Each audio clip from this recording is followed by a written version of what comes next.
What up? What up? Welcome back to the channel. I'm Mo.J. This is the Mo You Know. This is the Daily Diddy, Day 7.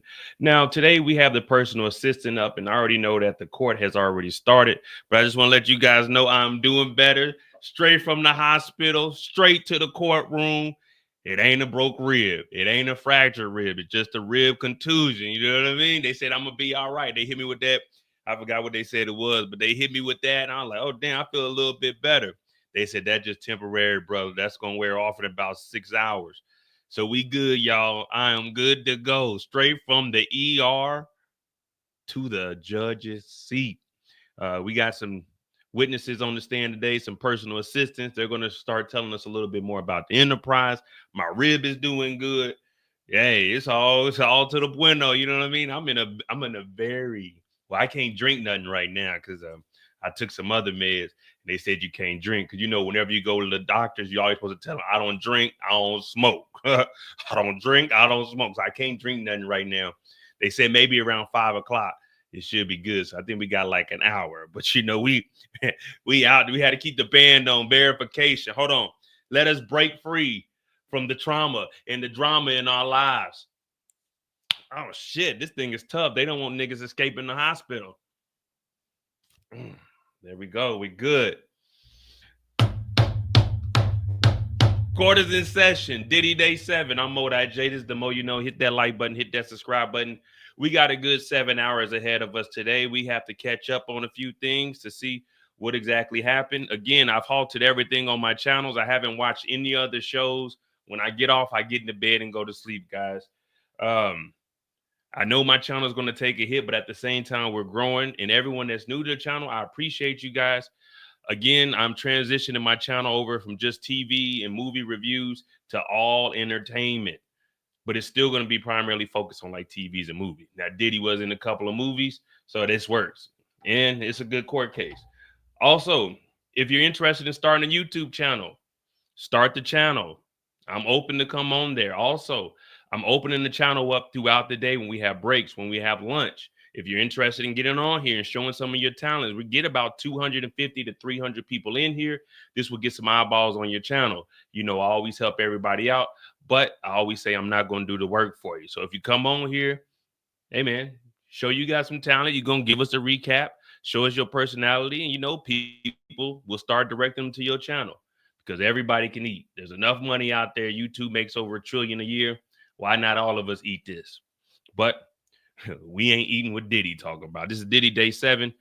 Yeah, real quick, we got a couple of things. I'll let Bruce Rivers tell you guys what exactly is going on. We'll play this again just so you guys can understand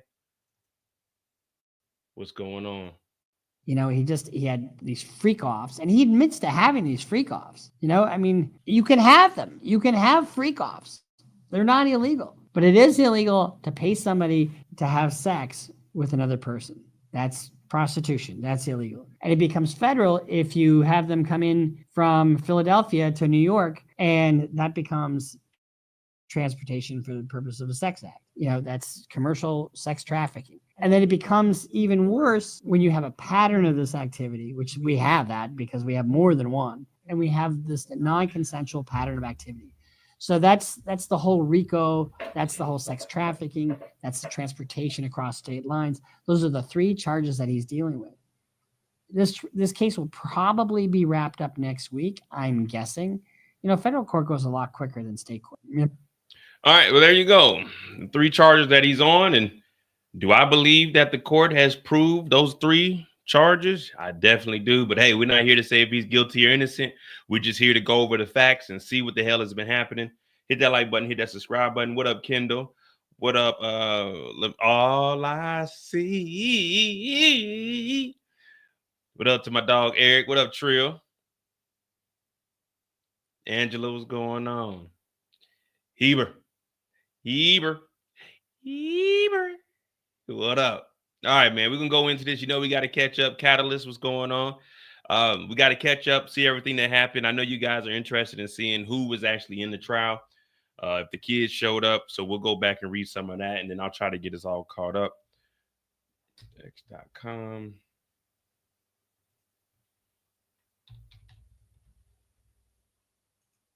Also, if there's anything you like for us to go see in Rome, you can comment that also, because like I said, Thursday night I'll be heading to Rome and I'll be back Sundays.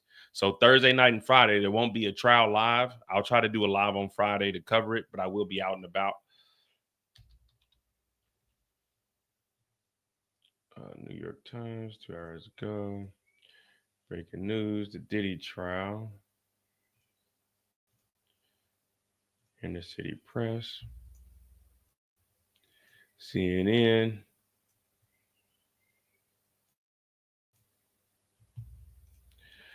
I'm better. We're going to the Coliseum on Friday. I want to say Coliseum is definitely a must. Again, I got over 6 hours of footage from Rome already from 2022. I just never put anything together. What is this? So the Coliseum, I'm actually going to do the tour this time. The last time it was the pandemic. You know how I felt about that. I didn't want to be around a lot of people with my mask on. All right. So we'll take it back to the beginning.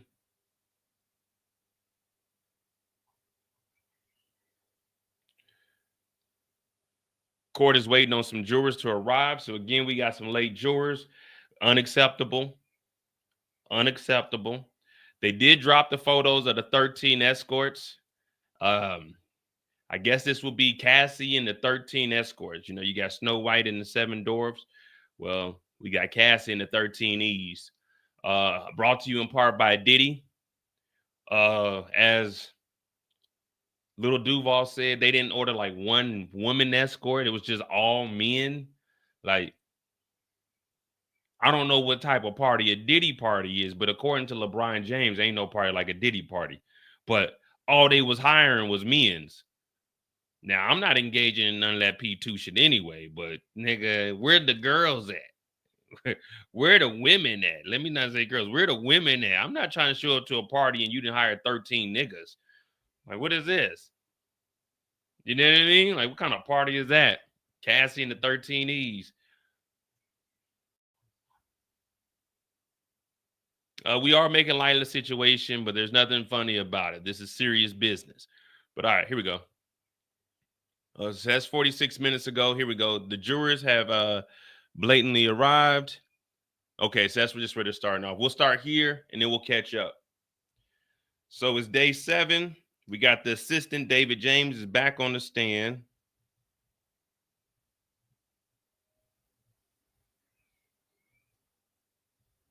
They ended a little bit earlier yesterday, so we'll see how long they go today. Hit that like button, hit that subscribe button. Day 7, David James has took the stand.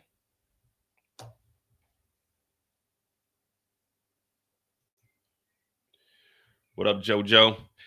Combs' sister is in court today. Diddy's sister is in court. His children and mother, who have been inside the courtroom on other days, are not there today. So it's just his sister. Mom and kids aren't there. Combs is wearing a heather blue sweater, a white collar shirt, and dark gray pants. He's talking to his attorney, Mark, as we wait for court to begin. Remember, he only has 5 suits that he can wear. So we should be seeing this heather blue on at least Wednesday or Thursday of next week. Combs' former assistant is back on the stand. David James, a former assistant to Sean Diddy Combs, is back on the stand. The jury is entering now. Prosecutor Miss Salvik is continuing her questioning. Remember, we seen a video with David James, the assistant that emailed them several times to become an assistant for Bad Boy Records. He's also on YouTube with Diddy, making an OG Diddy. All right. Ex-assistant heard Combs and Ventura argue, but didn't see violence. He testifies. This is David James. Man, he didn't came a long way, didn't he? He arrives at federal court. David James, an assistant for Sean Diddy Combs from 2007 to 2009, testified. He did not personally observe physical violence between Combs and Cassie, but he heard them argue about her career more than once. Also, that goes with the core. What's the name? This goes with, the force, having her do freak offs. He had control over her career. In those arguments, she would express a desire to branch out more into modeling and acting, but Combs would tell her she had to focus on her music career, James testified. We need to bring up that.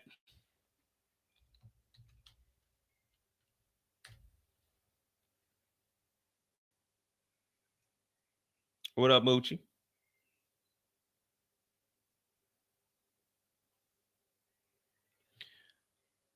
Diddy said she needed to focus more on her career. This is the career he was talking about.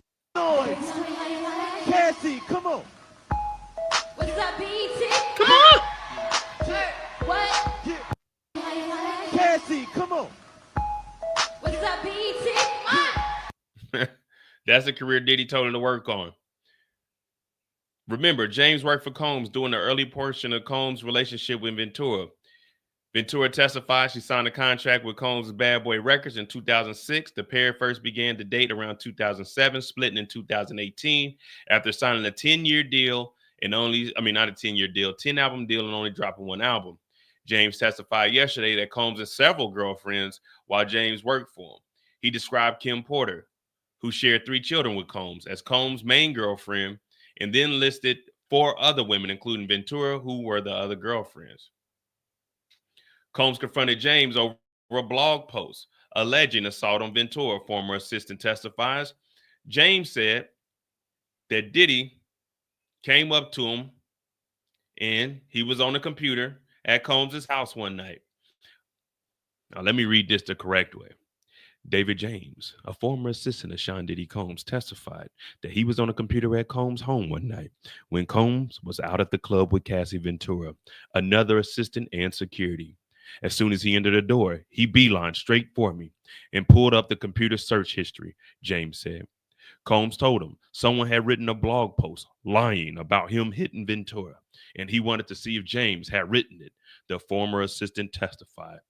James said he did not see Ventura that night, but 2 days later, Combs directed him to bring her food at a nearby hotel. When James brought her food to the hotel room, he was surprised to see a member of Combs' staff answer the door instead of Ventura herself. She stayed at the hotel for about a week, he testified.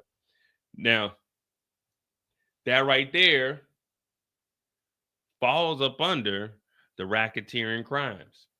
This is kidnapping. If you're holding her in a room where she can't leave for a week with staff members watching her, this falls up under kidnapping, which is one of the crimes that goes up under, that racketeering. So this is where they're getting all that from. When people are saying, how was this racketeering? Because you got all of these other crimes up under there.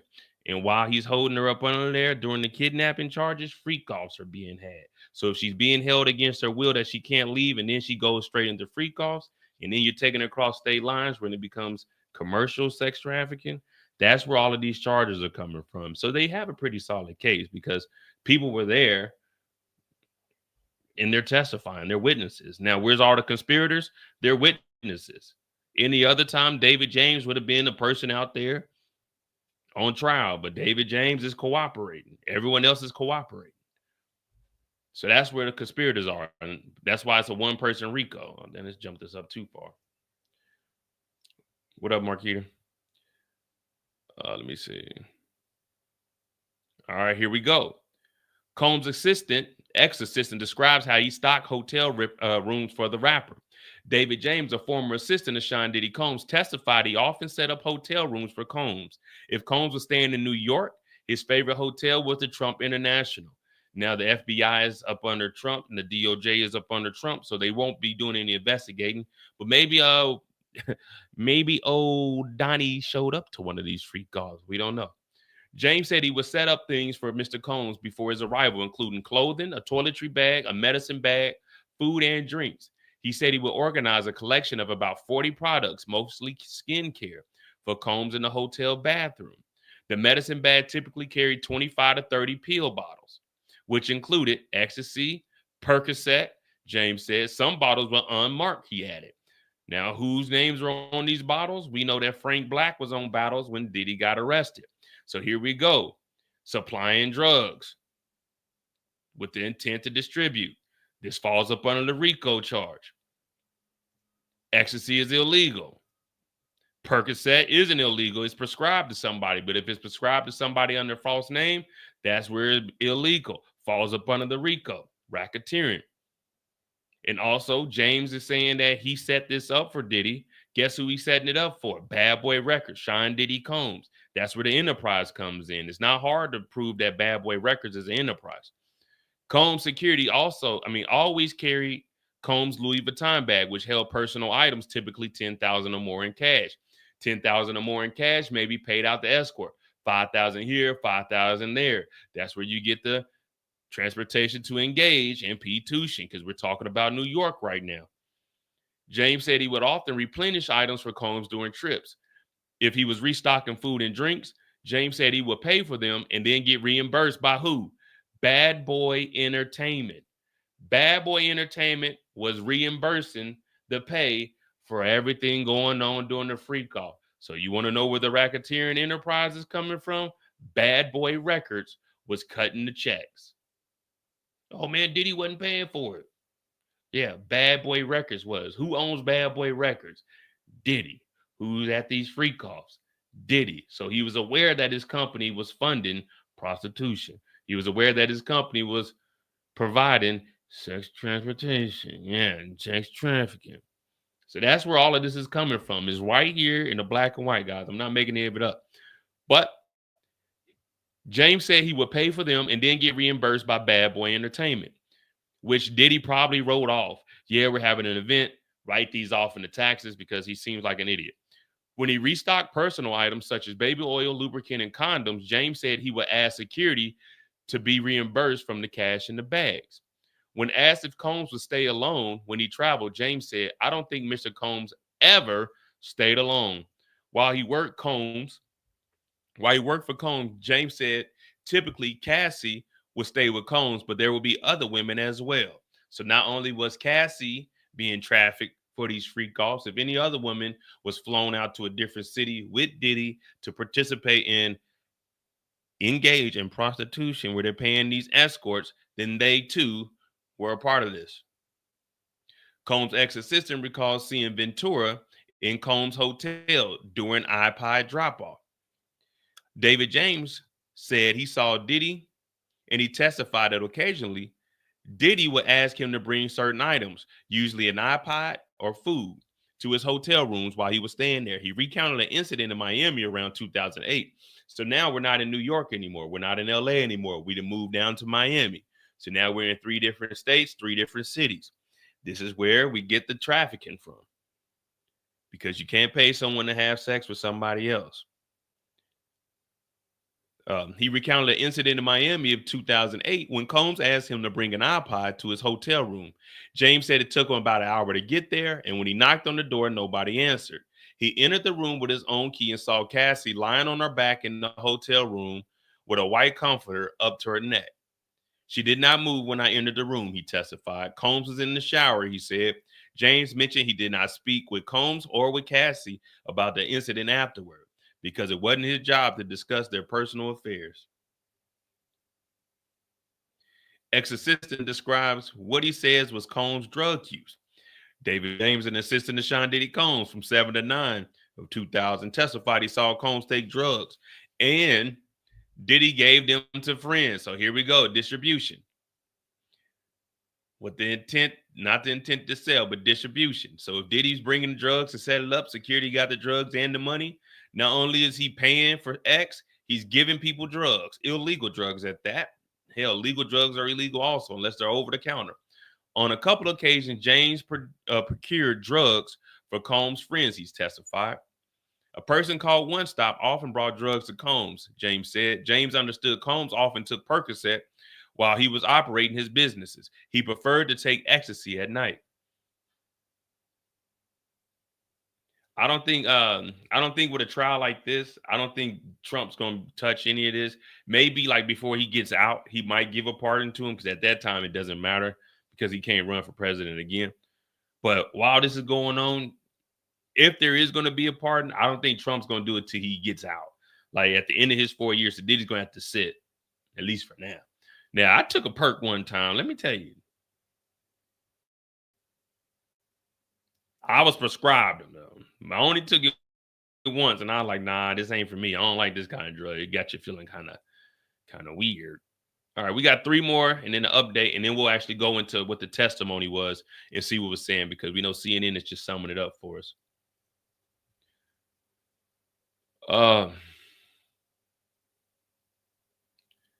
David James, the former assistant, is detailing several occasions where he supplied Combs' friends with drugs. On a trip with Combs to Saint-Tropez, a friend of Combs texted James asking him to get cocaine.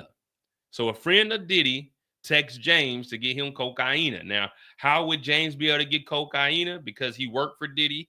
He got reimbursed from Bad Boy. So how did he know who the cocaine dealer was? Oh, because he knew it from Diddy. So he said a friend text James asking him for cocaine. James said he arranged for the cocaine for Combs' friend, but said Combs didn't ask him to do it. He said he assumed he had to. On another occasion during a party in LA, so we back in LA, we went international with it. We were getting drugs internationally. We were doing things in Miami, New York, and we back in LA. We making a full circle here. On another occasion during a party in LA, James recalled how Combs sent him back to the house to get ecstasy for a friend. James said he went back to Combs' house to get the ecstasy for Combs from Combs' medicine bag and brought it back to a party. That's interesting. Watch this. If you remember this.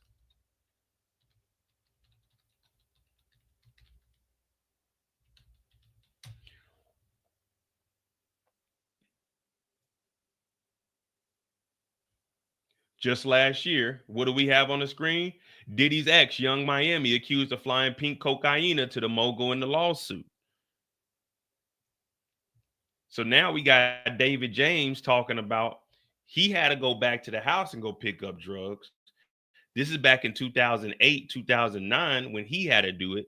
Then in the lawsuit that dropped in 24, they said that Young Miami left an event and went to go get Diddy some pink cocaine and some pills to take it back to him. So what we're seeing is a pattern from Diddy. This isn't made up. They've been talking about, he's been doing this for at least a decade. Ain't no telling how much longer than that. What up, Slime? So we'll jump into this because we already know Carisha, they're gonna pin those drugs in New York on her. When he got arrested, they're gonna pin those drugs in New York. Like, nah, we ain't had that. But all right. So he said he flew back, got ecstasy from the house. James went back to Combs' house to get the ecstasy from Combs' medicine bag and brought it back to the party. Now, ain't nothing like a Diddy party. Someone needs to ask LeBron James what was going on in his Diddy party. David James, they keep putting all this former assistant in here. David James testified about an incident when one of Combs' Cartier bracelets went missing, prompting the security to search through all of his then girlfriend's belongings. James said he felt he couldn't refuse the search. On 2 other occasions, Diddy's possessions went missing. James had to take a lie detector test administered by a man who claimed who formerly worked with the FBI. He testified. It was very intimidating. He said on both occasions, James resulted showing no discrepancies. James said one of Combs' security agents told him that another former employee, Capricorn Clark, also had to take a lie detector test. What up, Morel? So now we're really seeing the power that Diddy got. Diddy had niggas taking lie detector tests. Man, you had to bring that big ass thing in. Some fake dude come in talking about, I used to work with the FBI. Now we need to find out who this former FBI agent is. Everybody talking about what they would have did, what they could have done, what they should have done. But now if he did have former FBI agents on his team, he had security going after Cassie. He was getting Cassie's medical records sent to him. What do you think Cassie was going to do? Whatever the fuck he told her to do.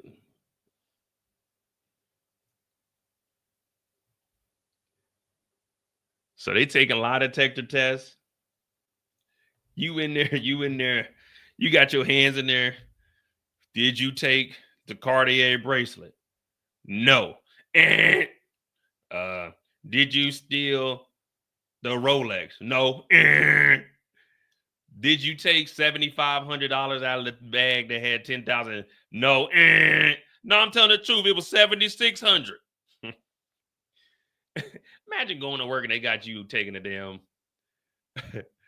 lie detector test. So we're all caught up. Cross-examination is about to begin. So we're gonna I guess we'll follow through this and then we'll just go back and read everything that he was actually saying, because this is just a summary of it.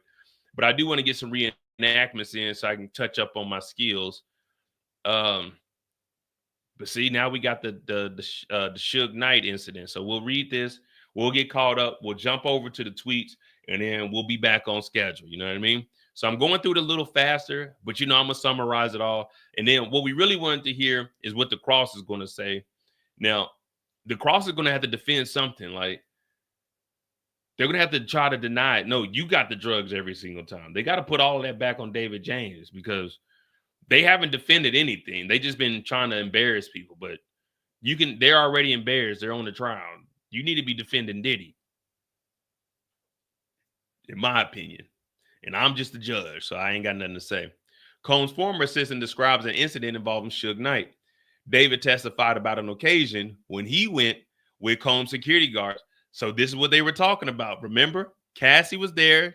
Security kicked in doing a freak off. So David James went on the hit to go get Suge Knight. David James testified about an occasion he went with Diddy and the security to a diner to get food for Combs and the staff. When they got there, the security guard saw Combs' rival, Suge. Now, this story sounds a little bit different because initially they came in doing the freak off. So that's what the fence is going to have to call out. When they got there, the security guard saw Suge Knight and approached him. They talked briefly. The guard and James went inside to order. When they went back to Diddy's house, Combs and Ventura were outside the house arguing.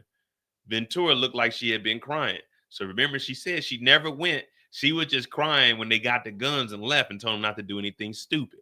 Combs then ordered James to drive him and security. Oh. So Diddy didn't go. All right. Diddy didn't. My bad. I wasn't reading it right. Diddy was at the house. Diddy was at the house during the freak off. While the freak off was going on, we know that they need some nutrient. You can't have a freak off if you ain't got food. So David James and security went to the diner. Freak off is still going on. They go to the diner. Oh shit, Suge Knight is there. They go in and order the food. The security went in there and talked to Suge. When they got there, security guard saw Combs' rival Suge Knight and approached him. So freak off is going on. David and security go to the diner. When they get to the diner, security goes and talks to Suge. David orders the food because you got to have the food for the freak off. David and security, they get the food after security talks to Suge. They go back to the house. Diddy and them were having the freak off. Security then tells Diddy, hey, we just seen Suge Knight. So now Diddy grabs a gun. Cassie's crying, no, don't go. Don't do nothing stupid, daddy. That's what they call daddy's house in LA. I'm not calling that nigga daddy. So then Diddy and them, for some reason, they decided to get guns and go back to the diner that Suge was at. Combs then ordered James to drive him and security back to the diner to look for Suge Knight. Combs sat in the back seat with 3 handguns on his lap. So Diddy, just going off of this, Diddy had 3 things in that back seat. Diddy in the back seat like this. He probably just got a towel on. He just left a free call. We confirmed there's a free call. So they went back to the diner. They looking for Suge. So Diddy's sitting there with 1 gun on his shoulder, 1 gun like this, and 1 gun like this.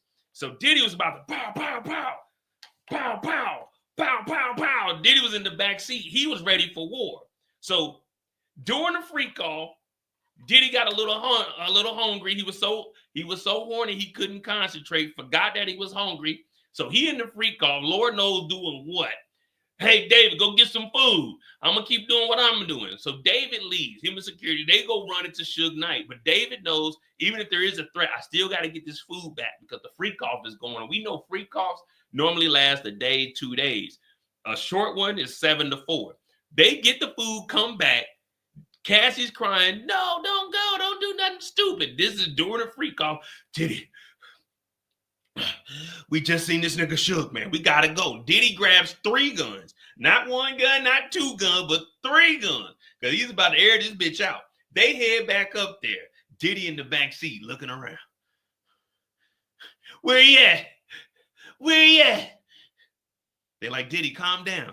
Suge was already gone because, mind you, they went down to the diner. They ordered food and came back. Suge was already there eating. Niggas ain't just hanging out. This is LA. This is after Suge lost all his power. This is like 2008, 2009. Suge was still Suge, but he didn't have all the streets like he did. So by the time they got there, Diddy was so horny he couldn't concentrate. He brought 3 guns knowing he only got 2 hands, unless he was going to put 1 gun in between both his feet and shoot like that. I don't know why he had 3 guns. But then they got there. He ordered James to drive back to the diner. Look out for Suge. Combs sat in the back seat with 3 handguns on his lap. Knight was gone by the time they got to the restaurant. James said he was shook up by the incident. It was the first time he felt like he was in danger as Combs' assistant. James said he gave him notice soon after the incident, offering to stay with Combs 6 more months to train a replacement. This nigga said after he seen 3 guns and ran into Suge Knight, David James said, nigga, I'll train somebody, but I'm done with this job. Nigga, the free calls, nigga, getting guns at the diner. David James said, look, I'll train a nigga, but I ain't doing no more food runs. I ain't leaving the house. I need security with me at all time. I'm done, nigga. 6 more months, I'll train somebody and I'm out. All right, cool. Slime said 3 guns are better than reloading. Would you be scared? Like, just think about it. You seen Diddy, would you really be scared of that nigga? You know, he probably got a necklace on and a toothpick. Like, nigga, get your bitch ass out of here, Diddy. All right. So the defense is challenged ex-assistant's testimony with inconsistent accounts of the diner incident. The defense referenced documents from David James' meeting with the government, highlighting one where his account of the Mel's Diner event. We need to find out what Mel's Diner is. I know this is about to give a lot of publicity to them. You know, everybody want to go and see where Diddy and Suge almost had a shootout. Highlighting one where his account of the Mel's Diner event ended before he returned to Combs' home. He said the government had instructed him not to say anything that could incriminate himself. The document also indicates at one point he told them some of the events took place inside the diner, even though he testified today they occurred outside the diner. I think these are inaccurate notes, James said. He maintained that his recollection of the majority of the events have remained consistent.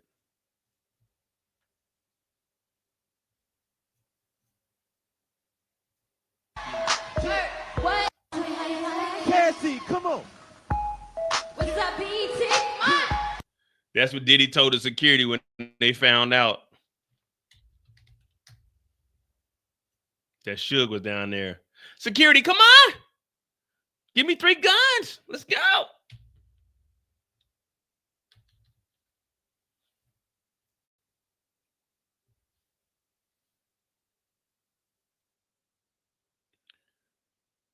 So this is the Mel's Well, this is Mel's Driving. Is there multiple Mel's Diner? We're gonna find out where that Mel's Diner is today, though. All right, so here we go. We're gonna take it all the way back. It was about an hour ago. Hit that like button, hit that subscribe button. I was just getting us all caught up. Now we're about to go over the actual transcripts, or what, the brief transcripts. Okay, we'll reconvene. So it looks like they must be on a break right now. So this will give us more than enough time to catch up. What about physical violence between Mr. Combs and Cassie? Did you personally observe it? David said, no, I didn't. Do you remember a blog post? Yes, I was in LA and when Diddy came back from a club. Oh, man, don't tell me my Twitter's acting up again. What did Diddy say? That someone was lying on him. Say he hit Cassie at the club. So even back in 2008, 2009, there were rumors going around. I won't even say they were rumors. There were blog posts going around exposing Diddy back then. So you can't get mad at Cassie now because Diddy was in the blogs back then for doing this shit. He went through my browser history. No one had ever done that to me. Did Mr. Combs give you instructions about Cassie? He said to bring her food at the London hotel. You can meet me at the London with some Roscoe's. What is Roscoe's? Some delicious fried chicken in Los Angeles. Miss Salvik said, what did you do for Mr. Combs in New York? He said, I bring him applesauce. Oh, man. So now we get in the details of what was in the freak off. So in the freak off, the food, these are little energy boosts. You know what I'm saying? You're not having a full meal during these freak offs, I'm assuming. It's kind of like when you're playing football. You just eat like a banana. You just got something to give you a little bit of energy. You know what I'm saying? You eat fruit. Marshawn Lynch used to have Skittles, but that's because he was a beast. Now, a little bit, these aren't even finger foods. These are just, you open up a can of applesauce, you get straight to it. He said, I'd bring him applesauce, Jello. Really, nigga? The Jello pudding, the pudding pops. Yeah, nigga had the Jello. Nigga had the freak offs with applesauce and Jello. Fiji water, none of that tap shit. His toiletry bag with ointments just for men. This nigga was dyeing his hair doing the freak offs. What is going on? He had a toiletry bag with ointments and just for men. This nigga Diddy was dyeing his hair doing a freak off. He talking about, yeah, let me get that right. Yeah, Playboy, get that black on the back. And nigga, what do you got just for men for? This nigga wanted to look fresh for the freak offs. Fresh Freak Off Fridays. Just for men, we bought 40 items so he wouldn't call us later. I'd get a key like at the Trump International. I set up the medicine bag in the personal Louis V bag. What was in it? Viagra, of course. You got to stay rock hard. When life is soft on you, you got to get hard. Take Viagra. Ecstasy, Percocets. How did you go about replenishing these supplies? I used my personal credit card. Bad boy paid me back. Who paid you back? Usually Bonds, which was the security. Mr. Combs ever stay alone? Never. Usually Cassie. Sometimes other women. Did he ask you for things during the stay? He texted me for an iPod or food.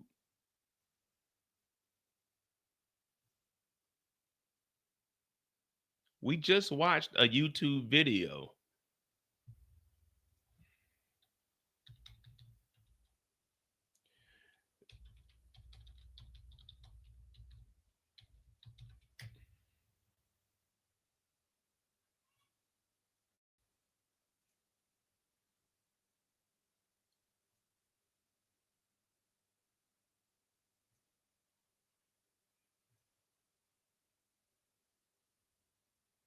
An outbreak of bitch assness.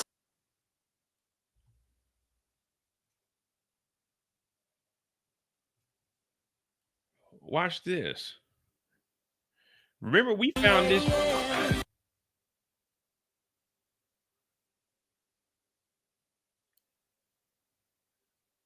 We found this video yesterday. And guess who's in it? And guess what's said, guys? Go get it right now. David has been infected. bitch assness. Let's watch what Diddy says in this bitch assness skit that he did back in the day. Did you bring my iPod with you for my run this morning? Assness. Did you bring my iPod with you for my run this morning? First sign of bitch assness. Did you bring my iPod with you for my run this morning? That bitch assness. Did you bring my iPod with you for my run this morning? That bitch assness. Did you bring my iPod with you for my run this morning? Did you bring my iPad for my run this morning? So right after the freak offs, Diddy was getting on the runs, and David James testified, yeah, I had to bring him his iPad or his iPod. So David ain't lying because Diddy's asking for it.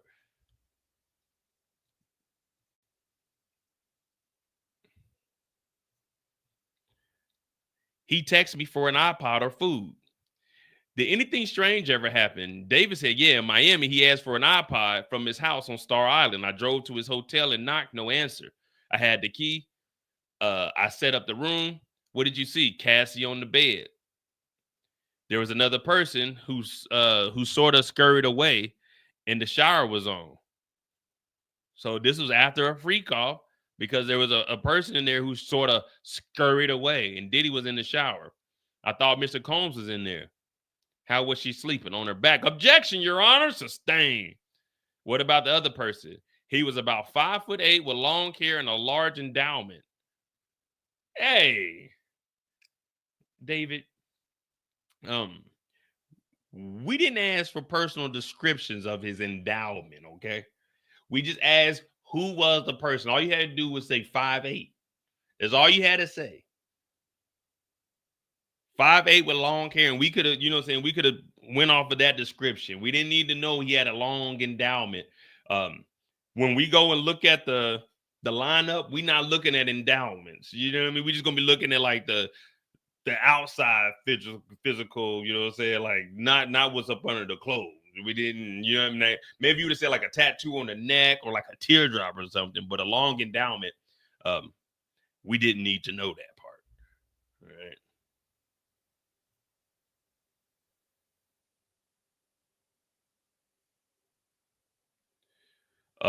After you seen him scurry away, did you ask anything? I wasn't hired to ask about personal affairs. Did you ever pick up drugs for Mr. Combs? Yes, Percocets at a pharmacy, sometimes in my name. Did you give him permission to use your name? He said, I don't recall that. See, so there go Diddy getting perks in David James's name. I don't recall that. Was there a drug dealer? Yes. One stop. He met with a lot of people. Yes. Even former presidents. Which one? David James said, former President Obama. What was your understanding would have happened if you hadn't done those things? Objection, Your Honor. Sustained. So, yeah, I mean, he met with former President Obama. I mean,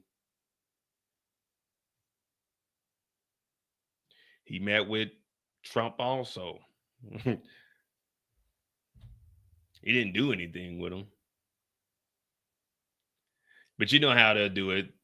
And on Fox News, they're going to be talking about, yo, Obama was meeting with damn Diddy. But Obama was meeting with Diddy during the whole vote or die thing. That whole stupid ass campaign. But that's another thing. But he was at Salvig's like, what would have happened if you didn't do those things? The defense is like, objection, Your Honor. The judge says sustained because, hey, man, you wouldn't have known what he would have done if you didn't do it.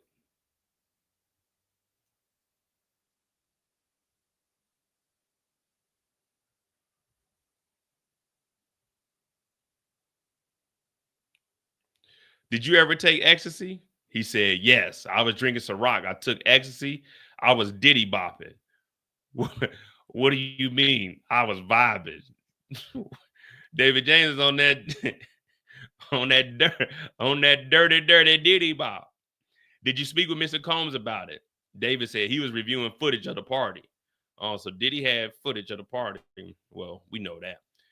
We had a videographer who filmed the parties. He asked me, hey, Playboy, was that you dancing around that party? I said, yes. And he said, I'm going to keep the video in case I ever need it.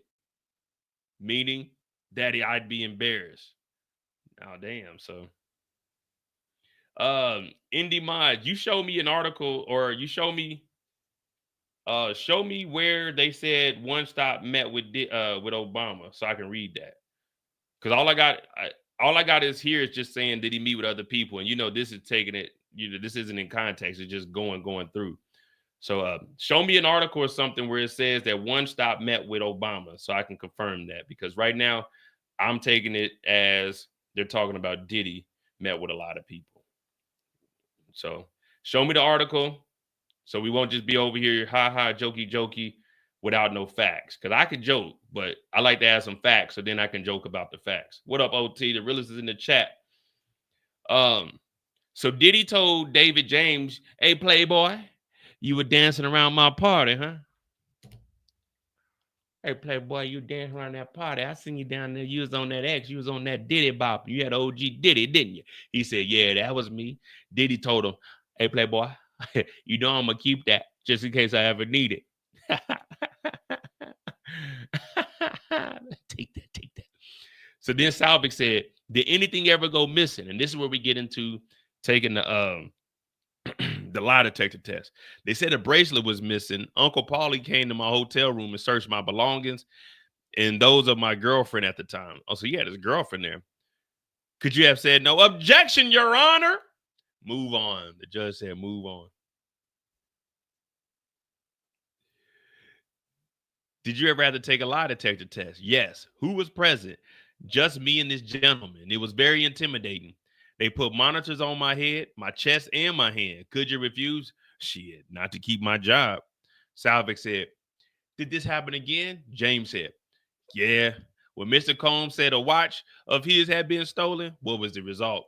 The gentleman told me I seemed nervous. I said, "I sure is."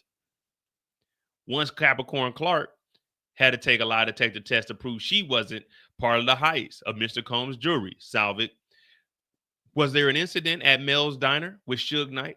David said, "Yeah, I drove a silver Navigator to go get some cheeseburgers."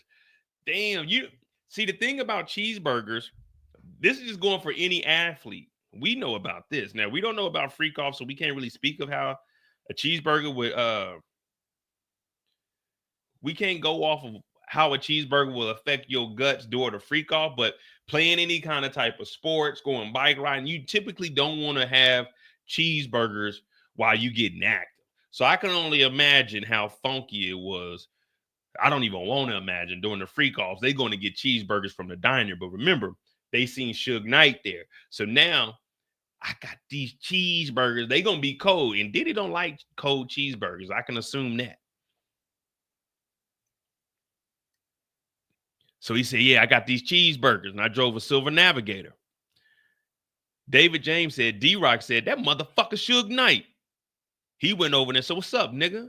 Suge didn't recognize him. D-Rock said, "I'm Biggie's boy, you bitch ass nigga." Salvik said, "What happened next?" David James said, "We noticed 4 black SUVs to different sides of the parking lot. So now it looked like we getting set up." David James said, "I felt calm because we've been in a silver vehicle. Now a black one. They would have seen us coming." Salvik said, "What did you find at Mel's Diner?" Shit, Suge Knight had left. Oh, wait, we just skipped the whole thing. All right, my bad. D-Rock said, "This motherfucker Suge Knight." So he went over there and said, "What's up, nigga?" Suge said, "Man, I don't know who you are, homeboy. It's the West Coast." D-Rock said, "Nigga, I'm Biggie's boy." Salvik said, "What happened next?" James said, "We noticed 4 black SUVs to different sides of the parking lot. I saw someone hand Suge Knight a gun." D-Rock said, "Hey, yo, we got to get up out of here. We got to go. We got to get back to the house." So they end up dipping back to the house. Salvik said, "What did you find there?" He said, "Cassie was crying. Diddy hopped in the vehicle. I saw 3 guns on his lap. This nigga was deeper than Rambo." So then David James said, "I felt calm because we was in a silver vehicle. Now, a black one, they would have seen us coming." "What did you find at Mel's Diner?" Shit, Suge Knight had left. Mr. Combs said, "Drive around the block. Hit the block, fool. Turn the lights off. Hit the block." "So what did you decide?" Shit, he said, "After that incident, I decided to leave the company. They offered me other positions, but I just wanted to leave. My life was at risk." No further questions. Judge, Marco, you ready to get up here? Mark said, "Didn't you tell us all this the first time?" Oh, then we got a long way to go. All right.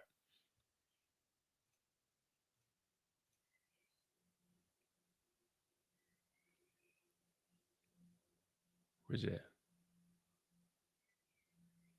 Okay, they offer him other positions. So Mark comes up. Now we're on the cross. He said, didn't you tell us this the first time? David said, I told them to stop, to not say anything to incriminate me. They told me to stop, to not say anything that would incriminate me. Look at the notes from your interview. Read it to yourself, then look up at me. David said, okay. How'd you recognize Suge Knight? Because he's a 6'4" bald head nigga with a beard. Probably had a cigar. I know the nigga had a handgun. That's how I knew who Suge Knight was. David James said, I listened to hip hop. Were you drinking or smoking pot? He said, no, sir. Your mind was clear? He said, as clear as it could be, working 20 hours a week, 4 a.m. D-Rock opens the door. Suge Knight is a few cars over. David James said, the window open. D-Rock says, I'm Biggie's boy, nigga. And then Suge recognizes him, gives him a dap.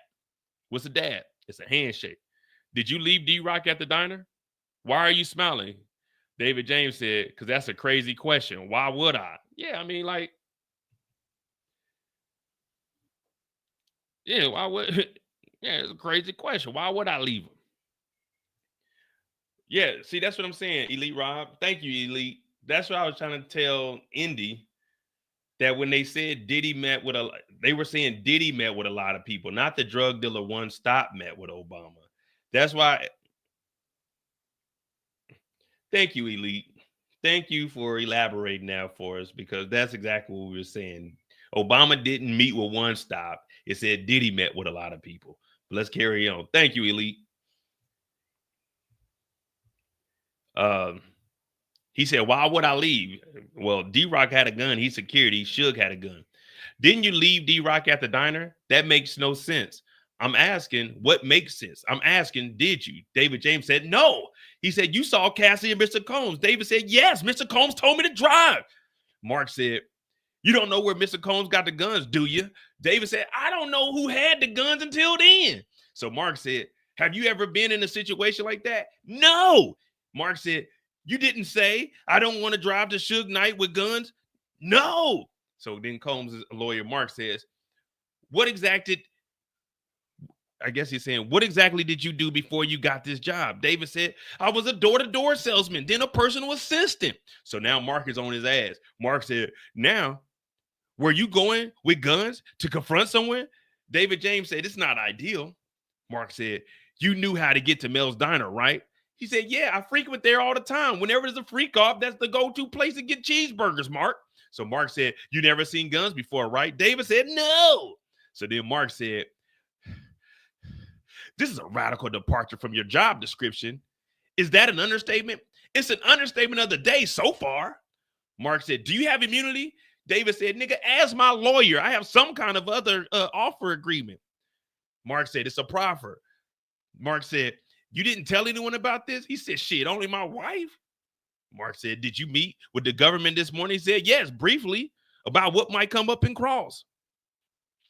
So now Mark is taking it back to Mel's Diner. I'm trying to get you guys caught up, but I'm trying to get you guys the feel of what's going on in the courtroom. Because right now it seems like Mark is one of the defense lawyers that's actually trying to apply some pressure, get somebody to crack. So he said, did the Mel's Diner incident come up this morning when you were talking to the feds? David said, not that I recall. Mark said, it's this morning. What did you talk about? David James said, your style, some laughter. Your style, I knew you'd be attacking me this way. So Mark said, I'm dying to ask what they said, but I won't. Damn, he said, I'm dying to ask what the government said. I'm dying to ask what they said. But out of respect for this court and for the honor, I won't. So right now, it's crazy in the courtroom. Mark ain't playing around. He's jumping back and forth trying to see if David will deviate from what he initially told. This is what we've been wanting to see. Again, I'm not on the defensive side or the prosecution side, but once the defense lawyer is up there, we on their side. We looking at this from the defense's lens, and we got to try to cross up these witnesses. And it seems like Mark is doing it. He's jumping all around. See, what he's doing is going from, do you got immunity? What happened at the diner? Oh, you said you was at the house, but when you got to the diner, you got them guns, right? No, I didn't get the guns. Wait, who drove the car then? You drove the car, but you said you knew Suge Knight, so you went to go get Suge Knight with the guns? No, Diddy knew him. How you know Suge? I thought Diddy was into it with Suge, but you said you knew Suge. Well, I listen to hip hop. So do you know who Biggie is? And he just throwing all these questions out here, and David like, he doing all right, but Mark ain't playing around. I like this. I like this a lot. This is what we came here for, pure entertainment. This is what we want. And this is why I say, guys, yeah, it's a serious matter, but at the end of the day, we go over here and we getting our news from CNN Entertainment. And this is my YouTube, and I'm going to entertain you. That's what I'm going to entertain you. All right, hit that like button because we got a lot. Now we got updates to go through. I'm sure that they got some updates here. So you guys remember we ended early yesterday because they weren't getting up-to-date dockets. So everything that was going on in the court, it wasn't up to date. They just got last week. So that's what they ended for yesterday so they could talk about that and try to get that straight because they put in this request for it. So it's looking like they actually got it. The docket by May 20th and weekly. So what they're trying to say is weekly may be too slow. They at least want it probably like a day late. So anything we seen on Monday will probably be up by Wednesday. So I'm not going to read over that. I mean, that really doesn't pertain to us because I'm not really going to read through all of that unless somebody wants to come up here and do it. I prefer to read the back and forth between the two, and then you guys can give us like the details if you want to do that. Let me see.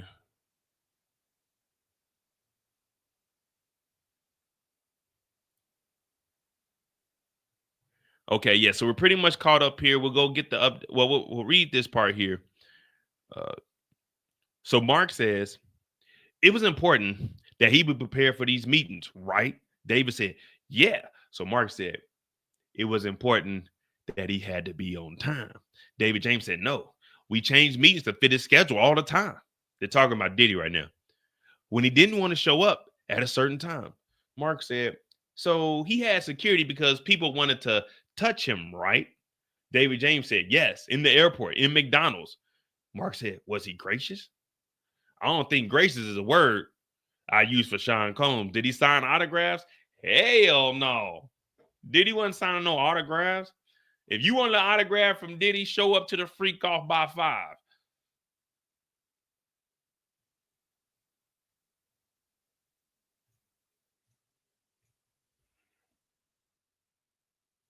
Defense asked Combs' ex-assistant if he was granted immunity for testifying. So this is kind of right behind where we were. Mark asked David if he was granted immunity for his testimony. James said he wasn't sure of the details that were brokered by his attorney, but believes he signed a proffer agreement, a type of agreement that gives a person some protection from prosecution. That's the same thing that Gunna did. Now, Gunna didn't take the stand, but Gunna admitted that he knew about some crimes. This is exactly what he's doing. He's admitting that he knew about some crimes that were committed. He just took the stand. So it's really no difference. You taking a proffer, you're telling them you know crimes, and hey, if asked, I will tell. David said, I just respect Mr. Combs from a business perspective. David testified that before he began working with Combs, he was a fan of Sean John Combs' clothing line. James said he knew Combs to be a successful, self-made businessman who was a brilliant marketer. I respect him as a business perspective. Defense suggests ex-assistant D-Rock left D-Rock at the restaurant. Defense attorney Mark suggested repeatedly that David actually left D-Rock at the restaurant and went back with Combs to get him. James denied this each time, testifying that it wouldn't have made sense to leave him there with Suge Knight wielding the gun. Plus, we know Cassie's testimony said that security kicked in the freak off. D-Rock came into the freak off and said that Suge Knight was down there. So what Mark is trying to do is say, nah. You and Diddy went and did this. Not Diddy was, going back to get him, trying to throw off the story. But we already heard Cassie's story, and he said the same thing, that he went back. And that's when he seen, but he said he seen Cassie and them outside arguing. But Cassie said they kicked in the freak off. Who really knows? We just know that they went down there and Diddy had 3 guns. I don't know who he thought he was, but he had 3 guns. Combs straddled a fine line between business and personal, David says. During cross, David, a former all right, I know what they're doing is just so if you just get this headline, that's all you get. David said that Diddy was pressed about his travel with Combs. James testified yesterday he traveled extensively with Diddy, including internationally. Today, defense attorney Mark asked if these were business trips or personal trips. James said there was a fine line since Combs' personal life and business life blended together. He described them as business-oriented trips. I wouldn't describe them as gracious. We already went over that. A second car used to protect Combs from potential threats. David testified that they typically rode in a second car to accompany Combs wherever he went. James said there was usually a second car traveling with Combs for security reasons. Combs security personnel typically operated a second car to the right of the vehicle, transporting Combs to prevent anyone from pulling up on them and potentially assassinating them. So they would ride on the right side. So I'm assuming that Diddy rode in the back right passenger of the vehicle. So the vehicle would be on the right because we know Biggie, where did he get hit? The right. Where did Pac get hit? The right. So they had two vehicles. Diddy be in the back passenger seat on the right, vehicle on the right. So wherever they were going, no one could pull up on them and slide.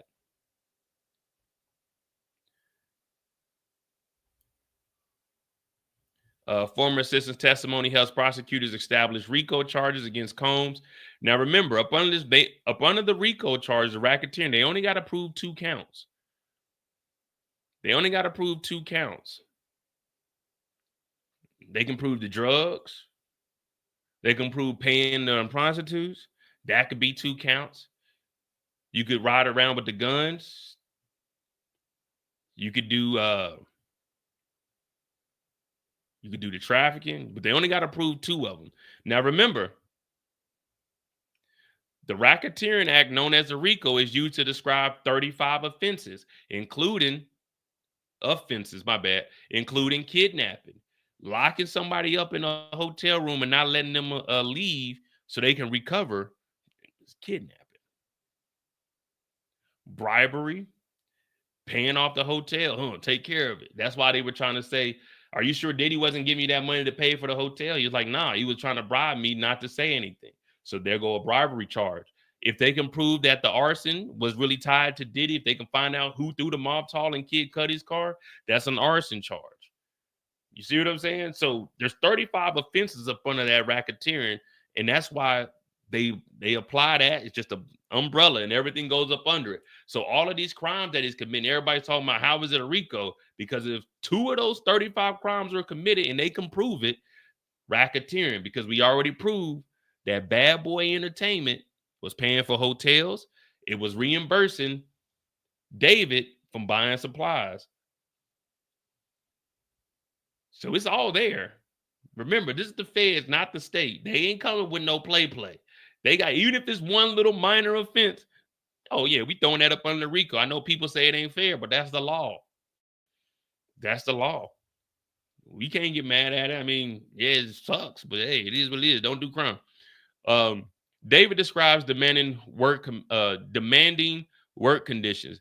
David testified that the assistants had to go to the hospital for dehydration after working with Combs for 24 hours straight. He said the work was demanding, but he was prepared for the moment and enjoyed it at times. He testified there was a common saying among Combs security guards, you know what rhymes with tired? Fired. You're fired.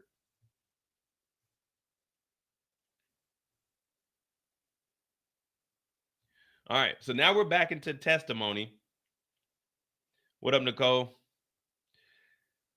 Now we're back into the testimony. And again, even like I said with those 35, I do believe they already, the prostitution one, they like, not once have we heard the defense. Well, I mean, we did. They said did Cassie pay? And Cassie said she paid on one occasion. But not once has the defense defended, hey, we wasn't paying escorts. You know what I mean? Not once did they say we're not paying escorts or we're not going to, like, they never ever denied that. So there go to transportation across state lines to engage in prostitution. There goes Bad Boy Records paying them because we got this $10,000. And where was Diddy's income from? Oh, that's right, Bad Boy Records. So it's like they're not really defending. I guess I don't know. I guess this, like, Maybe they're trying to get the RICO off. If you can get the RICO off, then because the X trafficking could carry life on his own. Transportation to engage in prostitution, we seen was a 10-year max. So that could be 20 years there. So I guess if they figure we can get the RICO off, or they're gonna try to get like the sex trafficking off, but I don't think they're gonna be able to get two of the X trafficking and RICO. They're gonna have to get like the RICO and one X trafficking, might beat one, but I don't know, man. We'll see. It's still early, guys. The prosecution is still on them to not mess up. So that's what I always say. Again, I'm not defending Diddy. I'm not on the prosecutor side. I'm here to just read the facts and give y'all that information and give y'all my opinion. I will put the wig on today, but I just got out the hospital. And no, we focused today. So let's jump back into the testimony. Get us some reenactments going. Hit that like button. Hit that subscribe button. But even with a mistrial, before we go, even with a mistrial, this is the feds. A mistrial ain't stopping nothing. Guess what they gonna do? Mistrial is it with prejudice or without prejudice? Because guess what? The feds ain't gonna drop this. If there is a mistrial, this is only gonna give them more time to add more charges and to get all these testimonies exactly how they need them to be. They're not gonna drop this case. So a mistrial, yeah, good. He might get a bail. I doubt it, but they're gonna bring his ass back. I hope you don't think he's gonna get a mistrial and he just gonna walk free. No. They're gonna bring his ass back. 2026, we'll be right back in here. The feds are not letting this go.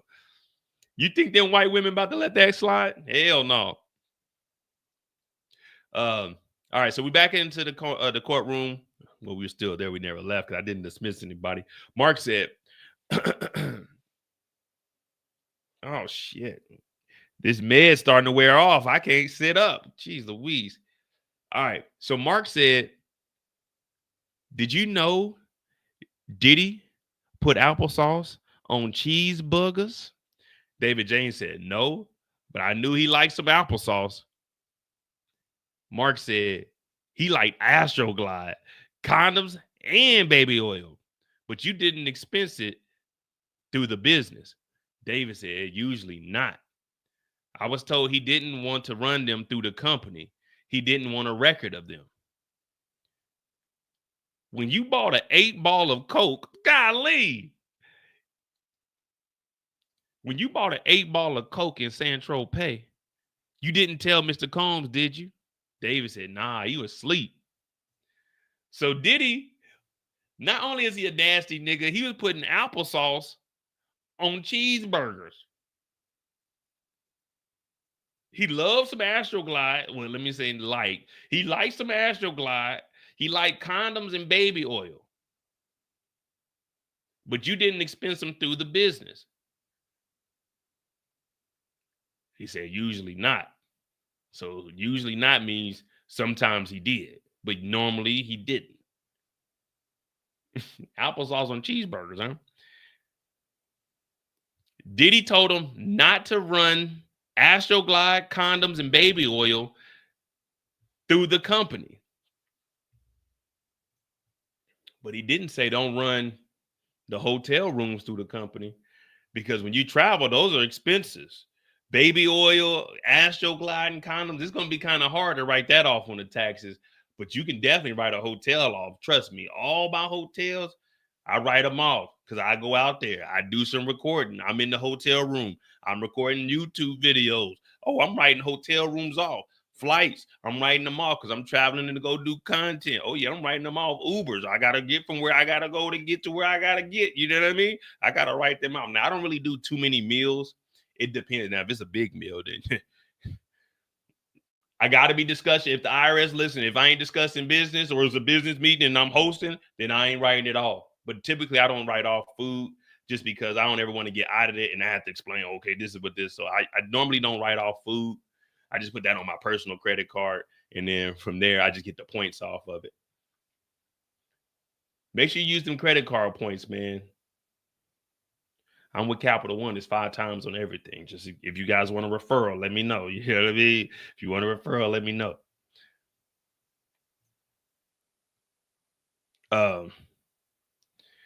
So in San Tropez,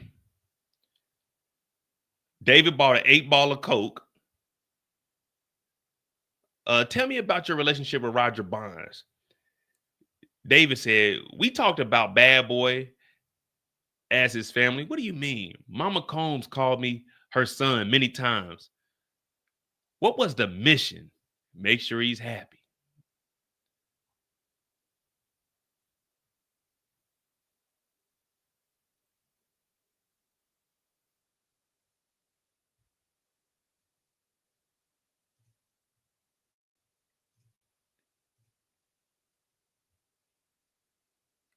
Diddy didn't want to have a record for buying certain items.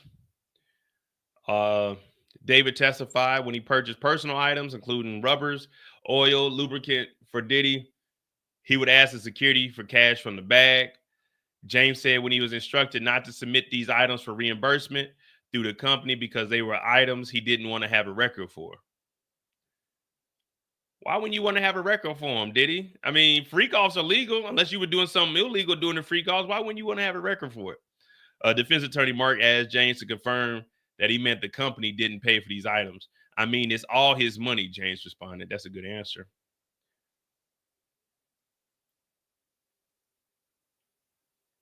All right. Combs lists the preferred items for consistent environment, James says.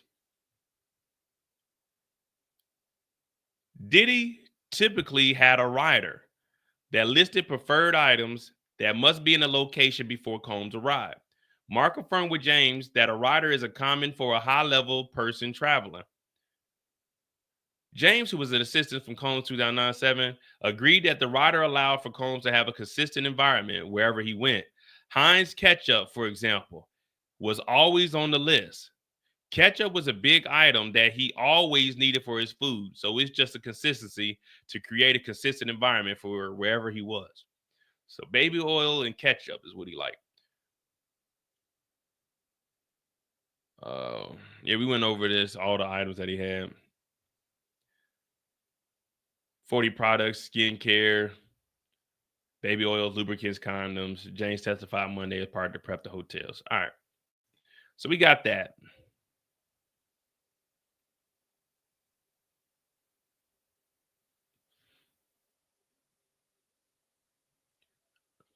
After he said make sure that Diddy was happy, Mark said, was it fun? David said, I enjoyed it from time to time. Mark said, what was your relationship with Chef Jordan? Professional. Did he choke her? Objection, Your Honor. Sidebar. So we seen who Chef Jordan was. So does Chef Jordan have a lawsuit against Diddy for choking? Because did we see a lawsuit yesterday? We just went to her Instagram. Chef Jordan, and I need to see how far Mel's Diner is from Diddy's house.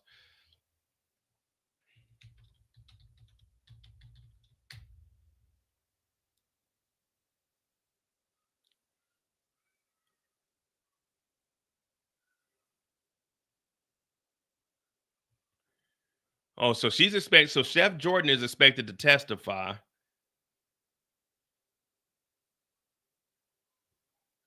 They said, okay, the chef that they're talking about. So what they're trying to do right now is establish that you didn't see anything happen to Jordan. So when the jury hears this, when they bring her on the stand, they're like, well, no one else witnessed this. So that's why we hear the prosecution call an objection, because this is one of their witnesses. So they're probably going to say, hey, did you see this? What's that got to do with what he has going on right now? You see what I'm saying? So the defense is just trying to get ahead of the situation, which I like Mark doing that. You know, what about Chef Jordan real quick before we go any further? Did you ever see him choke? Okay, you didn't. You heard that? Ain't nobody ever seen Jordan get choked. So remember that when we get to her testimony later on this week. All right, so she will be taking a stand later on this week. So she was there from 2007 to 2010. Now, he quit in 2009. Remember, after the Diddy incident, the Suge Knight incident. So he may not have been there when it happened. Oh, thanks, Miss Renee. Like I said, they gave me a trododone shot or whatever it is.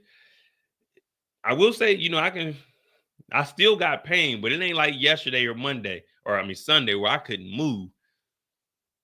But it does feel like it's coming back though. But it's 5 o'clock.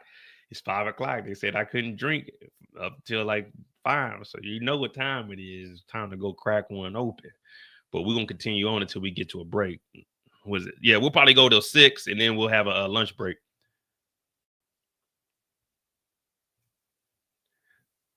David says he felt a sense of mission while working for Combs. Mama Combs calling the son. All right. So that's what we got right there. So what about Chef Jordan? It was a professional relationship. Did you see? Wait. Oh, David said, Mark asked David, did he choke her? I thought he was talking about Diddy. He said, did you choke her? David said, hell no. Objection, Your Honor. Sidebar. So tell me about your relationship with Roger Bond. So we got that. All right. Tell me what happened. David said, we were on Star Island. She told me where to take him. I grabbed her 2 wrists and said, stay in your fucking lane. All right. Let me tell y'all what really went on. So they're asking, did David been around Diddy too long? The drugs started to kick in, that OG Diddy he was drinking. So Mark asked David, did he ever choke Chef Jordan? Now, what his response was, we were on Star Islands. She told me where to take Diddy. I grabbed her 2 wrists and I said, stay in your fucking lane. Bitch. Now, he didn't say bitch. But he's saying I didn't choke her. I just grabbed her wrist and told her to stay in the lane. See, he was around Diddy too long. Because there was no reason to grab the chef's wrist when we know, look at the flick of the wrist. We know the chef got to get in there and use the wrist. You know, if you ain't got no wrist and you a chef, then that means your food is trash. You ain't whipping it up like you supposed to. So David said, it was reported to corporate HQ. Mr. Combs called me in. So David James was getting a little rough with Chef Jordan.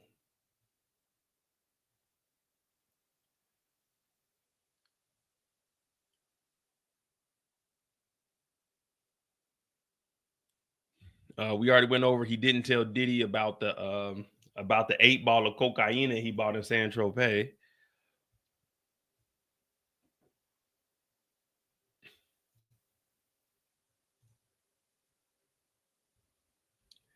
Now, Chef Jordan ain't no pushover. Now she got that grown woman on her. You know, we ain't gonna talk about the witnesses like that. But yeah, the Chef Jordan Atkinson, he.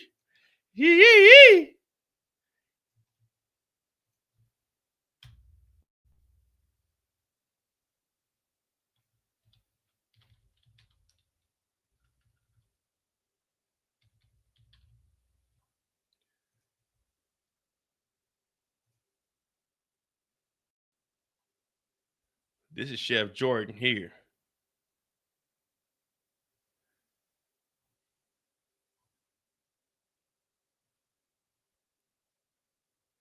Wait, she got Cassie on here? Oh, yeah. We didn't even know about Chef Jordan then, but yeah, we should have known right here and there she was going to take the stand whenever this came out.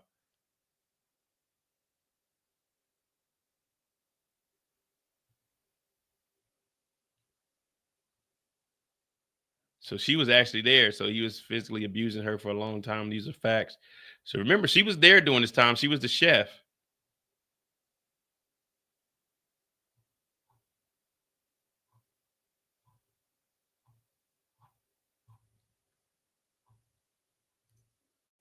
This look good right here. I ain't gonna lie to you. What that in? Yeasted waffles. Crystallized ginger, orange, and nutmeg batter with a spiced blueberry sup. Yeasted waffles. Have to sit overnight. Oh, I ain't got time for that. So this was a long process, but so worth the wait. Catch the play-by-play in my stories. You bitch you. All right. This is exactly why you need to have your wrist if you're a chef. All right. Let's get back over into it. There goes Chef Jordan right there. I think she married now, man. Y'all calm down. Get focused, man. No Diddy's in the chat, man. Talking about too horny to concentrate. Y'all better be able to concentrate, man.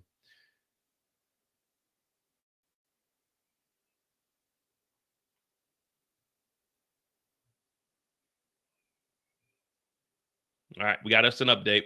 David James. I didn't smoke when working with Mr. Combs, but he caught you smoking once. David said, I thought he was in for the night. I lit up. He came out. He said, what are you doing? I said, nothing. David said, he said, if you're man enough to smoke, you're man enough to tell me. I said, okay, I'm smoking. He said, if I did it again, he'd fire me. Okay. Mark said, how about when you picked up 2 prostitutes and had sex with one? Objection, Your Honor, 403. Damn. Hey, Mark ain't playing. Mark just said, you know what? Fuck it. This is what you want to do? How about when you hired 2 prostitutes? Remember you fucked one? No. What? Damn. Hey, Mark said, you know what? All right. This is the game y'all want to play? Fuck it. We exposing everybody. Hey, David, remember you hired 2 prostitutes and you fucked one of them? Objection, Your Honor. He's not on trial here, Your Honor. What does that have to do with anything? The judge said, so what was it? Was it a male prostitute or a woman? Overruled. Answer the question, David. Answer the question, David. You hired 2. What did you do with the other one?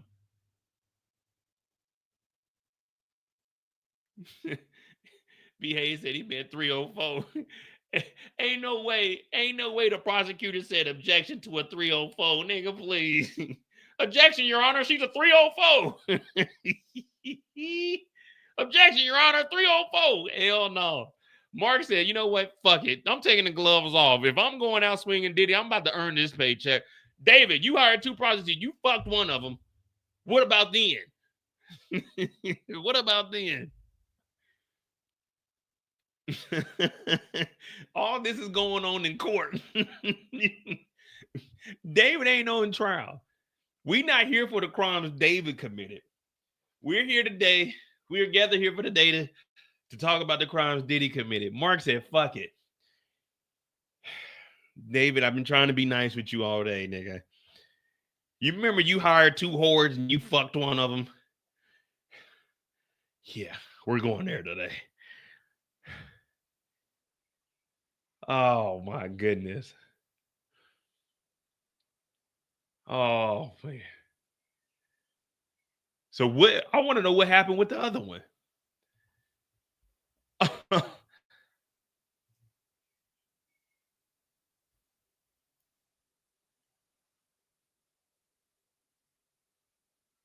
Mm-hmm.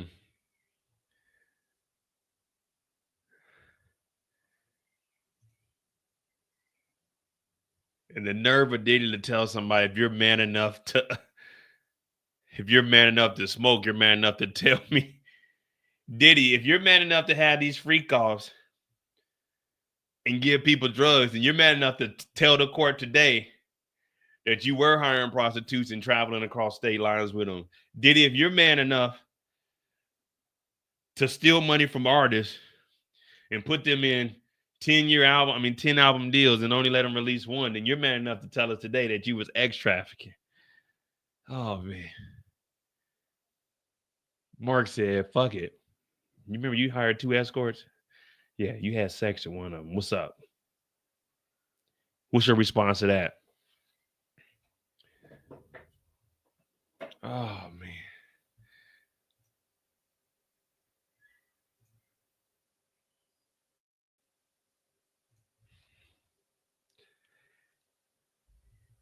Oh, boy.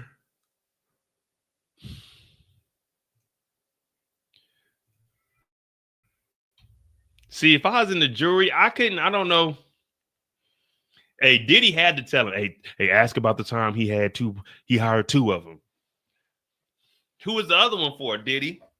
Because one thing we know about Diddy so far, Diddy don't hire no women P-toots. Diddy only hire niggas. Like Baby said, I fuck with because 2. All right.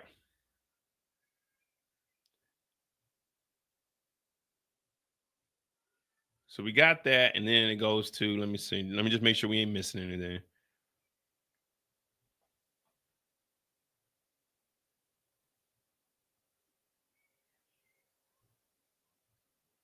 All right, so after the objection, I don't know if they had a sidebar or anything, but we're on to the redirect. So now it's back to the prosecution. Salvik said, what about the incident in Alpine, New Jersey? David said, to file a police report and say that Seth Jordan had been the aggressor, but I didn't file it. I drove around and told him I made the report. So David was supposed to make a report in Jersey. They didn't mention anything about a freak off over here in Jersey. Or wait. Oh, this is the redirect. Hold on. Is this? Are they picking up?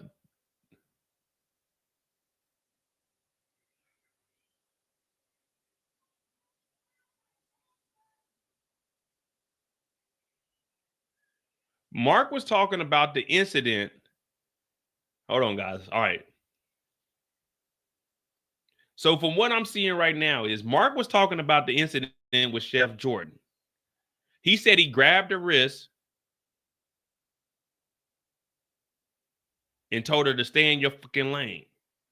So now on the redirect, Salvik is asking about the incident in Alpine, Jersey. He was supposed to file a police report and say that Chef Jordan was the aggressor. Well, he didn't file the police report.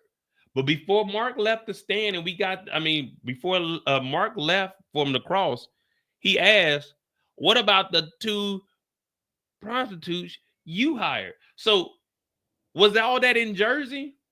Because if that's in Jersey, that's a whole nother state from New York. And was there a freak off in Jersey also? And David hired prostitutes while they were in Jersey during this incident. So the incident happened. He hired 2 prostitutes, and Diddy was like, nigga, go file a police report and say that Chef Jordan was the aggressors. Like, was all this at the same time? Because that's a wild thing to do. To grab someone's arms, tell them to stay in a lane, and then go try to hire 2 escorts, and then Diddy tell you to go file a police report and blame it on Jordan. Blame it on Jordan, and then he didn't file it. Oh man, yeah, we're gonna need CNN to give us an update, because if all this is at the same time, that's wild. You grab her wrist, tell her to stay in the effing lane. You're like, you know what? Fuck it. Let me go give me some pussy. Hire 2 escorts, and then Diddy said, hey, Playboy, get up off them whores and go file a police report. Like, listen to the lifestyle that they were living. This may be all over the place, but this is how they were living. This is like every day for them. You know, our every day. I got up today, went to the hospital, had my appointment, stayed in there, got some shots, was in there chilling, came home, hopped on the live, and we talking about a court case. Their days consisted of going to diners, setting up hotels, freak offs, buying cocaine. When you look at, they're living a video game lifestyle. It's like they're playing The Sims or something. They're just doing whatever the fuck they want to every day. He grabbed her wrist. Diddy is talking about go file a police report on her, say she was the aggressor, but he in the back of the house smoking weed. He ain't supposed to be smoking, but he done bought cocaine. Diddy was asleep. Diddy didn't know nothing about it. This is a terrible life. This is a horrible life for all parties involved. Then you're just a chef trying to cook and make some money. You thinking, shit, this is the biggest come up I got. I'm the personal chef for Diddy. You being a chef for Diddy is going to get exposure from him. You can go to other people. But the whole time, you over here in a fucked up situation, getting attacked, and then they trying to make you file police reports that you the aggressor. So it's like everyone that worked for Diddy was getting fucked over in some way.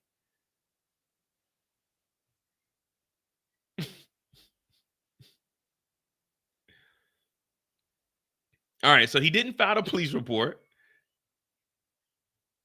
What have we asked you to do? David said, tell the truth, nothing further. So now we're going to the recross. This should be the end, and then he'll leave the stand.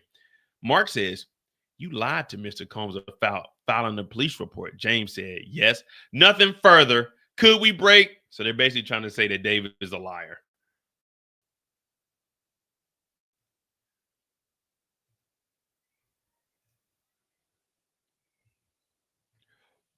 All right, court got a break, so that's the end of that. Let me just read this part here. Combs confronted James about the assistant altercation. David testified that he talked to Diddy about the altercation and how Combs confronted him about it. When asked by the defense, James acknowledged that he got into an altercation with one of Combs' then chefs, a woman at Star Island. So this is in Florida. So Alpine was in Jersey. So these are two different incidents. James testified that he grew upset when the chef tried to tell him where Combs needed to be. James said he grabbed her two wrists and squeezed her wrists and told her, "Stay in your fucking lane." The altercation was reported to Human Resources at Bad Boy Entertainment. Eventually made it back to Diddy, who confronted James. When he told Combs what happened, James told him, "You can't be putting your hands."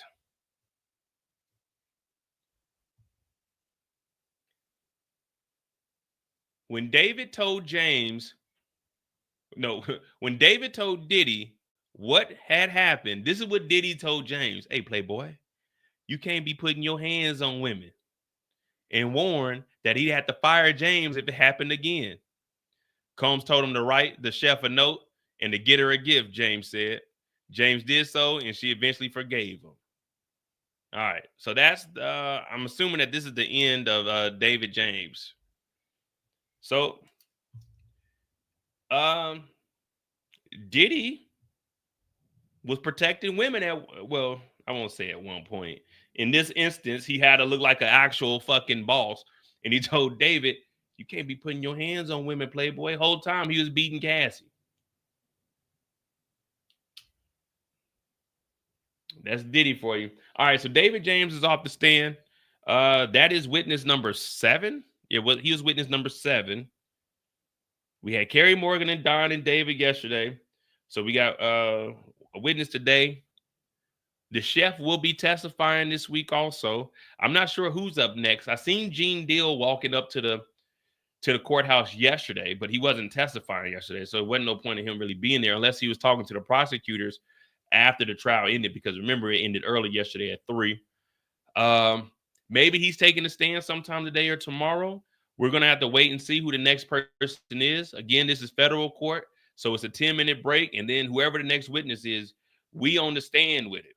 We here all day. I'm Modi J. This is day 7, and we have what we did 6 hours yesterday, 33, 6. We have 39 hours total for the Diddy trial, including the hour and a half now. We're at 40 and a half hours covering the Diddy trial over the first 7 days. So we will probably exceed 100 hours on the Diddy trial. Again, I suspended all other media that I'm putting on my channel, and we're just focusing straight on this trial.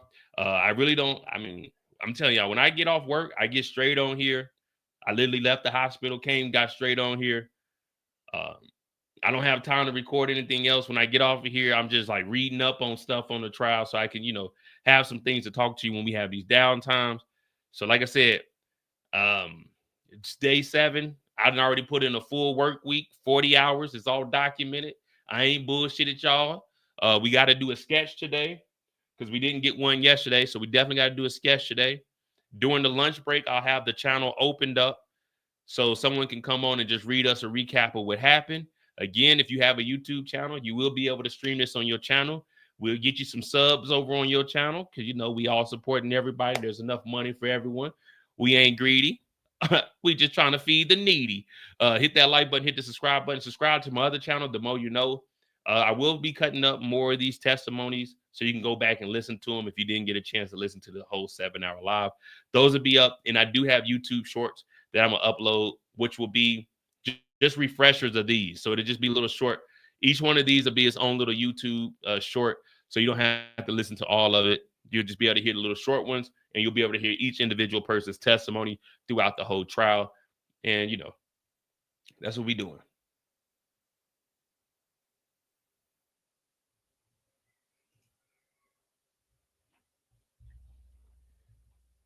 Let me see where we at. We got 150 people in here. You already know how y'all do me. It gets to a point where it's like, I try to be a good nigga, But every day, I gotta come in here and tell y'all to hit the like button. We got like 50 likes in here. It's a damn shame. I'm over here sweating, hot as hell, bees flying in and out the house, doing this for y'all. I got clothes in the washing machine that I gotta take out. Y'all won't even hit the like button for me. So if you haven't hit the like button, if you're in the chat right now, go to the top of the chat, pinned in the chat. There's a link that says Cash App. If you haven't hit the like button, you could either hit the like button, close the chat, and hit the like button, or there's an easier process in the pin bar in the chat. It's a thing that says Cash App. You click on that, and when you go in there, what you do is you press the 1 button, and then no decimal, and then the 0, 0, and then at the bottom of the screen, it's a button that says Send. So you put the 100 in there, no decimals, and then you press that send button. And then after you do that, it should give you like a check mark saying that it was confirmed, sent to JMO. And then you can come back into the chat. Or you can take the easy route and hit the like button. But either way, you're supporting your boy. All right, so we got a little 10-minute break. HFG, thank you for the $4.99. Did all the co-conspirators become witnesses? It's crazy that Diddy is the only one going down. They're definitely protecting other powerful people. I think amongst this racketeering, it's everyone else up under him. And yeah, it looks like everyone's testifying. But let's think about it. I don't owe no loyalty to Diddy. If I worked for Diddy, now I would have never been near the free calls. I would already been like, nah, that's just some wild shit. I probably would have been fired. Like, be honest. None of us would have been around the freak off shit. Like, no, we'll do what? Like coming over there, Diddy in there stanking and sweating and shit, talking about, hey, Playboy, man, nigga, no, I'm not doing this shit. No. I hate going to the bathroom when my boss is in the bathroom. I don't like talking to my boss. I already know I couldn't be nobody's assistant anyway, because I just don't give a fuck that much. Like, I'm not on time for myself. What makes you think I want to be on time for somebody else? So yeah, no, I wouldn't have. Mo, what did you see? Yeah, man, they niggas had free calls. That nigga Diddy was a nasty dude, for real, for real. I seen him whooping ass. They tried to do that shit with me. I slapped the hell out of Diddy. They fired me. Security jumped me, but they fired me though. But I wasn't going out like no hoe. Yeah, like, come on, man.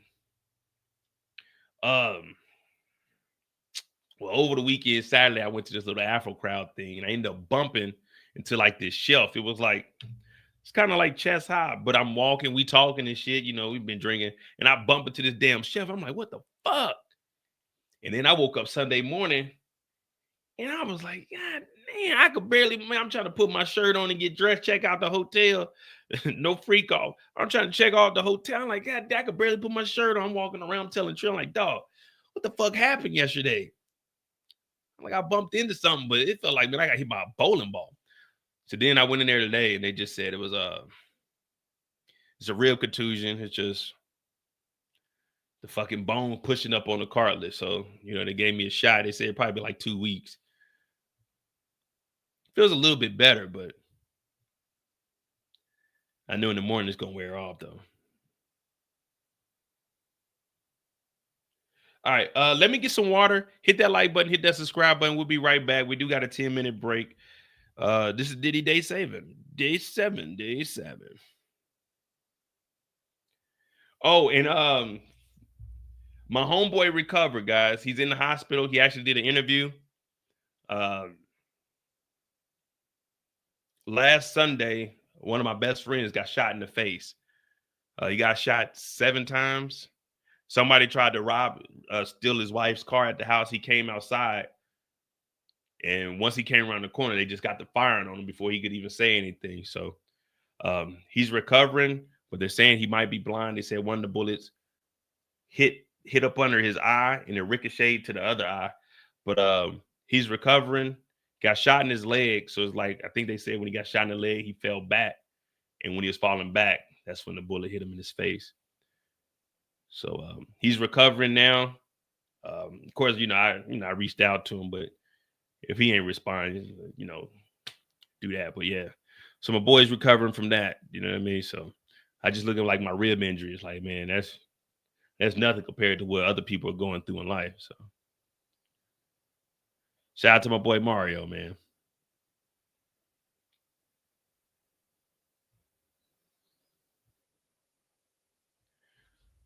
Yeah, they gave me Chester. I don't know what the fuck it is. One of the shots that they said the athletes get, like to go back in the game, they gave me that. That motherfucker was burning. I'm like, shit. But yeah, I got some ibuprofen and I got some muscle relaxer. I'm gonna take tonight. Pass out. Hit that like button. Hit the subscribe button. I'll be right back. Let me put.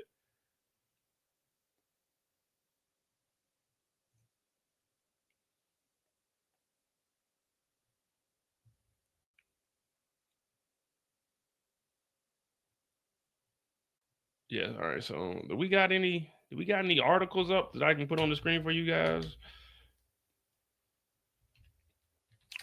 I'll just be right back though. Don't worry about it.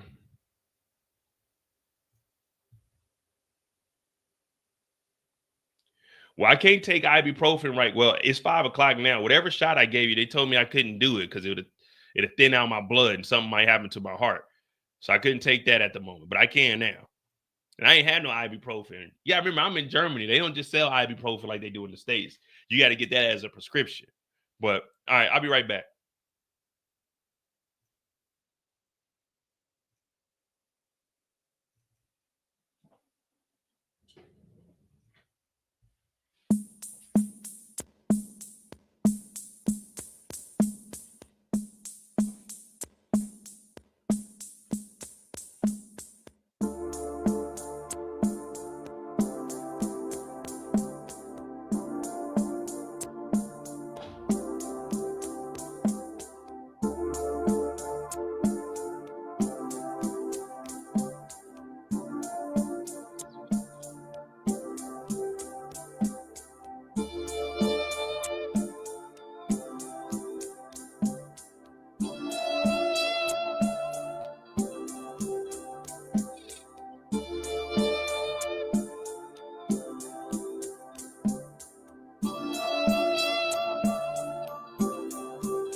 All right.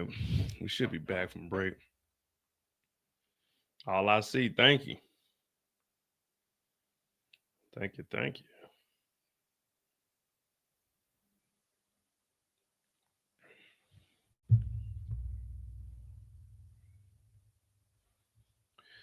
All right. Storage claims.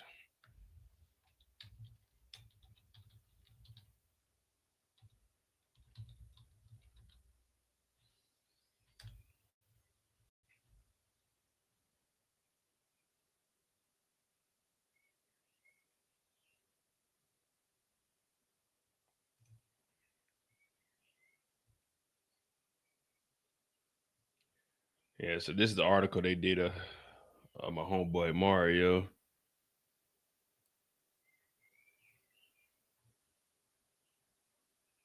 Home last weekend, talks in an emotional interview. Police say the suspect was attempting to steal the man's car. Fox 4's Reagan Porter joins us live outside Research Medical Center tonight.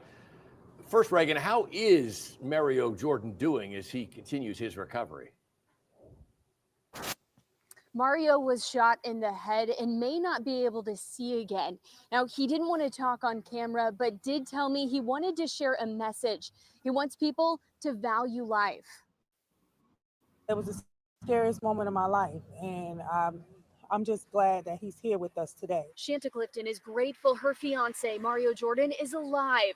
She says early Saturday morning at about 3:30, they woke up to their car alarm, then gunfire. Clifton saw someone trying to steal their car and says Mario ran outside unarmed. As soon as he got out there, he said, "Hey, what y'all doing?" They just started shooting. Like shooting. Before someone fired bullets at Mario, he saw 3 strangers and says 2 more were in a getaway car. Raytown police say they're still searching for a suspect. Emergency responders rushed Mario to the hospital. He was shot in the head. Now Mario can only see figures and said doctors told him he may not be able to see again. However, Mario's praying he will regain sight. He's probably not going to be able to see. They took something away from a great person who did a lot for this city. They have 3 children. Mario works at General Motors. He's also passionate about investing in our youth, from helping kids produce their own music to coaching a youth football league. Thank you for teaching me how to play football. 13-year-old Logan Gervey played for Mario on the Mighty Ducks. He was a great coach. He always know how to talk. Yeah, man, they got my boy, man. Some bullshit. All the shit we went through growing up for him to be 40 years old and this shit to happen to him.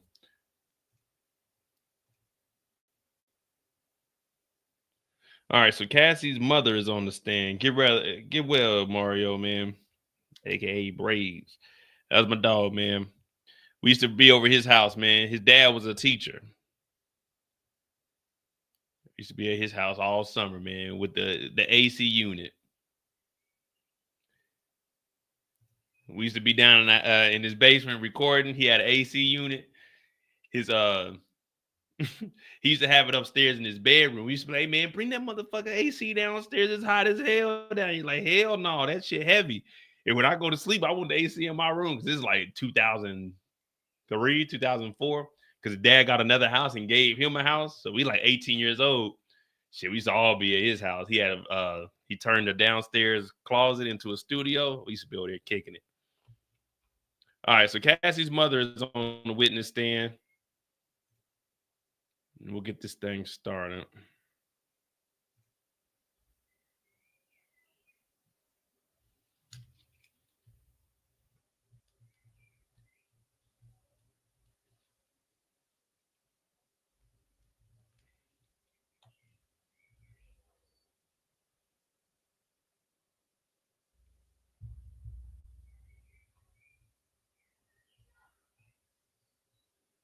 All right, here we go. Her name is Regina. Okay, Regina Ventura.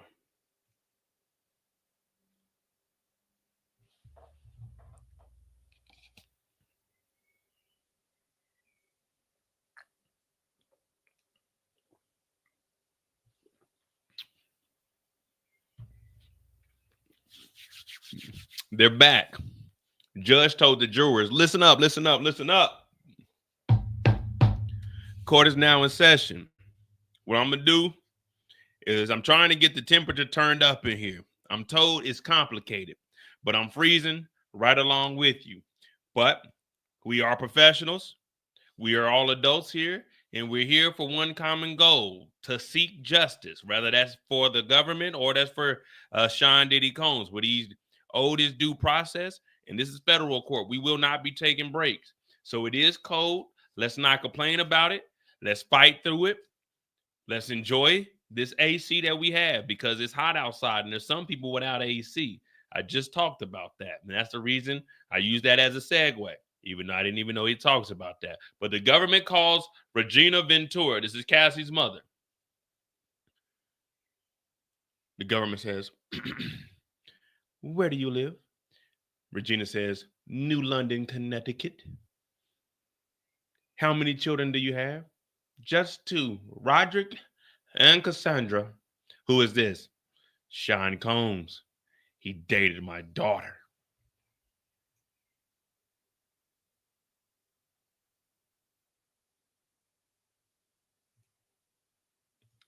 Oh, yeah. You know the mom's about to tell us about injuries we ain't heard about.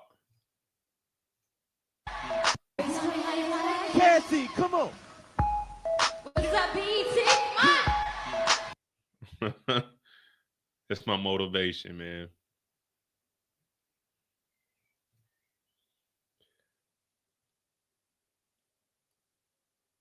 This is just going back to David, talked about lying.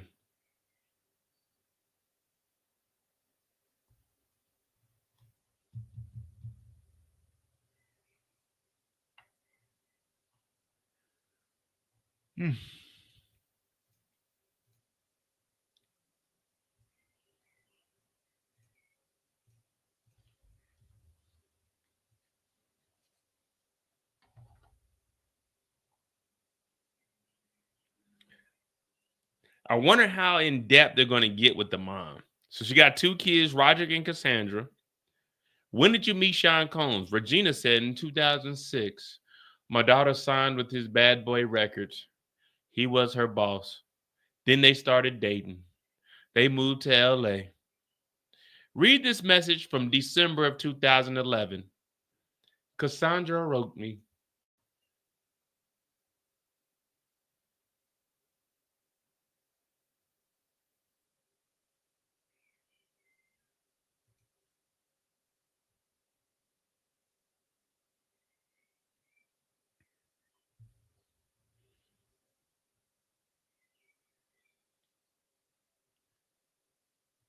Yeah, saying that Diddy was her boss is showing the power dynamic. Like, yeah, they were dating, but that was her boss. They shouldn't have been dating.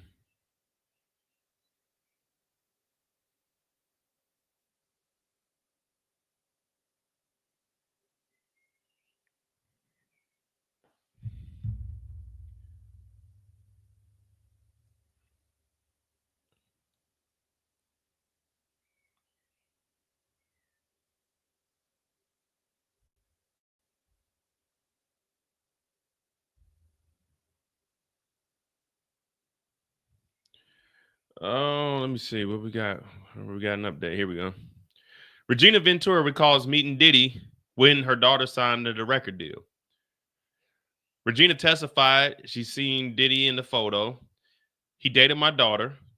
She said she first met Combs in 2016 when Cassie signed the Bad Boy. Regina said when her daughter and Combs started dating in New York City, she'd see her daughter about 3 or 4 times a year. When Cassie moved to California with Combs, Regina said she saw her less frequently, usually around the holidays. It was harder to get to her, Regina said. What to expect when Cassie's mother takes a stand? We'll catch up on this later. We don't need to know what to expect. We want to see it in real time.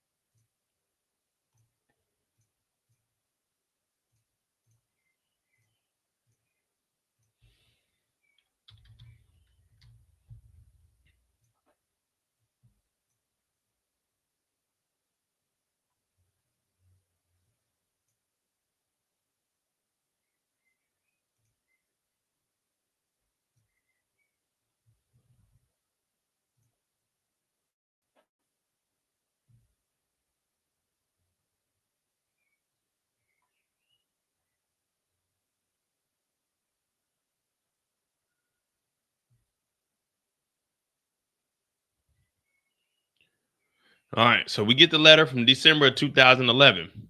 Regina, she said, Diddy threatened to release a sex tape and go after her and Mr. Muscuddy. Talking about Kid Cudi. How did you react? It made me sick. Sean Combs demanded $20,000, he said, to recoup losses due to Mr. Cudi from my husband and myself. Hey, what up, Morel? Yeah, man, Kansas City's a wild place, man. That's what I say. I moved in 2009 and I never been back. Well, like as far as living, except for before I came over here. So wait, Diddy sent Cassie sent a message to her mom saying that Diddy is demanding.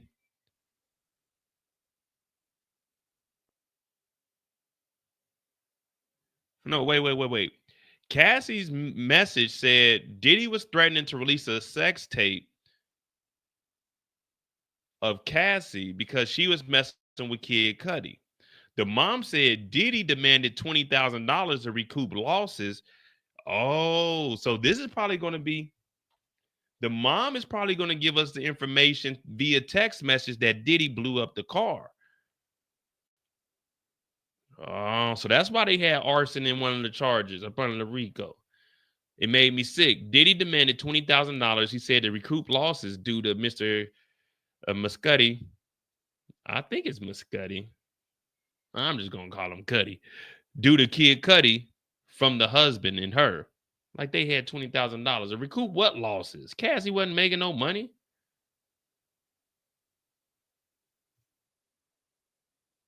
Yeah, that's extortion there. There you go. See, Kendall, there you go. The feds got all of these witnesses for a reason. So it's like, all right, we got more than one thing on you. So there goes the extortion. And remember, up under the racketeering, you only need to get 2 crimes committed up under that to actually get the RICO. Now it's a solo RICO because everyone else that was a co-conspirator, like David, they said, listen, we'll give you immunity or we'll give you a proffer agreement. You come up here, you won't have to testify on anything that you did to incriminate yourself, but give us all the information on Diddy. Security guards, give us all the information on Diddy. We won't care about what you did wrong. You won't get in trouble here.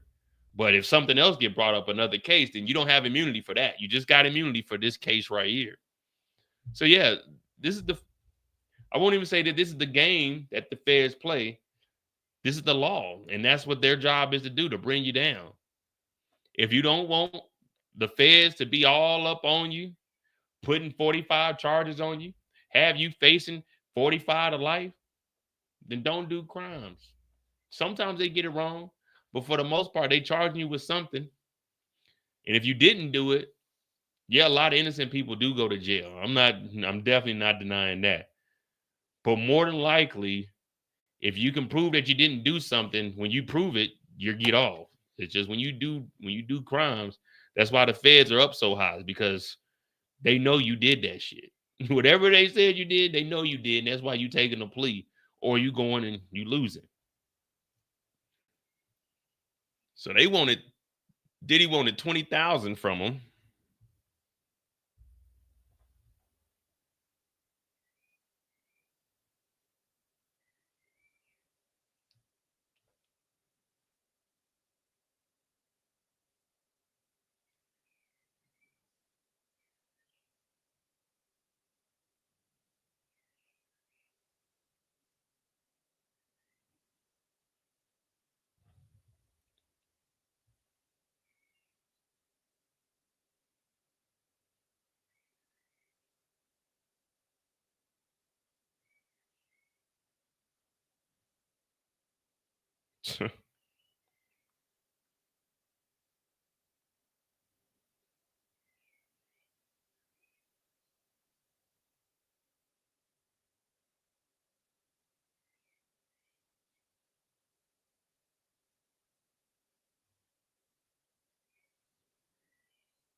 What's up with this guy, man?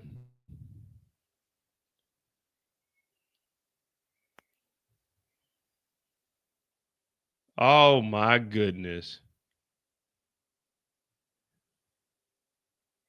They said, why did you take out a loan to pay Combs? They said, for the safety of my daughter. Look in the binder. Are these the photos? Look in the binder next to you. These are the photos I took of my daughter's bruises from Sean Combs.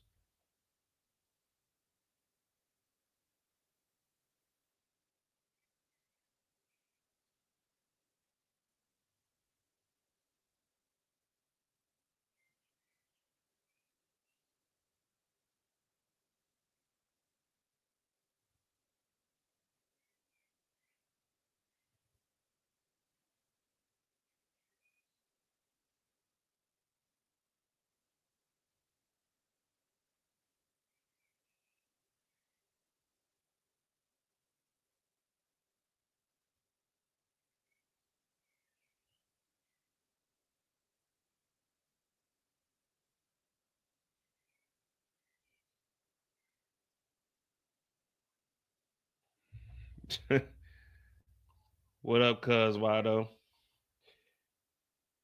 Well, there's our extortion. So the mom took out a loan for $20,000 to pay Diddy so the sex tape wouldn't come out and for the protection of their daughter.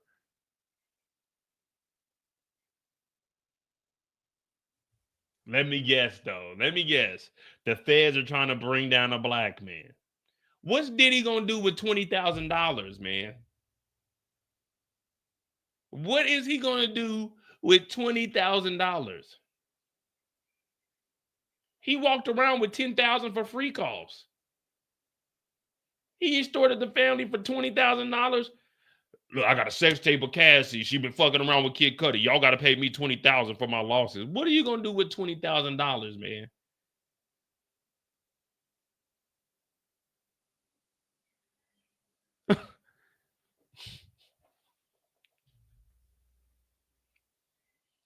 That's extortion. That's intimidation.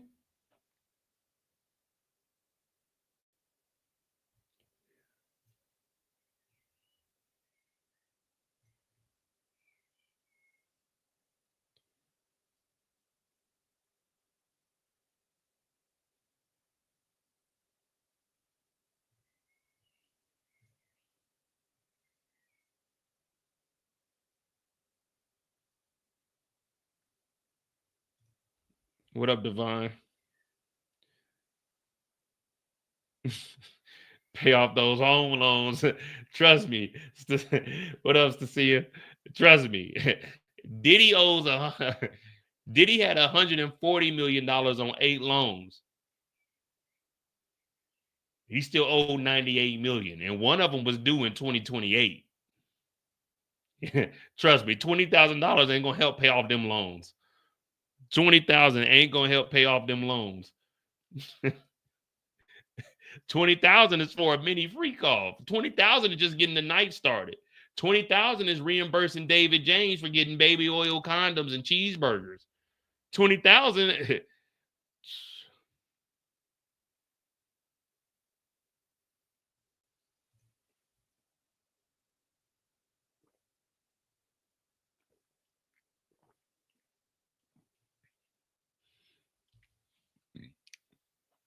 So now they're looking at the photos of Cassie's bruises. They asked, "Do you know about Mia?" Regina's like, "Yeah, she was an employee for Sean." What happened? "We were in his kitchen laughing." Sean asked, "Why was she laughing?" She stopped and looked plain. Now to August of 2016, we're done with that binder. So what they're doing is showing the control. Remember, Mia's taking a stand also. Same thing that was happening to Cassie. I don't think it was as intense, but something still happened to her. As far as like I think like assault. I think she may have been part of a freak off. I don't think it was as much as Cassie. I can't remember that, but I do know that he abused her.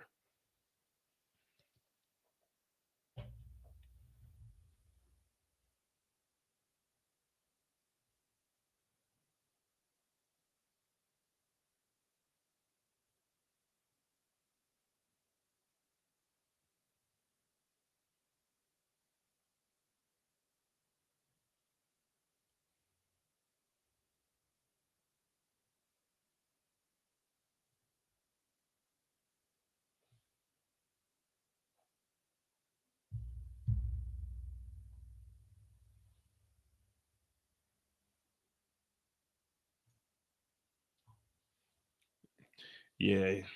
All right. While in LA, did you call the cops? Okay. Regina said, "Yes, I did." Diddy stole Cassie's phone.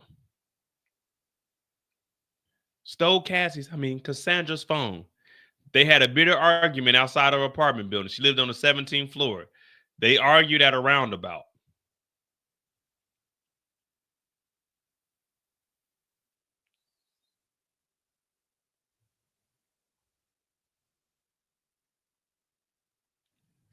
So Diddy stole the phone.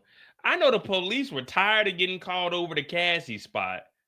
They got called over there for a stolen phone. They got called over there because Diddy was allegedly banging on the door with a hammer.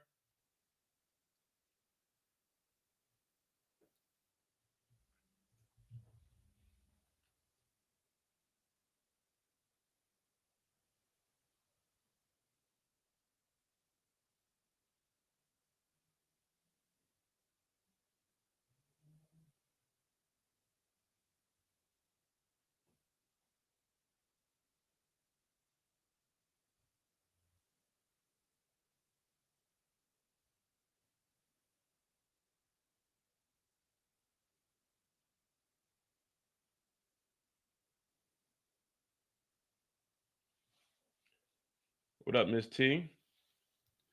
So we just waiting. We just seeing.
All right, let's see what CNN got.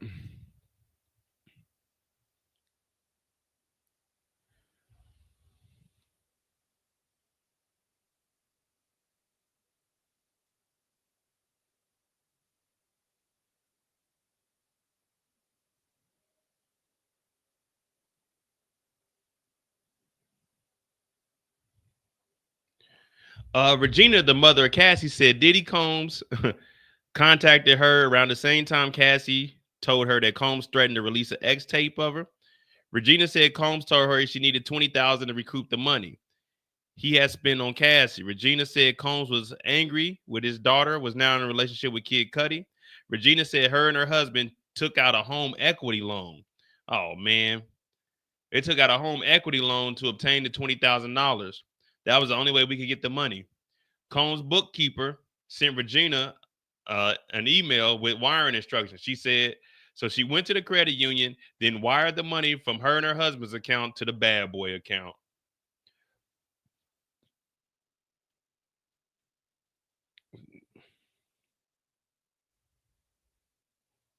She said after about 4 or 5 days later, the money was returned to her account. But she did not have any communications with Combs about it.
What up, Nicola?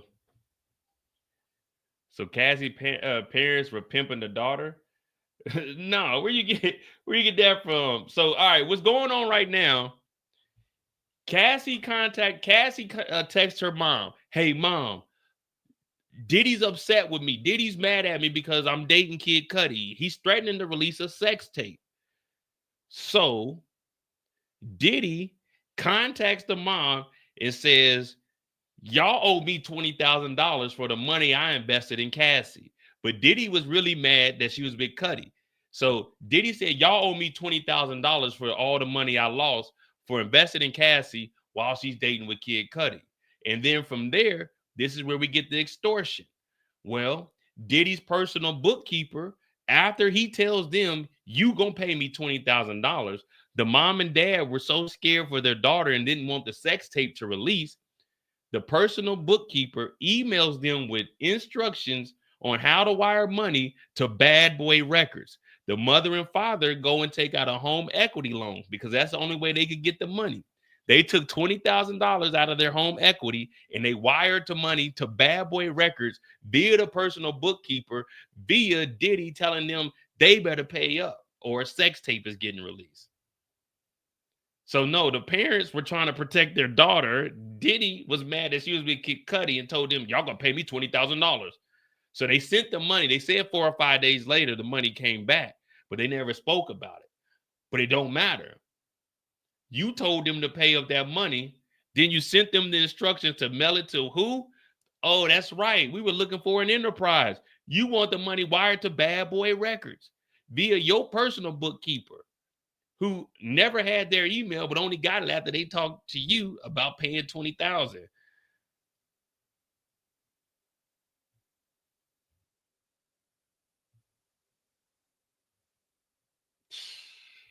And there we go. There's the extortion. I was wondering where the extortion was coming from. Well, there's that. Like, wait. See, so he was just thinking, this is 2011. He was just thinking, man, fuck that, man. She fucking with Kid Cudi. I'm gonna make somebody pay. I'm gonna attack her parents who I know ain't got the money. Give me $20,000. And then he had his personal bookkeeper sitting over the wiring. Like, they didn't say get the money and give us cash. They wired it to Bad Boy.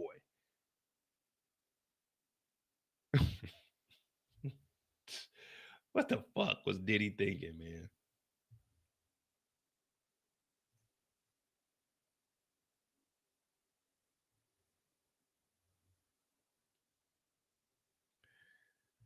All right. The jury sees photos of Cassie, the mother took following a beating. The jury is now seeing photos of Cassie that the mother took during the December 2011, in her parents' Connecticut home after Diddy physically assaulted her. Regina testified that she took the photos to keep as evidence. She was bruised, and I wanted to make sure that we memorized it. She said her daughter told her at the time that she was beaten by Sean Combs. These photos were the first admitted into evidence during Cassie's testimony.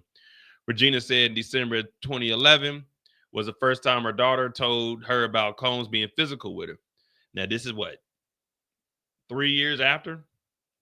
Regina testified about a time prior to that when she read a blind item about a celebrity getting beat up in a car with no names included. She said she asked her daughter if that was about her. Cassie told her it wasn't about Combs. A bitter argument with Combs over stolen phone led to the police being called. Regina said they were in LA in August of 2016 for her daughter's 30th birthday when she and Combs got into a bitter argument outside of Cassie's apartment building. Combs stole Cassie's phone, Regina said. We were arguing about the phone. I want the phone back. And he was holding it. She said one of Combs' security guards was standing between them. She said, I was yelling, screaming, and trying to hit him. She said, but said that she was not able to hit him. Combs eventually gave her the phone back, but then he took Cassie's car. So they out here arguing. Diddy gives her the phone back, but then takes the car. This nigga's like a fucking 16-year-old. What's wrong with this dude? This dude's like a fucking big-ass kid.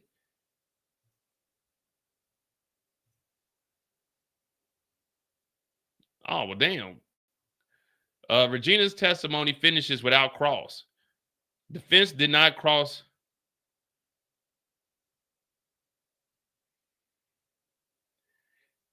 The defense couldn't even cross-examine the mom. There wasn't nothing that they could look at and be like, well, damn, okay, she's lying.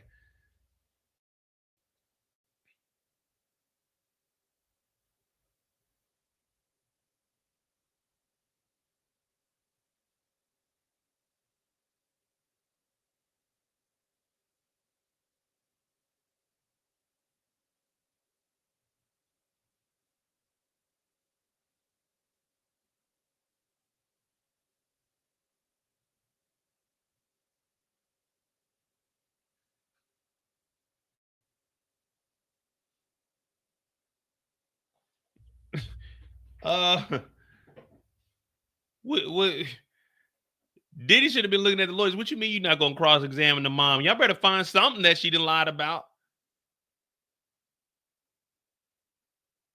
Y'all supposed to be a $1 million dream team. Every single witness that get up there, try to discredit them or something. So that means that everything the mom's saying was the truth. Everything Cassie's mom got up there and said was the truth, because the defense said defense attorneys did not cross-examine her. I do not have any questions for you. So everything the mom said is true. Diddy extorted the family for $20,000, probably to try to piss Cassie off because she was with Kid Cudi.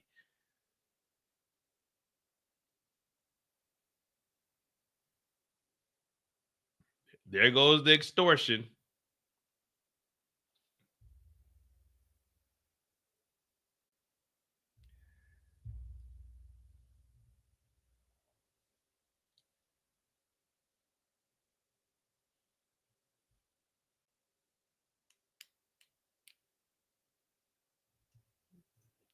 Exactly, Sammy. His dad wasn't around. His dad was a dope boy.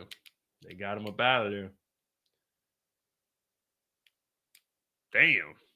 Well, as of right now, we ain't heard, hey, man, the defense is tearing them apart. Let's see what all of those Diddy defenders got to say now. Because Regina got up there and said, I swear to tell the truth, the whole truth, and nothing but the truth. So help me, G.O.D. The defense looked at her and said, well, shit. Looked over at Diddy, was like, the good news is the check cleared. The bad news is that RICO, it looks like stick. It looks like it's going to stick because we just heard about extortion. Oh, man. Oh, well. Can't blame nobody but Diddy. But let me guess. They're trying to bring the black man down while Diddy's over here extorting families that ain't got $20,000, knowing he didn't need $20,000. But hey, that's where we're at. Let's continue on. That was witness number 8. Witness number 9 is up. Shereé Hayes. Shereé Hayes. My bad. Oh, this is a guy. All right. Real quick. Put your blinders on. Put your blinders on. We have a male escort. Remember the name, The Punisher? He is now entered the courtroom. The Punisher has now arrived. The Punisher will now be giving testimony about what has occurred during thy freak-offs. The Punisher is in the building. Shereé, that's what we're going to call him. Shereé.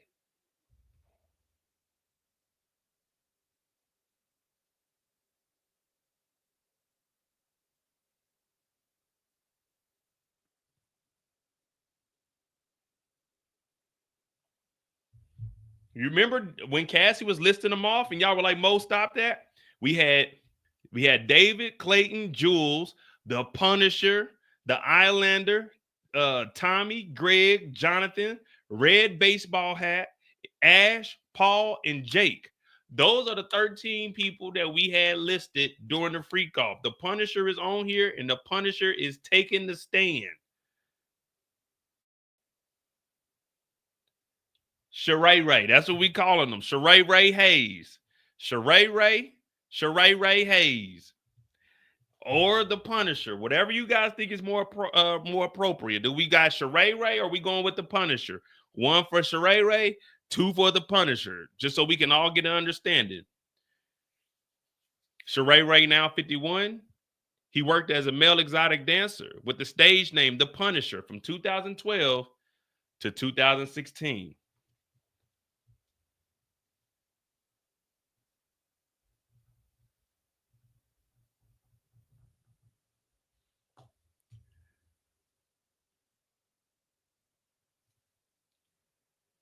All right, here we go. Getting thick out here. Pause. Hey, you.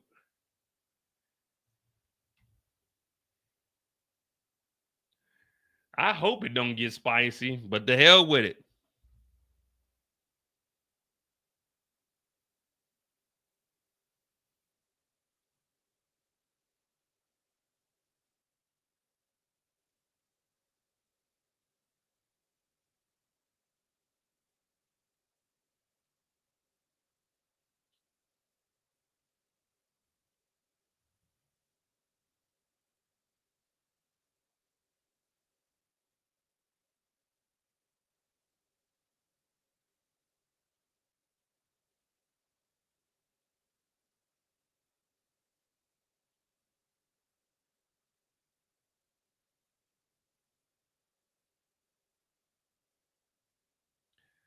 All right. Shereé Hayes, aka the Punisher, is in the building. I'm gonna try to give disclaimers before we get to anything like that. I don't know. Now, legally, all they had to do is say, "Hey, Shereé, did Diddy pay you for X?" Yes. Did you go to different states to have X? Yes. Did you get paid in those different states? Yes. Okay, you're good. That right there will prove the transportation to engage in P2, that would engage in the commercial X trafficking. Everything that we're looking for will be answered. But that's not what we're here for. Oh, no, no, no, no, no, no. They're about to give us all the details. They're about to let everybody know what was going on in here. We can easily prove that Diddy is guilty on all the charges. Was he paying for prostitution? Yeah. Was he transporting to different states to engage? Did you go to New York? Did you go to Miami? Yeah. Did Diddy pay you in both of those? Yeah. Okay, cool. We got that. Was Cassie, were you paid to have X with Cassie? Yeah. Oh, there's the commercial X trafficking because you can't pay someone else to have X with somebody. So there, we got all of them. But no, that ain't what they about to do. We about to get a list of what was going on in these free calls. Was there applesauce involved? Crisscross applesauce? Did they take timeout breaks for IV fluids? Was there drugs involved? Were there runs to the store? We're about to get all of this. Why is Effie Morales? I see Ellie, Fanny, Effie. What, they talking about Effie? Man, I'm not clicking on that, man. You know, I'll look at that off screen because, you know, when you click on stuff on Twitter, it might be some wild shit.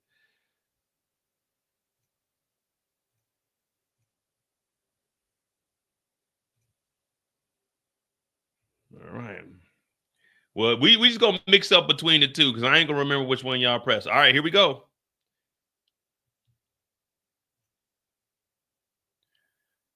Shereé, why were you called the Punisher? Shereé said, shit, playing basketball on West 4th Street. You know how it is. The woman who called you, what time did she book you for? Midnight, Trump Tower, Central Park West, strip tease for a small group of friends, nothing too major, nothing I couldn't handle. You give me 3 or 4 women, I can handle that. When did you get there? How did Miss Ventura appear? Shit, when I got there in the bathroom with nothing underneath and a wig, I was expecting the crowd, but there was no one else. She told me she and her husband wanted to create some type of actual scene with baby oil. Now, initially, I came over there to just do a little bit of dancing. I said it's a strip tease, but they brought me on over there. You know, they called me the Punisher from basketball. I used to punish niggas. Not like that, but I used to punish niggas. Okay. What did she hand you? Shit, $800. How was the room? Dimly lit, electric candles, bowls of water with bottles of baby oil in them. She told me not to acknowledge her husband, not to look at him when he came out. Did he come out? Yeah. He was naked, but I could not see his face. It was like what a Muslim woman wears or something like that, you know, where you can only see the eyes, you know, like you can only see like the eyes and stuff. He had a bottle of Astroglide. How did you recognize him? Shit. No, how did you recognize it? Talking about the Astroglide. Shit, I use it. Purple top anytime. Anytime that purple top come out, I know it's Astroglide time. You must have forgot my name, the Punisher.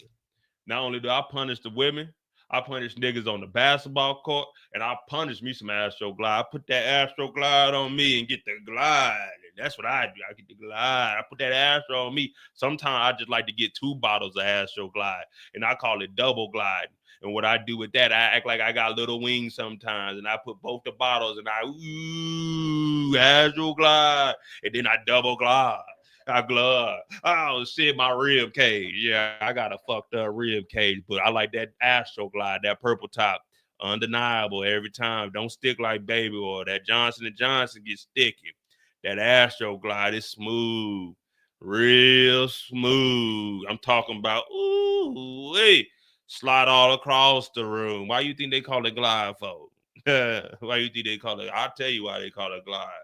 Because it's Astro. It's out of this world. It glide all night. I'm talking about, oh my goodness.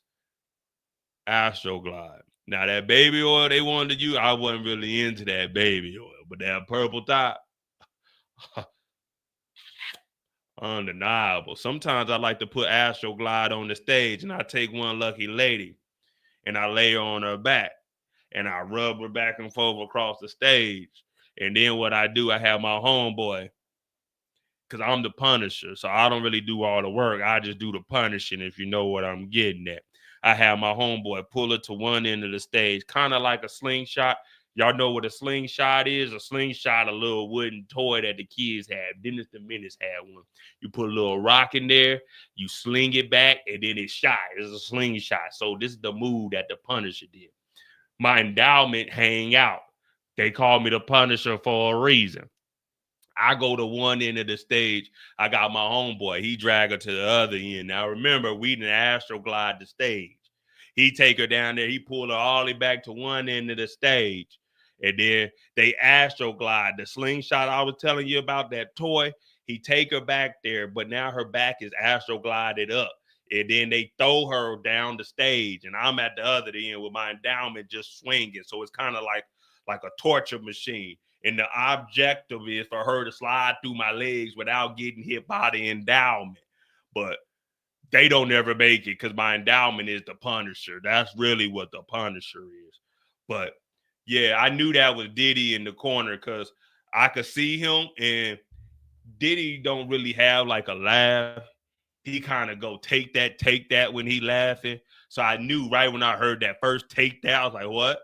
I said, ain't nobody taking nothing. I'm the Punisher. I do the taking. But I heard take that a couple of times. I told you, he looked like a Muslim woman because he had the mask thing here, but I could see that nigga eyes, and the nigga had glasses on. But the Astro Glide, like the Astro Glide to tell you who a real person is. And I could tell he wasn't too experienced with that Astro Glide because the way he was holding it with two hands. Now, a real man hold the Astro Glide with one hand, so you could do the two Astro Glide thing that I was telling you about 10 minutes ago, but he couldn't do that because he got baby hands. But what else were you asking me? Because I was going to tell you a little more about the Astro Glide, but I think that's about it. I ain't really did too much Astro Glide stuff because I'm 51 now. I was like 40 when that happened. I was in my prime, but that's pretty much what happened that night. And I knew it was Diddy from the first take that. All right, come on, y'all.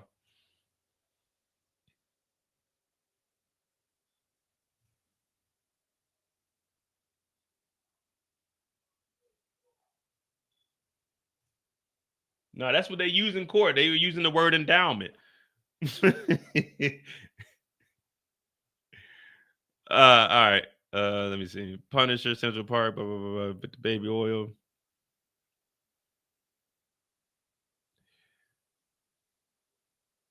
How did you end up recognizing her? He said, I was a fan of Mr. Combe and I followed him on Instagram. I saw her on it. This would be a good place to break. All right, so we got lunch, guys. We were just getting into this Shereé testimony, man.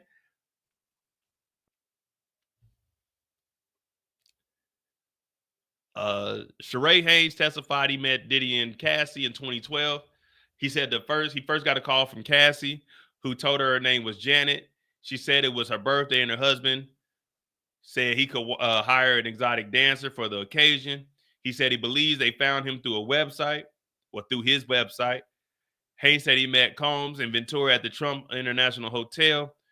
The first time he said he believed he was going to provide a 30 to 45-minute striptease dance for a small group. He further testified the first encounter with Combs and Ventura at the hotel. He continued describing the first encounter at the Trump International Hotel. Cassie greeted him at the door in a robe when he arrived, and he believed she was also wearing a wig. He said he did not recognize her at the time, he testified. Cassie invited him into the suite, and she explained that she didn't want him to actually dance. She told him her and her husband liked to create a sexy scene involving the application of baby oil, and that her husband eventually would come out to watch. Cassie told him to ignore her husband, Haynes said. I was specifically told not to acknowledge her husband. Try not to look at him. No communication or anything.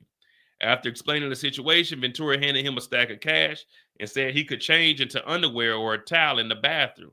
He counted out $800 and slipped into a towel.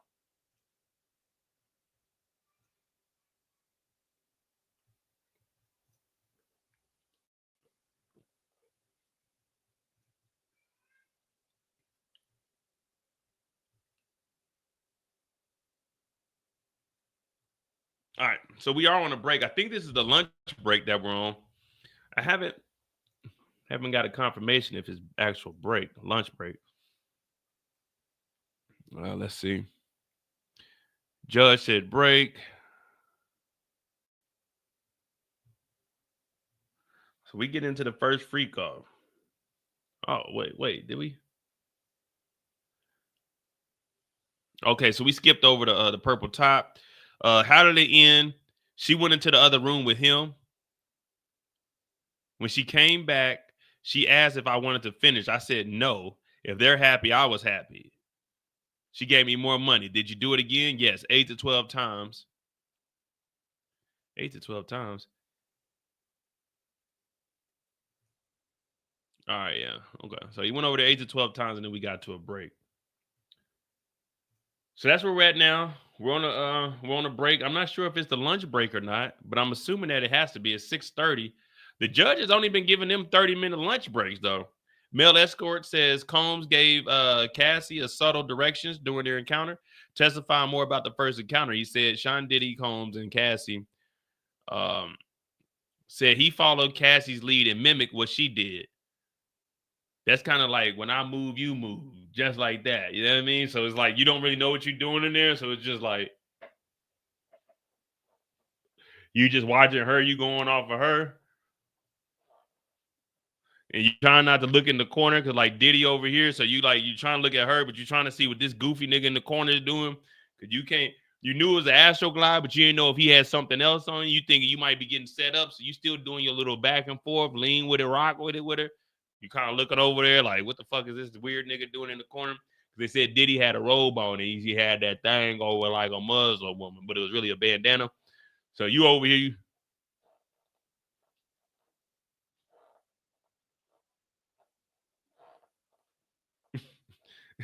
Casual like, did you want to finish? That nigga had that $800. Like, hell no. Hayes said at the end of the encounter, Cassie thanked them and handed them an additional $1,200. Now people gonna say, see, she was paying for it. He said he did this 8 to 12 times. Hayes said, all right, testifying more about the first encounter he had with them. He mimicked what she did. Hayes said that when Cassie began to when she began to pour baby oil on herself, he did too. So she pouring baby oil, he pouring baby oil. Eventually, he saw a man enter the room, he testified. Hayes recalls Combs would speak to Ventura, giving her subtle directions, including adjustments. He wanted the lighting and how her body was positioned.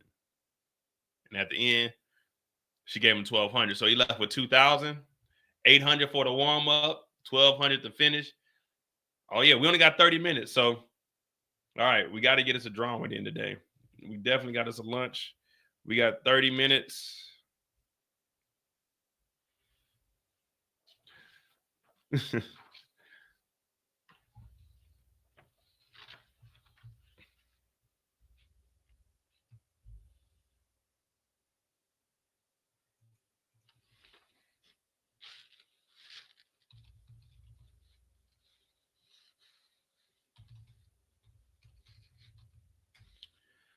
All right. If anybody wants to come on up here and give us a recap of the day, if they were actually paying attention, so I can get this sketch out the way.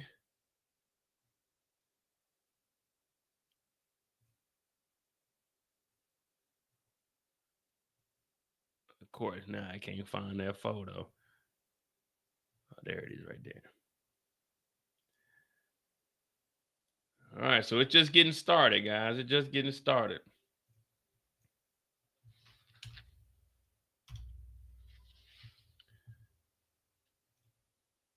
Open the image in a new tab. I'm definitely going to draw this picture today. Also, I need to get Diddy's address again so we can see how far it is away from the Mel's Diner, so we can see how fast they tried to pull back up on Suge, how long it took to get there and back. They were probably running all stop signs. Live updates, catch up, one post.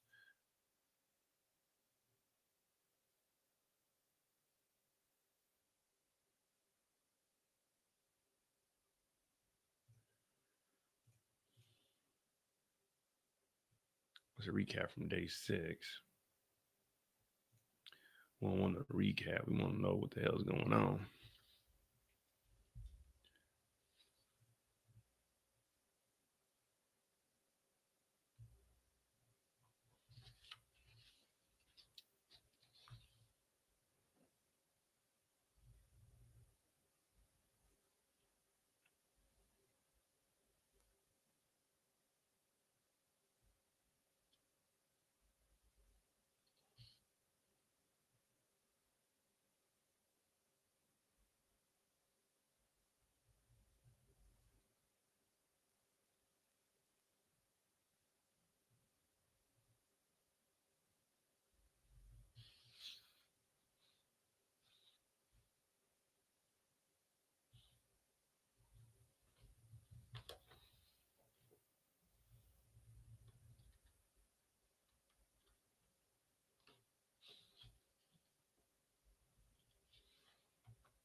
So we got us a little lunch break. Go grab you some water. Go grab you some drink. Whatever you got to do.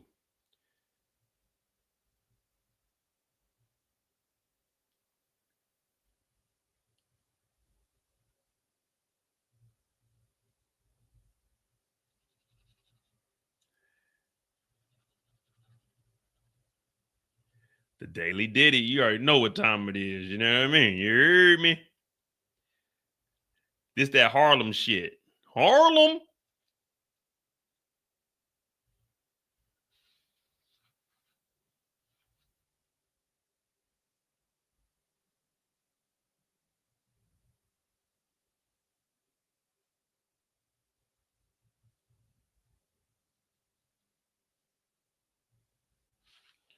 Oh, man. Let me see. See if he does a vlog for the day.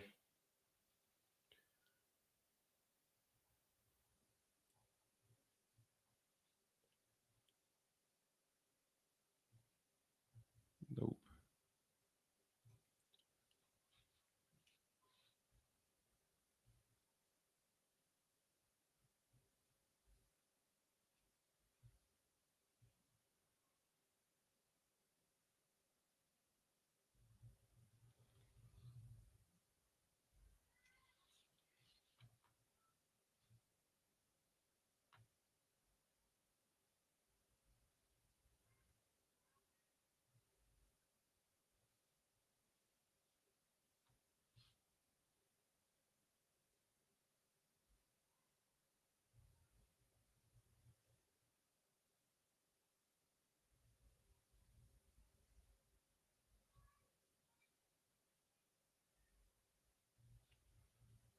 Hey.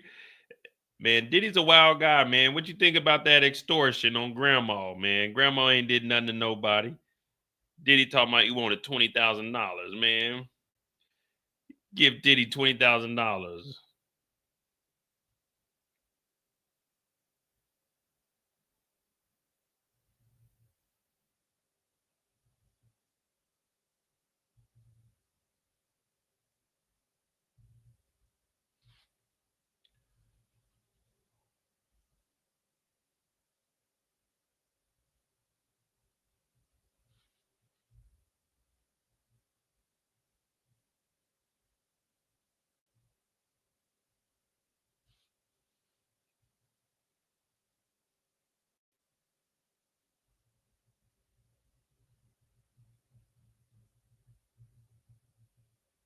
He ain't got no waves today either, so we ain't got to do no details on the texture of the waves.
So Haynes ain't recognized that Diddy was in the corner.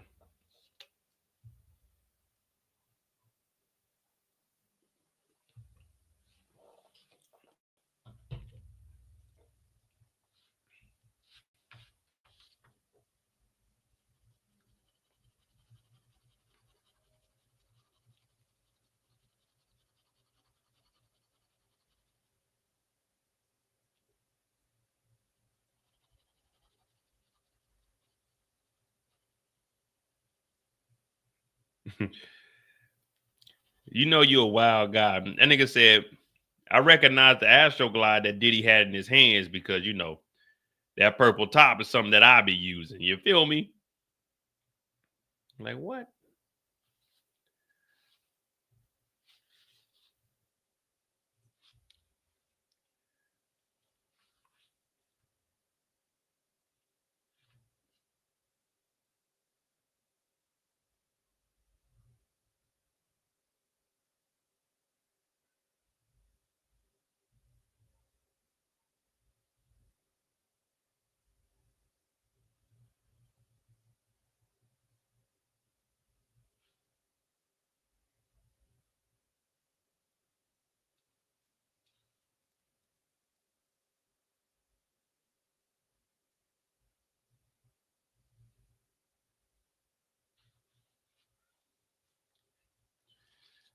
I mean, he was making the mortgage payments, but he kept getting them refinanced and taking out more and more loans on top of it.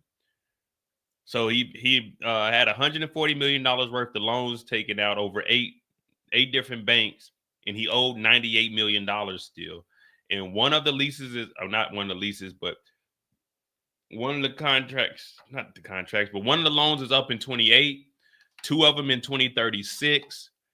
And he wasn't gonna make those payments. That's why the bank stopped giving him money. But all that came out because now everybody's into your personal business, and the feds ain't playing around. They like, hey, give us whatever information we need, because let's see if this fool puts some of this stupid shit on his taxes. You never know with Diddy.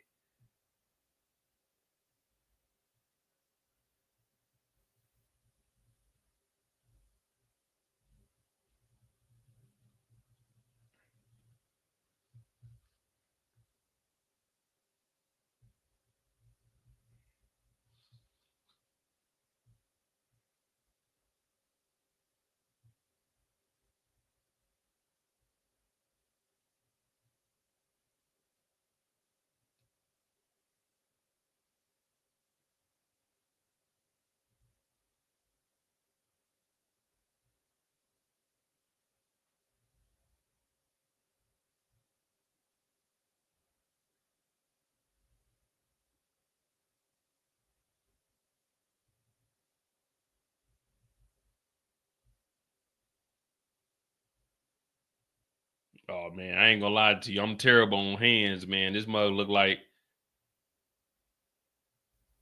AI was being used. But we trying though.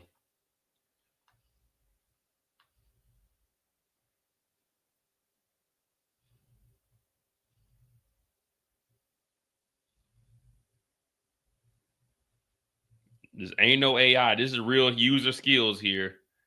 This is real user skills here. So don't be too impressed. Don't be too shocked about it. But this is real user skills here. What I'm doing, you ain't gonna see this in the courtroom. You ain't gonna see this on a typical like YouTube channel or anything of that nature, because I'm one of a kind, throw top of the line. You feel me? So kind of what you're seeing here, just be impressed. You ain't got to say too much. Leave all the oohs and ahs for the end of the day. But, you know, this artwork going to be worth something one of these days. I know a lot of people say, we don't want no Diddy artwork. This isn't Diddy artwork. This is federal court case artwork here. So what I'm doing is really putting in the time, the sweat, the tears in order to show y'all that, you know, it's more to life than, you know, just making jokes online. Like, I'm really dedicated to this right now.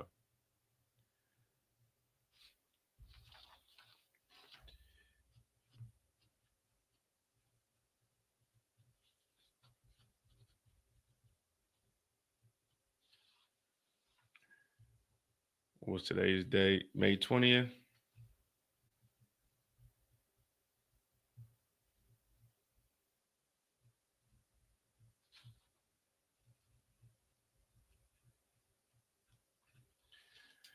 All right, guys, here we go.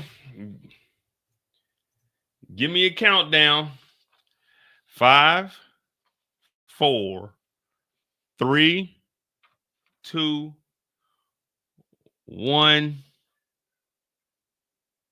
go.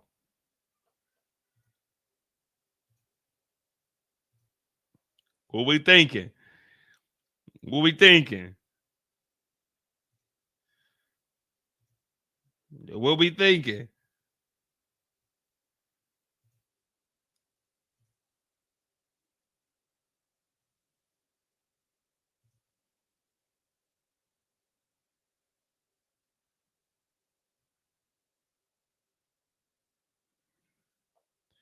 Playboy to Playboy.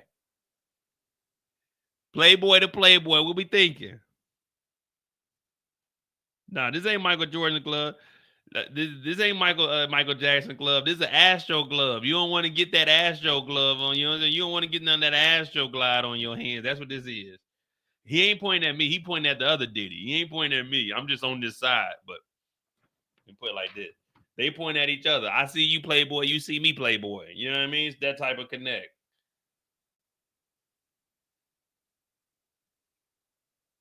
Yeah, Playboy to Playboy. Oh, I ain't know he had a diamond tooth in there. Why ain't nobody tell me he had a diamond? I gotta put that little diamond tooth in there. Was it 1, 2 teeth over?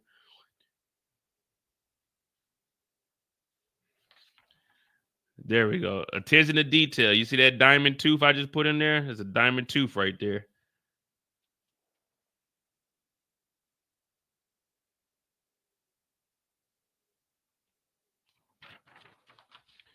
All right. I'm gonna re-up on some drink. Put these clothes in the dryer.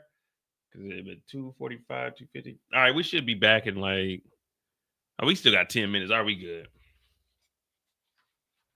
The Punisher will be returning to the stand.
All right.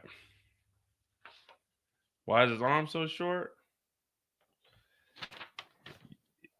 His arm ain't short. It's just the strong arm of the law is after him.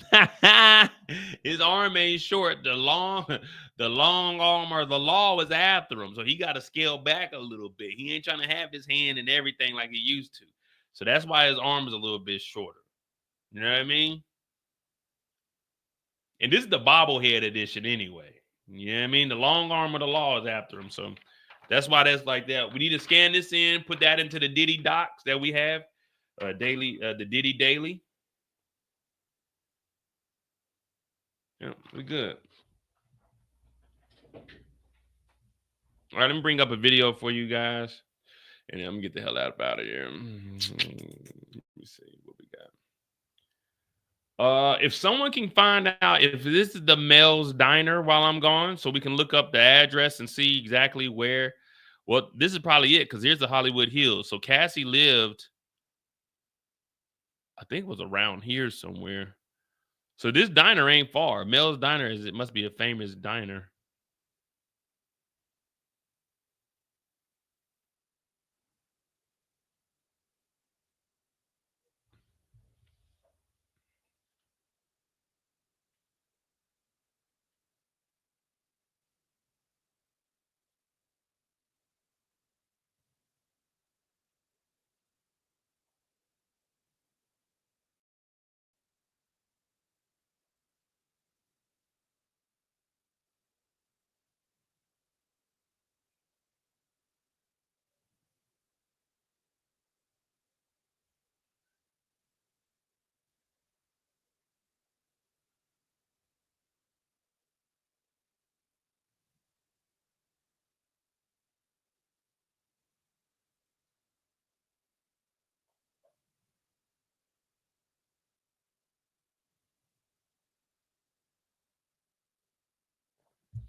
Let me see. Law and crime.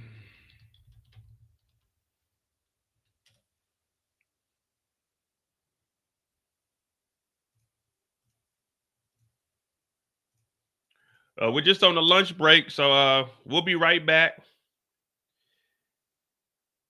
We'll be right back. I think we got like 8 minutes left. I'm gonna put a long crime video on, put this clothes in the dryer, come back up with some water, and we're gonna get back. Let me reword that. They're gonna get back into the Punisher's testimony. We're just gonna read it. The Astroglide, when you use that Astroglide, that purple top, yeah, man, let me tell you, some good times came out of that. But that was the Punisher ain't playing around.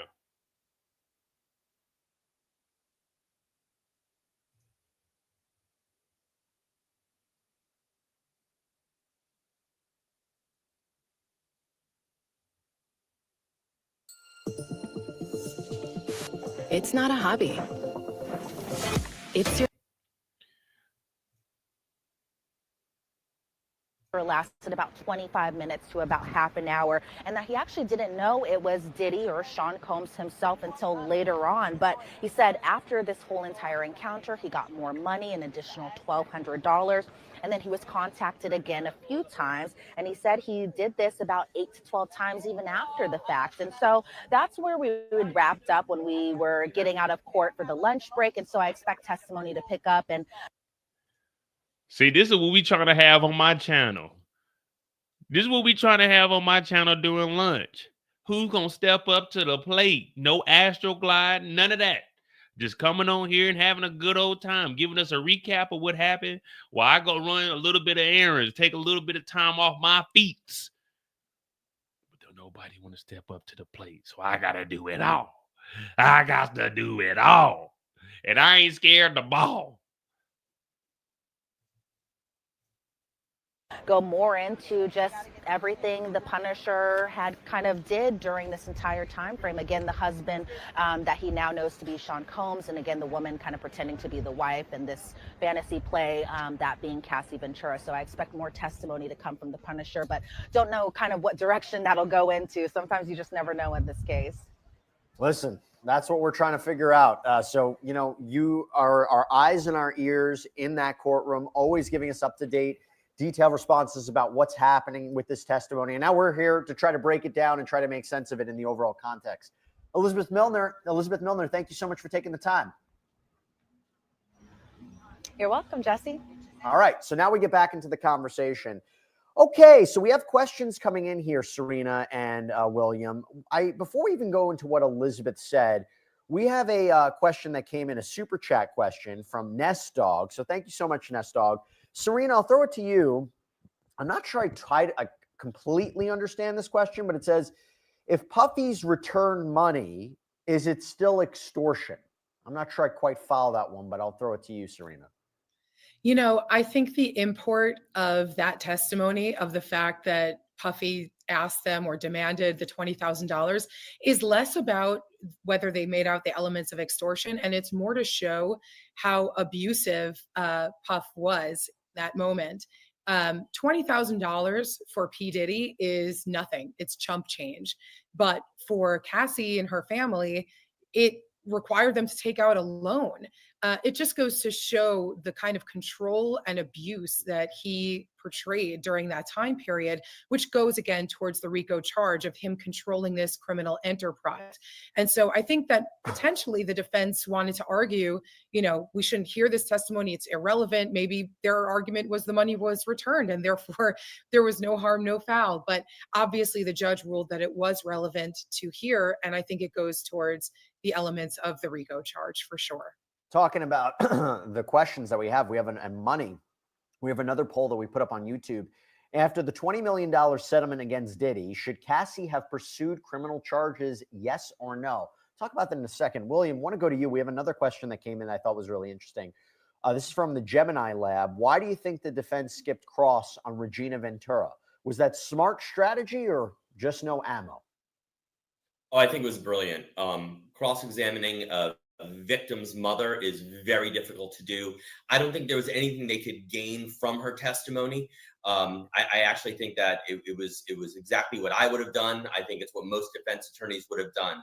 She painted a picture. She emphasized the domestic violence that clearly the defense had already accepted. The defense is almost essentially admitted to. And I think that there was nothing that they could have added in cross-examination. I think that she came across as a sympathetic figure, and I think that cross-examining her would have cut against anything the defense was trying to do. I have a question from Amanda Tavares, but it's not for any of us, guys. It was actually for Elizabeth Milner, so I can't answer her question. But the question was, I have a question for the esteemed courtroom reporter whose name currently escapes me, Elizabeth Milner. Given the evidence presented, what is her assessment of the defendant's likelihood of acquittal? So when Elizabeth comes back on here, if she comes back on here, if they should decide not to come back on break, we'll ask her that question. Here's a question from Alexander Mateo for you, Serena. Will they ever show any of the evidence taken from Diddy's homes during the raids? I would expect that they would. I mean, I think that the evidence that was gotten from his home is going to support the sex trafficking charge, is going to support the lifestyle that they're claiming P. Diddy had and imposed onto other people. I think even the fact of the matter that there were so many bottles of baby oil, for example, and Astroglide, I think that shows that it's more, I mean, we used to argue this as prosecutors. If you recovered a small amount of drugs, right, the argument is it was personal use. But if you recovered a huge amount of drugs, now you're talking about a drug dealer, a potential enterprise. And so I think that these are elements of the crime. These are tools of the crime. And I do think that we will learn about what was recovered. And I think they'll use that against him. It does become a question what we, the public, will see, right? So there were portions of sex tapes that were shown to the jury. As of right now, none of us are going to see that. And I actually, even someone from the media, I would say, I understand. I think that the risk of that getting out and what could be done with that outweighs whatever benefit there might be for a public interest and newsworthy exception for us to see it. I get it. It's an important piece of evidence, particularly if you have Combs maybe directing these performances as alleged by prosecutors and the witnesses. But at the same time, this is just such private details, such sensitive material. There is a concern about getting out and how much of the public will see. Have a question here for you, Will. This is from Joe Midori. If Sean Combs is guilty on all allegations, what will be his sentencing? Well, I think that if you stack everything on top of each other, he's looking at 100+ years. So there's so many charges here. Obviously, that's not what's going to happen here. If he's found guilty, there will be a pre-sentence report. That's how this works in the federal system. Each of the crimes with which he's charged, and for each crime he's convicted of, there is a range that he could be subjected to. I do think if he's found guilty of everything, it's going to be a considerable sentence, but it's hard to guess exactly what that would look like so far. Minimum 15 years, right? Minimum 15 years for sex trafficking. He could get life in prison for racketeering. All right, so is minimum 15 years for X trafficking. There's 2 counts of that. So if he gets hit with both of those, they're gonna probably have them ran together. So it'll just be 15 years fed time. So about 12.5. The RICO, you can get life just off of RICO by itself. The transportation to engage in P-tuition, we've seen that those are a max of 10 years unless they're minors. So unless something comes out where there's a minor involved, well, anything that has a minor involved is pretty much automatically a life sentence in the federal. But the 2 counts of transportation to engage, I think the max for those were 10 years. Sex trafficking is a minimum of 15. So that's how R. Kelly got hit with the 30 years. He got an X trafficking. I think they gave him the 15, and then he got. So everybody wonders how Diddy got a RICO. You know, R. Kelly got a RICO too. R. Kelly was found guilty on the RICO and sex trafficking. So it's been done before, and Diddy has done way worse than R. Kelly. And I know people will say, well, R. Kelly was messing with minors. R. Kelly wasn't on trial for minors. That wasn't something that happened back in the 2000s. Or was it the 2000s? Yeah, that was back in the 2000s. What he was on trial for was just having girls locked in rooms. If Diddy had Cassie locked in hotel rooms where she couldn't leave for weeks, that's the same thing that R. Kelly was doing. R. Kelly got a RICO in X trafficking and got 30 years.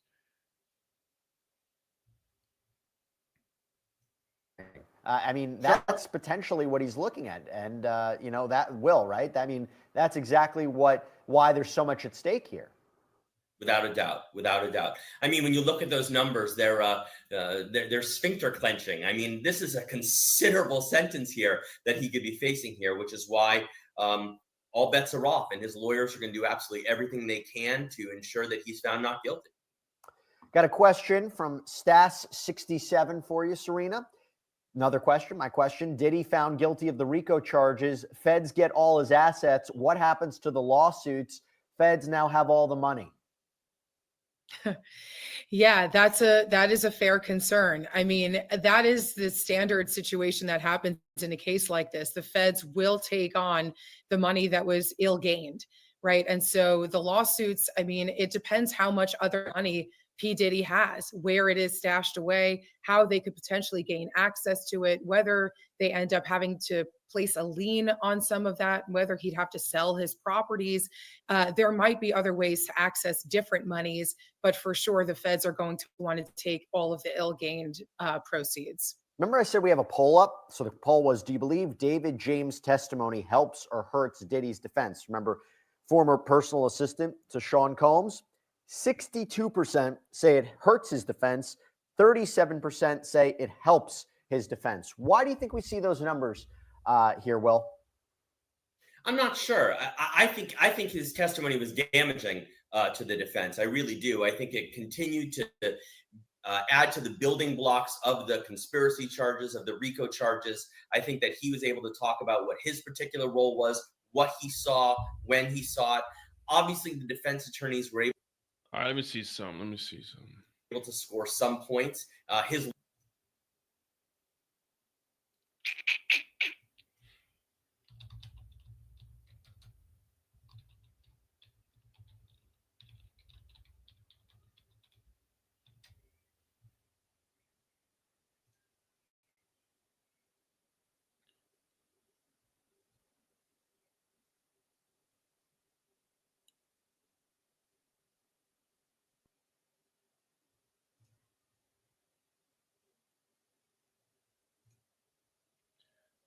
I'm just trying to find a list of what R. Kelly was.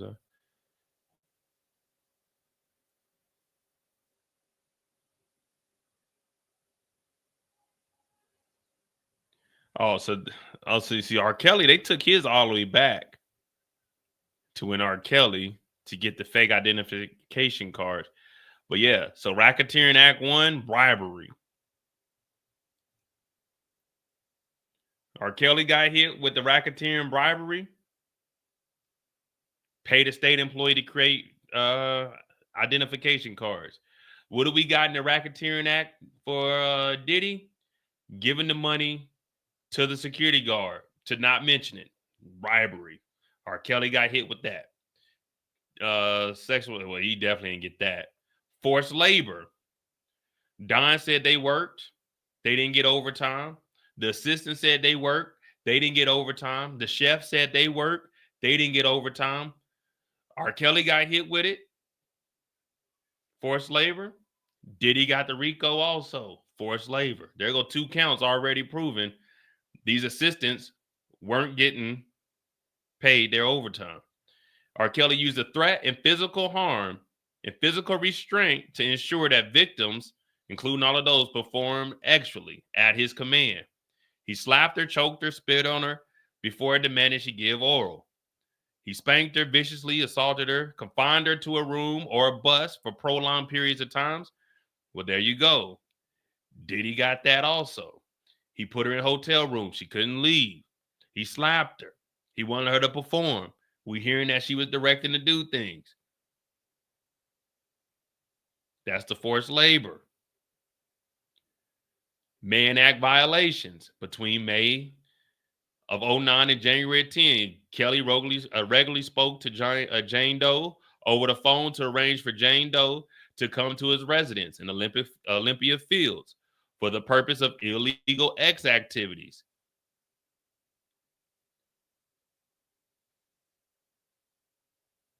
She was too young to consent in the state of Illinois. Similarly, but between 2015 and October 2015, Kelly transported the 17-year-old from New York to Oakland. All right, Mann Act violation. He took Cassie to multiple different cities and paid someone to have X with her. He did that. Kelly got found guilty. Diddy did the same thing. Mann Act violations again. San Antonio, Texas to LaGuardia, New York, Queens. Incurable STD. Cassie had UTIs. She couldn't get the antibiotics, wouldn't work. So everything that R. Kelly was getting, Diddy was doing it also. It's just Kelly was doing it with minors at the time. So when you say, how can he get a RICO by himself? The same way R. Kelly did. So everything that Kells did besides the minors, Diddy did the same thing. Diddy did the same thing, except without the minors. Now, when you start factoring other stuff with Diddy, we got guns, we got drugs. So there's other things that they're adding in, but no, she had a STI, she had STD too. She had UTIs and she had STD.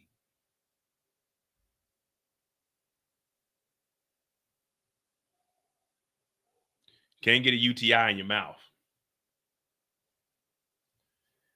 You can't get a UTI in the mouth.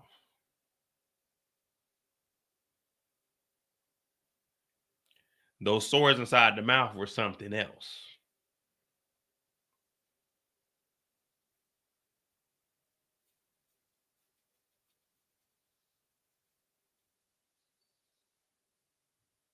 Let's continue.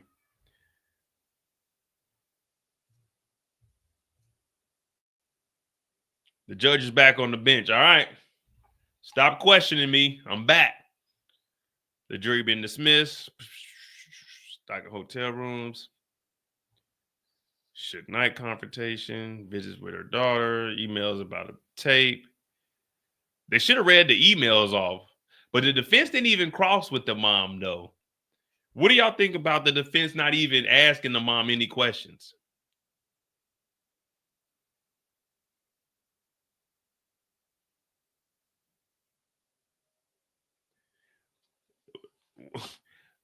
Like the defense not asking any questions to the mom. It's like, hey, man, you're not going to ask her nothing? You're not gonna see like were you lying about anything? You just gonna go with, yeah, I extorted the parents. I got $20,000 from the parents. You're not gonna try to defend me or nothing. You just no questions. Hey man, get up there and ask some fucking questions, man. Mozzie, I definitely wouldn't know what you would get from constant sucking. I don't do no sucking. Unless it's a titty. Consensual though, you know what I mean? Not too much to where I'm gonna have swords in my mouth. Let me see what we got. Inner City Press.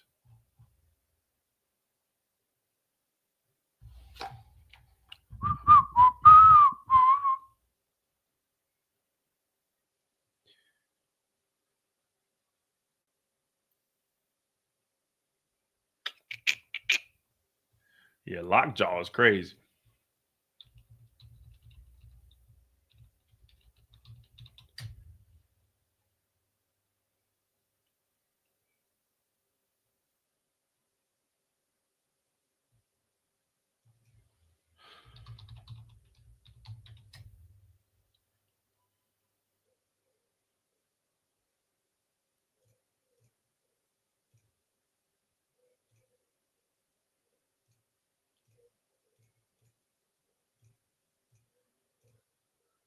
And the thing, if I wasn't a kid when the OJ trial came out, man, I definitely would have did that. Hit the like button, hit the subscribe button. They are entering back into the courtroom. We have Mel's Diner. We need to find out how far Mel's Diner was. And also, we need to look at the parking lot.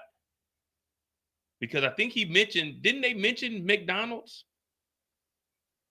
Fat Burger and Buffalo Express. So this is Mel's Diner, and this is Mel's parking lot. So it's a celebrity bar right next to it. Let's get a look at this Mel's Diner before we get back into the courthouse. So this is where they pulled up. And they seen Suge, who got the Porsche Panamera 911, do the whole dash, dropping off cash. Oh, hell no. It's only one. First of all, this is California. It's only, well, I guess this is a way in over here too, but man, you'll get your ass. This is definitely not any place I would visit. I don't even know nobody. I know a couple of people in California, but hell no, this look dangerous as hell. Pull up in here and get shot.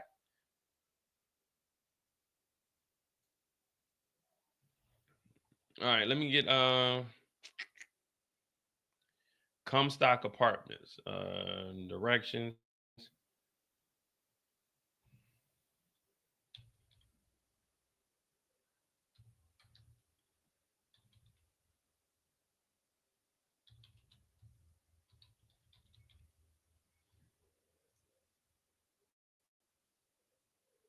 Hell no, these definitely ain't it over here. That's an hour away. Diddy ain't going no cold cheeseburgers.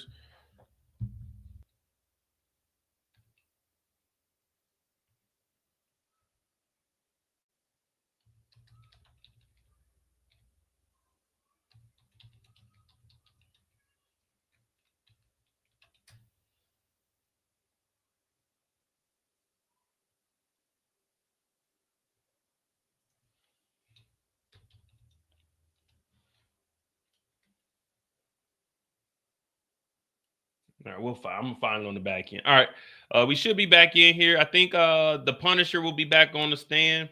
I forgot what voice we gave the Punisher, so I'll probably make up a new one. I was trying to get him to sound like Bubba Gump. You know what I mean? I was trying to get him to sound like Bubba off of Forest, but not too country because they in California. But that's what I was trying to aim at. All right, we're back. We're back.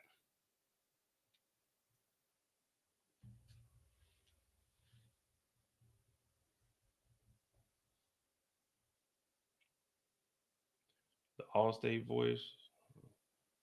Allstate, you're in good hands. All right. So we're back. Let's get this thing cracking. I'm Mo J. This is the Mo You Know. We got, what, 200 people in here total between both channels.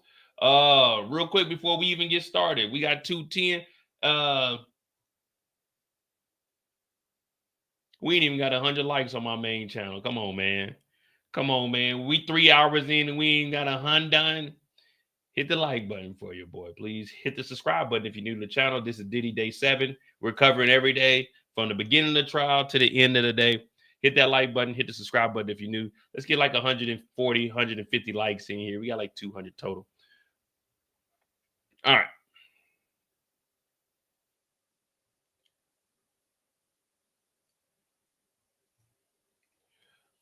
Pastor Potter Gabe said, this is a racially motivated smear campaign against Sean Love Combs. All allegations are false. My church will defend and support Mr. Combs. I will be taking the witness stand soon. You ain't gonna like what I want to say right now, Pastor.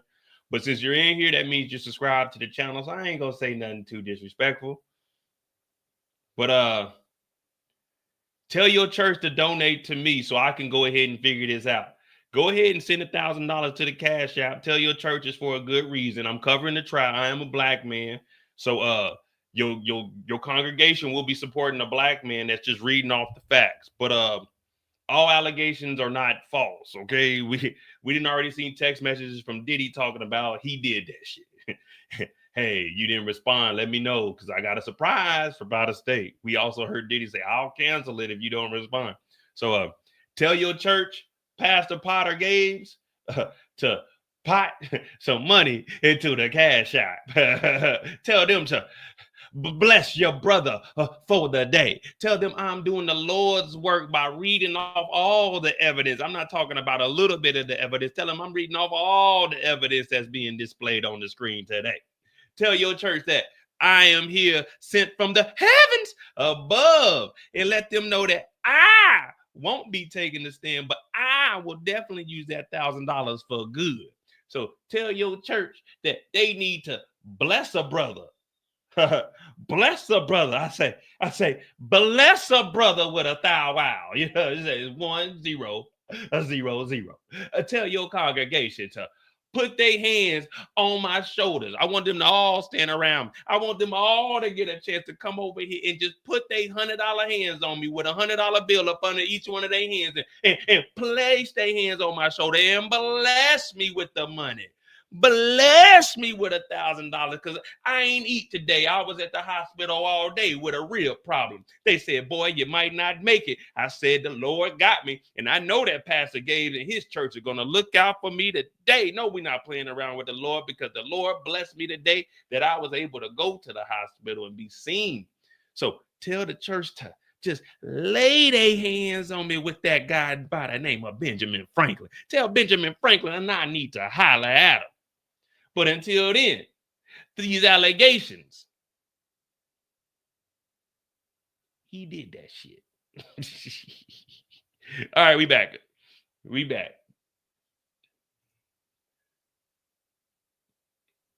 Man, he ain't taking no. Don't nobody know no Pastor Gabe. But hey, thank you for the subscribe because you had to subscribe to comment. So, you know, I appreciate that.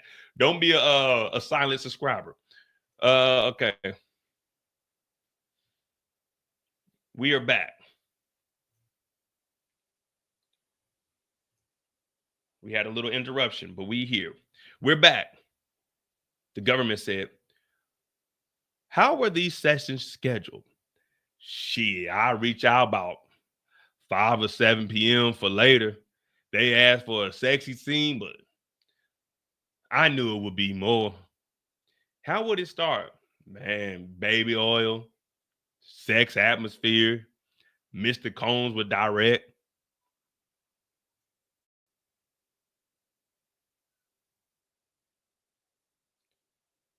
How did the direction work? Man, Mr. Combs might say, sit forward, move to the camera, or what would happen actually, you know, like, shit, to be, my bad, Your Honor. He say, shit, one time doing sex, he dropped a stack of money. He said, I like that shit. While the freak off was going on, he said Diddy dropped a stack of money. Hey, Pastor Gabe, if you still in here. Pastor Gabe, if you still in here. these allegations are sounding a little bit crazy because I just asked you and your congregation to drop a stack of money. Pastor Gabe, come and drop that stack of money. Diddy was doing it. You standing up for him. Drop that stack of money, Pastor Gabe. Come on back in here, Pastor Gabe. Don't make me find your church, Pastor Gabe, because I will send an email to him and I will be requesting that money, Pastor Gabe. Come on in here, Pastor Gabe. Drop that stack of money, Pastor Gabe. Diddy was doing it. Take that, take that. Shit, one time Diddy say, I like that shit. Diddy dropped a stack of money. Shit, okay. He dropped the money. How much baby oil did you use? Man, a lot. I told you about the slingshot earlier. Shit, man, we were supposed to be glistening. I didn't know what the word glistening meant. I just knew what more baby oil meant. I said he wanted us to be glistening as much as possible. I'm talking 4 bottle, 5 bottle, 6, 1 little, 2 little, 3 little oil bottles, 4 little, 5 little, 6 little oil bottles, 7 little, 8 little, 9 little oil bottles. Diddy wanted me glistening. She said, how long would they last? He said, man, 4 hours. A lot of waiting though. Maybe like 40 minutes or so.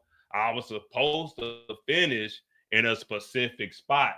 Now, if you don't know what finish mean like when it's a word, they say it's a word called like climax or something like that. I heard one time.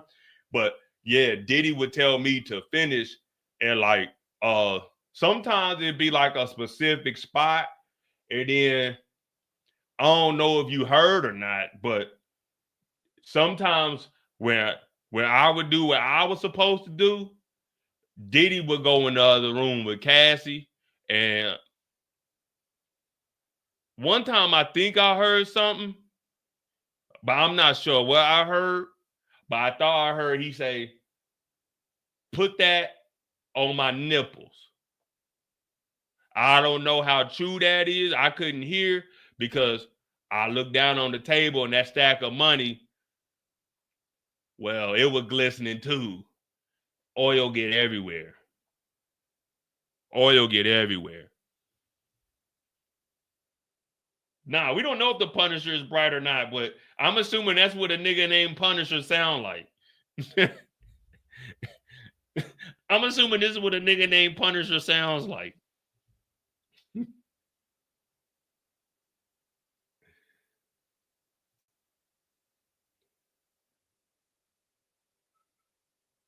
The Cash App's pinned in the chat, Brother Z.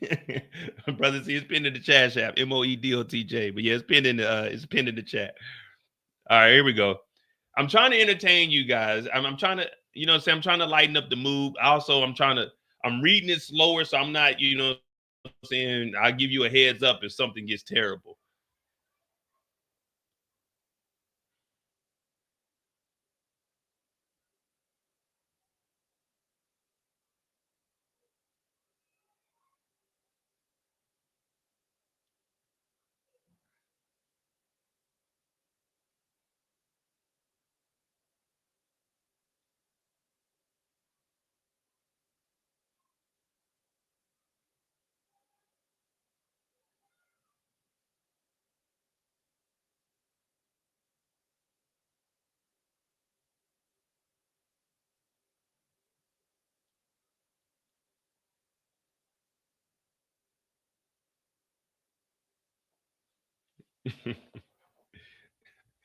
The Punisher, man. All right, let's continue on.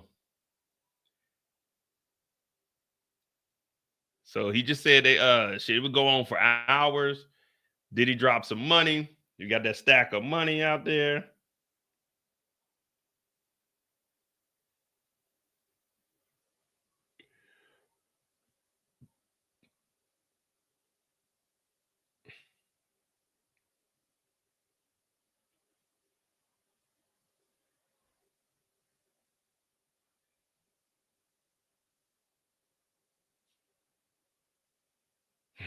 This trial is wild, man. I ain't gonna lie to you, man.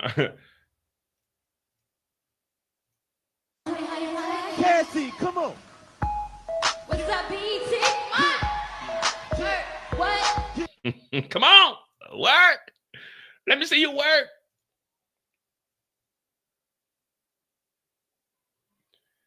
All right, the male escort says he will plan their interactions. Well, Cassie will plan their interactions for a few hours in advance. Shereé Hayes, a male escort who said he was hired by Diddy and Cassie, back on the stand testifying. He said sometimes they meet on consecutive days, but those instances would be months apart. Hayes said he always met them at a hotel in New York. Sometimes he meet them at 2:30 a.m. and wouldn't leave until 11 a.m. Damn, 2 to 11. Hayes said he usually received a message from Cassie planning a few hours in advance.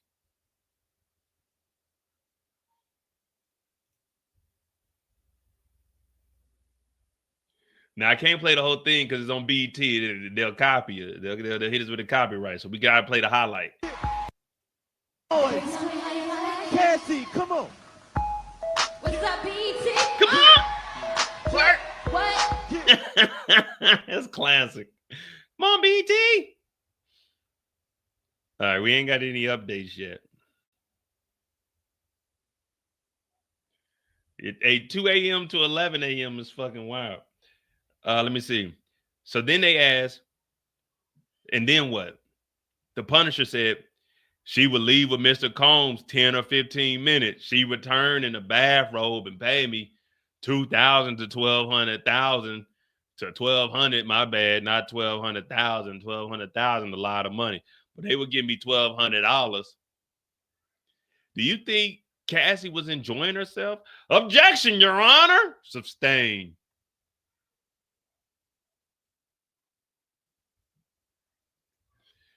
Boy, I love when they yell out objection. Yeah, we don't know what Cassie was feeling like, if she wanted to be there or not.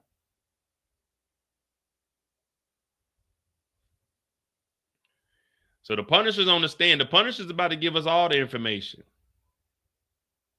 So we got the objection, the first objection against the Punisher, a.k.a. Shereé Hayes. I wonder if it's Shereé Hayes or Shereé. I call him Shereé Ray.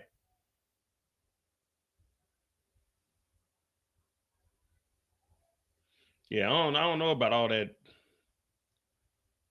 Dang, these free calls, some wild times.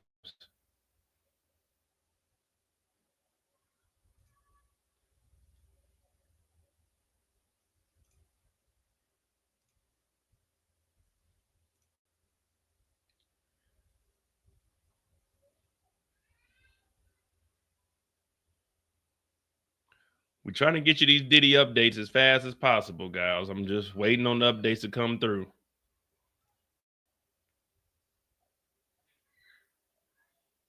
All right, here we go. The government said, did you use drugs? I'm not a marijuana smoker, but I did pull a Bill Clinton. I was handed a joint. Basically saying he puffed, but he didn't inhale. Now, I don't even know how you do that with marijuana. He said he puffed, but he didn't inhale.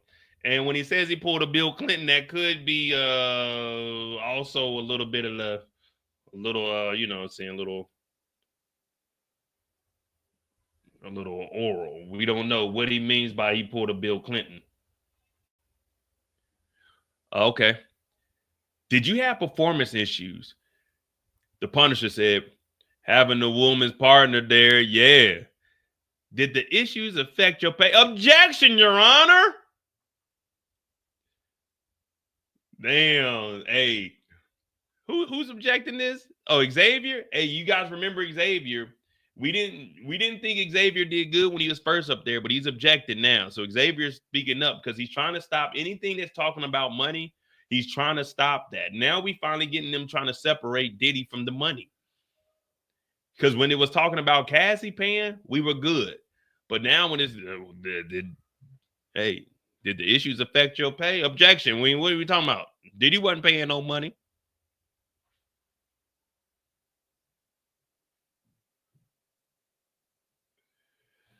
So That's what the defense looks like they're trying to do, trying to separate the money from Diddy, because now we're getting the escort scene here, and with multiple escorts coming in here and saying that Diddy was paying, it's going to be kind of hard to say that Diddy didn't pay when there's like multiple people all saying the same thing.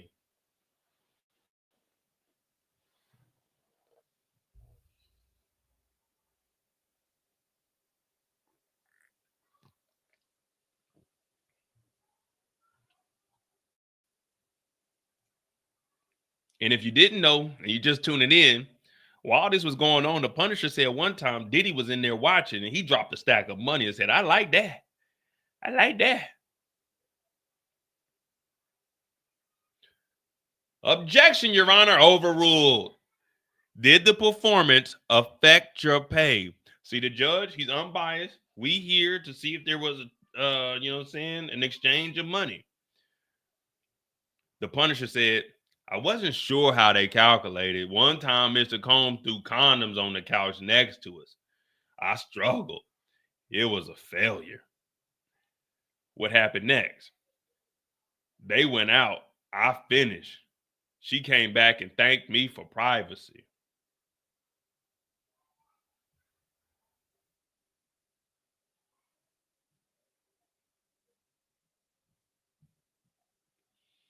Said they threw him some rubbers, man. He didn't know what to do with them. He was struggling. He couldn't perform. He didn't know how payment was calculated. So it looks like 5,000, 2,000, 6,000. So about 2,500 to 6,000 was the average.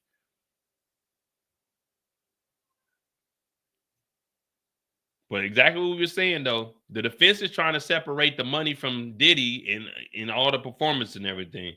But the judge is like, man, that's what we're here for. One of the counts is transportation to engage in prostitution. So we got to hear if there was a payment. How was it calculated? Did you know anything about it?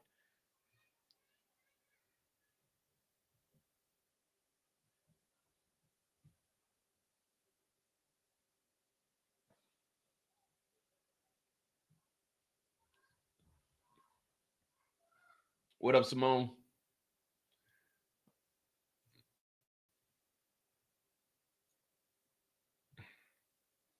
So he would show up from 2 to 11, 2:30 to 11. Diddy wanted to freak off between 7 and 4. Dog, this dude's hours, man. I will say he definitely was using his whole 24 hours. That's one thing about Diddy. When he used to say, we got the same 24, he was really using his 24. Now, was he using it for good?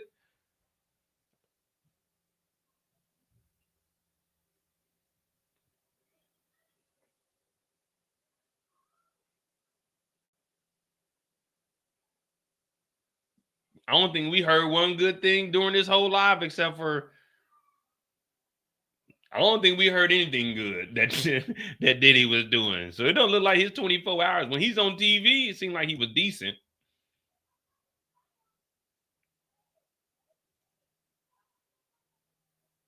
Shit, man, Diddy's putting them freak offs in. I do 7 hours on here. I'd be damned if I'm doing 7 hours of freak offs. I told you, I'm good for it. Man, you catch me on a good day, shoot, she might get a good 25, 30 minutes out your boy. But shit, on a regular, man, we looking at about a 12 to 15 minute max. This nigga Diddy talking about we need at least a 12-hour. This is a minimum freak off. Like, hell no. The male escort gives more details about what happened during encounters with Diddy and Cassie. After a few occasions with Diddy, Cassie, Shereé say, he understood that he was hired to create a sexy scene, which could then escalate to more sexual scene. He said each time would start with Ventura and himself applying baby oil. Combs always present. And he would sit at a distance, giving directions to Cassie about the angles, the lighting, and sometimes the activity. The encounters lasted for hours, according to Haynes. He mentioned being directed during encounters, and afterwards, Combs would leave, followed by Ventura. Now, when he would leave, we know that Cassie, oh, shut Reese is in here.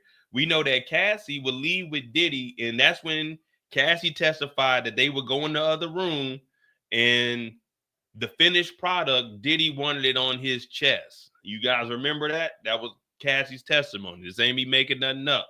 So Pastor Gabe, if you still in here, We need you to come to the front of the congregation and address us about what he was doing there and why that allegation is false. Are you telling us, Pastor Gabe, that you was in there and you knew that Diddy didn't do this? Or are you saying that Diddy was in there and these allegations they're false because he didn't do it that type of way? Pastor Gabe, wherever you at, we looking for those donations from the church. Bring that money on over here. Haynes testified that on one occasion, he was doing it with Cassie. Combs threw cash down on the bed. It was startling, Haynes said, and it prompted Ventura to ask Combs if he was okay. Diddy responded with, "Oh, I'm fine." Haynes testified Haynes was later paid with that cash. Haynes usually received $1,200 to $2,000 after a session, but he didn't understand why the amount varied at different times. Diddy dropped that money down. Oh, I like that. Diddy dropped down that money and said, "Oh, I like that." Okay, here we go. This is going to get a little exclusive. You know what I'm saying? This is going to get a little explicit. So the government asked, "What did you think would happen next?" The Punisher said, "I was worried I would not be used again. I hadn't done my job," he said. Here we go. "I want to see you fuck her." And I couldn't. So Diddy threw condoms on the bed next to Cassie and him. Remember, he just said he couldn't perform. And he said he was worried that if he couldn't perform, they wouldn't hire him again. So when the condoms were thrown there, Diddy said, "I want to see you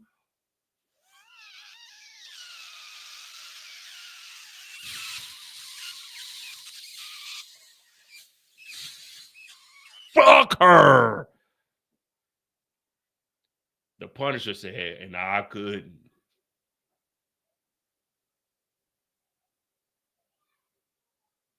The Punisher said he couldn't perform. The Punisher said he couldn't perform. Diddy threw some condoms over there and said, "I want to fuck you. You already know." Now the government said, "Hey, Punisher, are you writing a book?" The Punisher said, "Yeah, self-help about my ED. It's all advice." Then the government went in your book, do you write about the time with Mr. Combs and Miss Ventura? "Yeah, I do. I called them a married, wealthy couple." So he writing a book, and he got Diddy and Cassie in the book, but he just calls them a married, wealthy couple. So now we all know when Shereé write his book, which none of us are going to buy. Shout out to Shereé Hayes. Y'all go cop his book. I'm not buying. I'm not about to read a book about a goddamn sex worker. Nigga, I'm not trying to hear all of that sex. But anyway, he said, "Yeah, I called them a married, wealthy couple." The government said, "So how long is this book?" He said, "Shit, talking about them, it's 6 pages, but that's out of 186 pages. I sensationalized it. I wanted to be enjoyable, the highs and the lows." So there's going to be a book coming out by Shereé.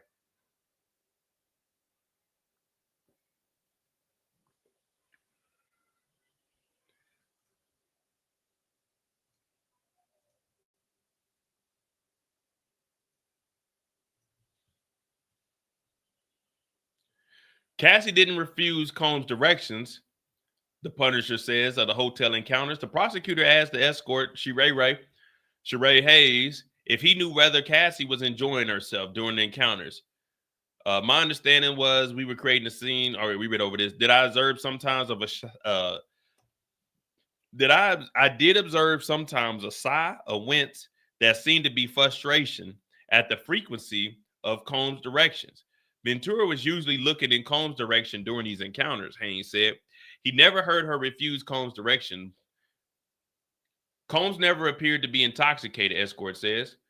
Shereé said he never used drugs with Cassie and Diddy. They sometimes offered him alcohol and marijuana. He also said he never saw Combs take drugs, and Combs never appeared to be intoxicated during these encounters. Haynes went on to describe the discomfort of the X scenario with a woman partner present. He said he tried taking medications to help his performance. It was a lot of pressure. Haynes said his last session with Cassie and Combs was in 2016. He said he failed to perform and was never called back. Before he left, Cassie paid him and thanked him for being private and respecting their privacy in terms of their interactions. So Shereé Hayes got a damn book coming out, guys. He got a book dropping. Big book, no little book. And 6 out of the 186 pages. All right. The government said no further questions. Xavier Donaldson is coming back up, guys. Remember him. We didn't think he did a good job. Let's see what he can do this time. He's been calling out the objections. Xavier Donaldson. I'll try to make this as harmless as possible. That'll work. Congratulations on your book. What's it called? In Search of Freezer Meat. What's harder than that? Good title. So the book that's going to be dropping from The Punisher is called In Search of Freezer Meat. What's harder than that? Hey, man, we need to come up with another book title. Shereé, holla at your boy. We're going to come up with a better title than The Search of Freezer Meat, because your meat wasn't frozen, pause. Your meat wasn't performing. Your meat was grilled. Nah, your meat wasn't even grilled. Your meat was boiled, like the white folk do. Your ground beef was boiled. You know what I mean? You didn't put it on the skillet. You put it in boiling water. It wasn't working. In Search of Frozen Meat was harder than that. Xavier told me that's a good title. Man, don't be leading this dude on, gaslighting him. That is not a good title. So Xavier says, would you happen to have a website? Shereé said, yes, I'm now the co-owner. All the male dancers are independent contractors. Donaldson said, so you've been doing this for 25 years? 30 years. Big on. Coming up on a big anniversary. So this nigga still out here slanging meat? 30 years later, Xavier then told us that Shereé is still slanging meat.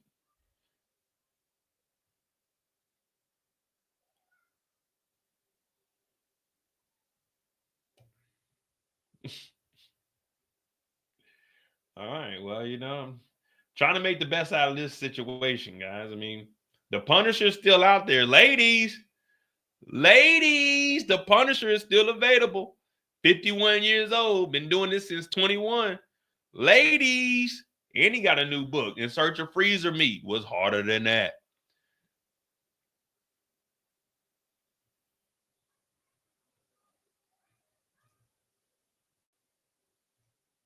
If y'all want, we can find his website. I can give the website to you ladies. Just remember, you only pay him for dancing. Anything else, don't pay. All right. Xavier asks, you dance with them? The Punisher said, more like a professional dry hump. Xavier said, for 30 years, thousands of ladies, you try not to develop feelings for them, right? The Punisher said, you try not to. It's a job. But you talked with Cassie. It was cordial.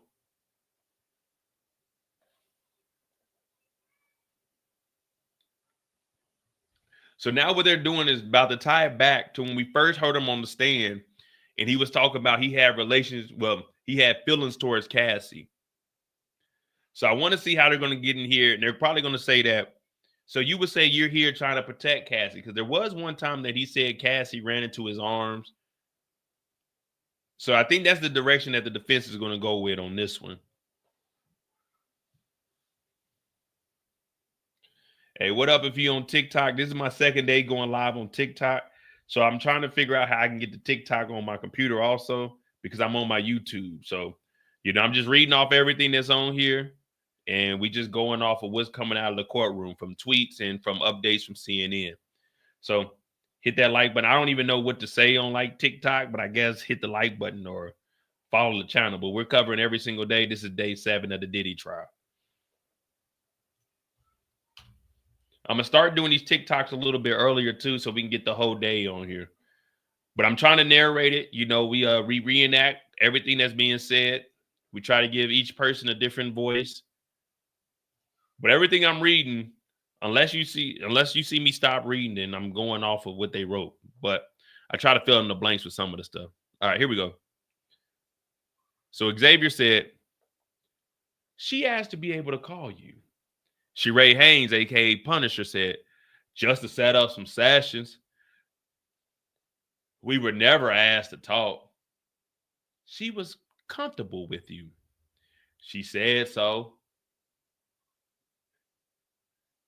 Xavier's going to say, you had feelings for her?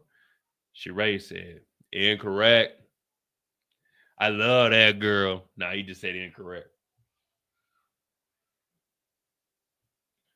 But again, guys, ladies, if you, guys too, I guess. Ladies, if you're looking for an older gentleman that's got 30 years of experience in the game, you want a dancer, the Punisher is available. He said he's coming up on his 30-year anniversary for being a male dancer. You know, congratulations to him. You know, it's hard to find especially a black brother that finds a career path that he's into and actually sticks to it. You know, they always say that we too lazy to work. My man got 30 years in, and he writing a book, multifaceted. Diddy's lawyer said, but you thought she was only doing this with you. The Punisher said, that's correct. She said it was on special occasions. You did develop feelings for her. That's not correct. That's not correct. You told the government, let's see what the update is. That's what I say. We remember you saying that you gathered feelings for Cassie. What up, Kyle? The rub is crazy. Oh, you talking about my robe? I got the hair, but I just, I had stuff to do today, so I ain't put the hair on. Tomorrow the hair will be back on, though. Bruh, man, from the 5th floor. You mean I'm talking that slow? I was gonna use the door, but the window was open.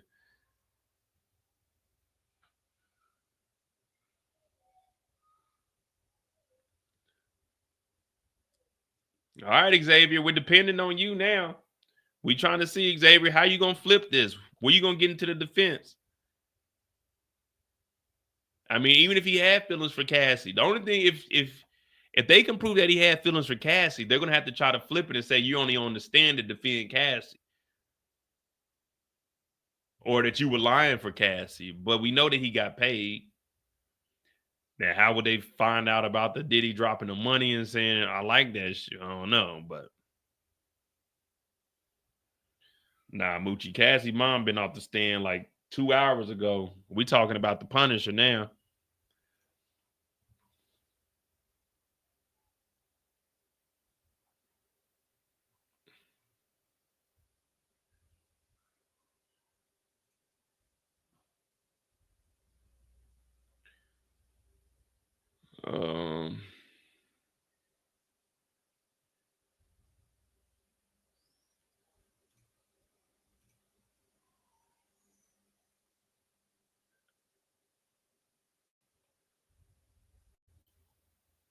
Just waiting on the updates. My thing is, I mean, all right, you're showing that he had feelings for Cassie, but you're not unless you like, did you get all the money? Like, you should be saying so. You always got paid from Cassie, but you got to throw it in there fast so all the jury can hear is, so Cassie paid you when you came over for these free calls. Yeah, most of the time. Yeah, so you would say like Cassie would give you this amount of money. And then you would hear, you know what I'm saying, you would just stick onto the money and put it on Cassie. Because right now, if you can go down the, I'm not a lawyer, I'm just giving my opinion on this, but going down, you're not defending from the charges. You said Diddy was directing, so he was forcing Cassie to do this stuff. He was telling her how she needed to do it. You were telling Cassie was looking in Diddy's direction. They weren't allowed to talk. It was only to set up meetings. When they gonna start defending what he was doing, though?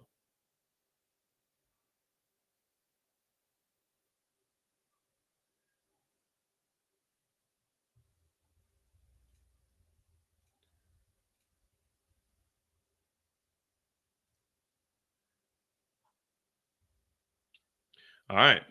Xavier said,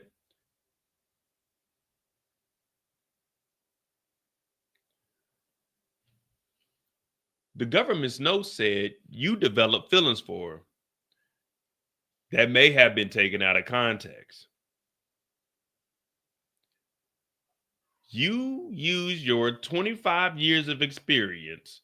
Now, we don't know what this is. We're going to have to wait for the CNN update. This was a different scene. Usually, I aim for humor. I try to act like Mo. Make them laugh.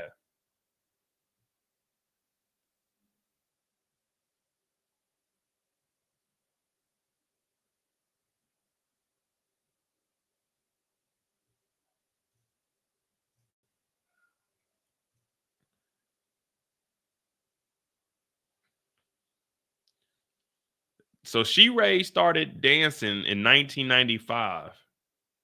Testified he began his career as an exotic dancer in 95. He said that he is now partnered with the Hunkomania, an exotic dancer company. So if y'all want that website, Hunkomania, like Hulkamania, but Hunkomania. 30 years of experience. The escort says he never considered Ventura to be a personal friend. When asked by the defense attorney, Xavier, Shereé acknowledged that at the time he thought he was the only person that Cassie was having X with in this way and felt special.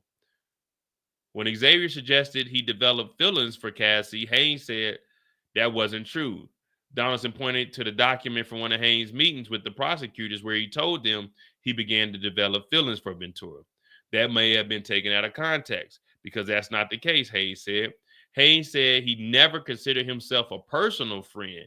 The two never spoke personally out of the brief banter before a session, he added.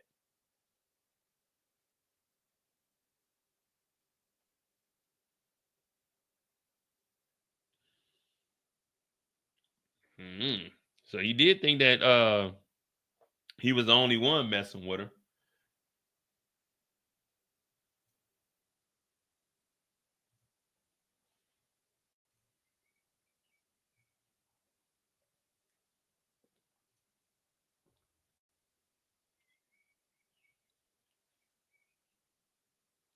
Okay, so Xavier said you wouldn't.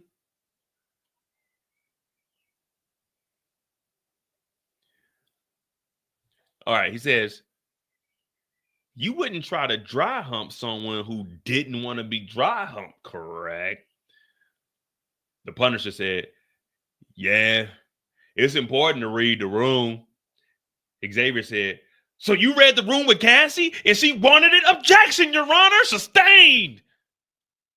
Yeah. You tried to pull a fast one on his defense. You thought the judge wasn't in here. You thought I wasn't paying attention. How would he know what Cassie wanted? Objection, Your Honor, sustained. All right, Xavier, you got one more out. You got another. Xavier, watch yourself. Counsel, don't play this game. Not up in here. Not up in here. So the defense tried to pull a fast one and tried to say, so you knew Cassie wanted to be danced on. The judge said, sustained. Objection, Your Honor. How would he know what Cassie wanted?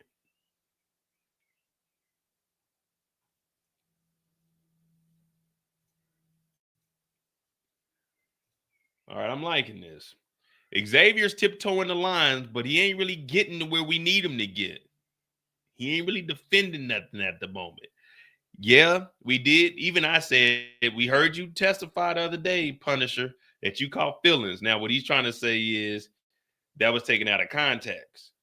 It wasn't the case. He's just saying that they had a personal, they just had like personal making jokes with each other, but they never had a personal friendship or relationship. So the feelings that they had was just feelings of being able to make each other laugh prior to the freak off. Not we were friends outside the freak offs.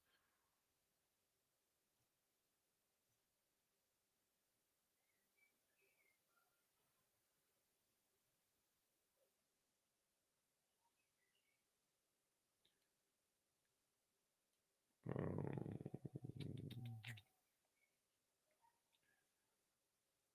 we still ain't got no update. We just waiting.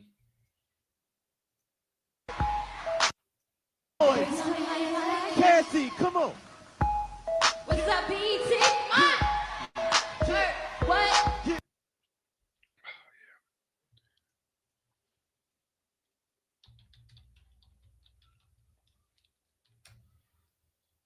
Man, New York Times ain't giving us the information like we have, and they used to give us that good information.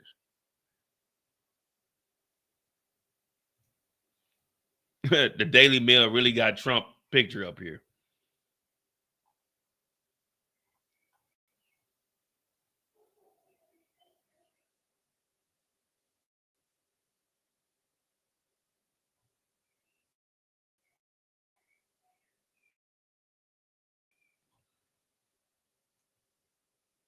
$16.40 is that?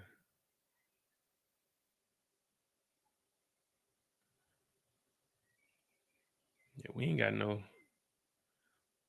more updates, man. It was New York. Let me see more news. ABC, New York Post, the New York Times ain't really gave us nothing either. All right, let me see. Just trying to find us some more updates so we can keep this live going because we're getting into the nitty gritty right now, the meat and potatoes. In search of the freezer meat was harder than that. Hayes testified he didn't sense discomfort from Cassie. On the cross from the defense, the male escort was asked about Cassie. Did she ever appear uncomfortable during the hotel encounters? I did not get any clues or any cues that there was discomfort. Well, what was going on? Hayes responded. Hayes said that as an experienced exotic dancer, he always reads the room and makes sure that people he performing for are comfortable.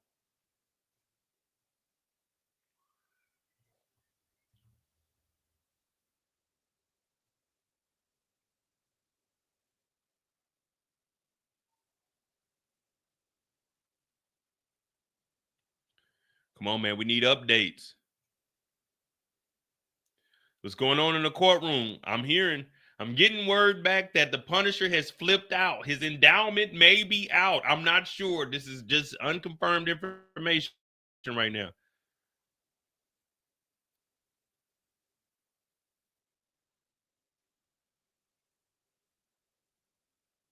So here's a government exhibit. So this is what Diddy, come on, man. Sorry, TikTok, you guys can't see this right now. We're going to figure that out. But here's what the room looked like when they raided Diddy's hotel. The feds found lube and baby oil when they raided his room. There go the purple top. Damn, it's like the oil was dripping in here. Like, why do you need this? Got some pink pills. He got this lube that got the top off. This is wild to have this in here. Like a lighter, 2 bottles of Astroglide, a bottle of lube, and 4 pills. Like, this is some weird shit to have in the hotel room. And like, what hotel is this with this 1987 damn wallpaper on the inside of the drawer?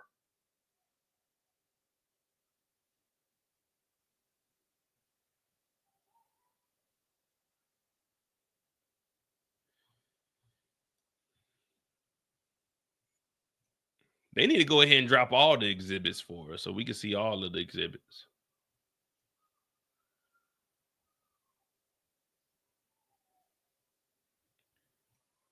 All right, looking for some updates.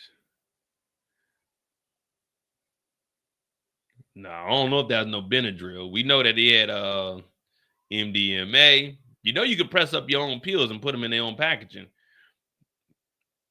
All right, here we go. We're back. Xavier said, was Mr. Combs' request. Whoa, what? Hold on.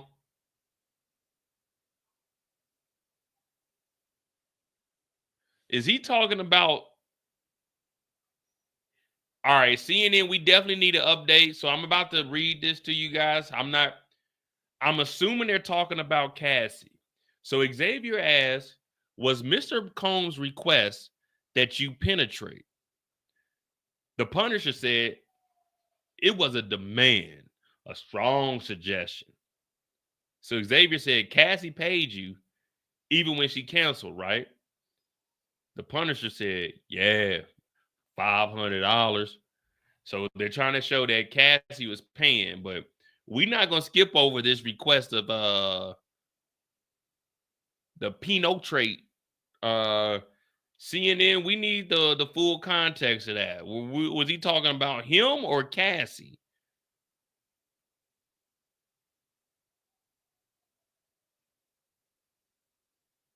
Shit, I didn't even know what Astroglide was till this trial started. To be completely honest, I never knew what Astroglide was till this trial started. I had to look it up. But we're not gonna skip over this request to do some penetration. We need full context on who he was talking. I know he ain't talking about Diddy. I know Diddy ain't like. Well, I'm not gonna say I don't know because this nigga Diddy is nasty.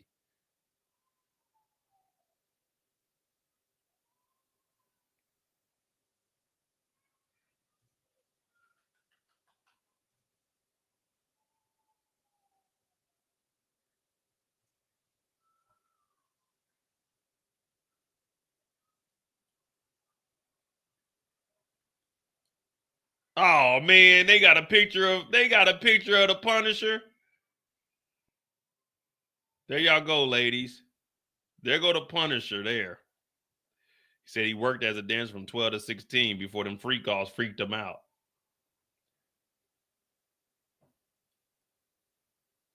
That nigga had the R. Kelly mask on.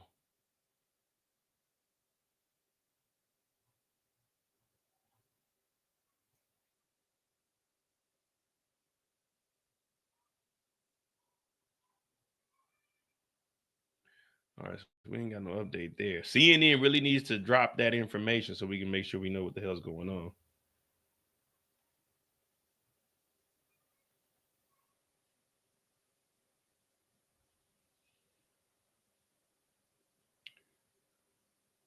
All right, here we go. We got a little bit of update. So Cassie would pay even if they canceled. This is the defense showing that Cassie was paying. He said, yeah, $500. Xavier says, Mr. Hayes, I wish you success with your book. Thank you. That's it? That's all the defense is going to do?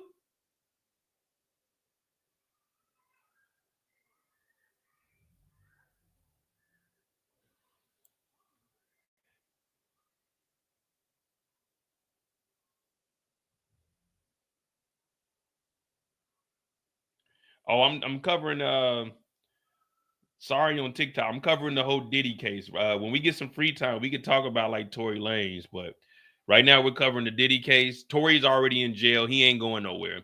We'll figure out what he got going on. If the governor writes him a pardon, which I doubt, we'll talk about Tory some other time. He ain't going nowhere.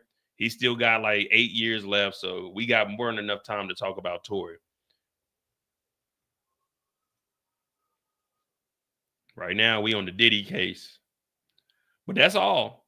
That's all that the defense did. Let me see.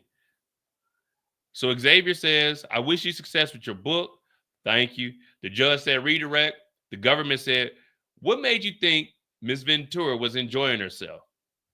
The Punisher said, it was the first time unprotected. Without the detail. Objection, Your Honor. So we got to see what the judge said.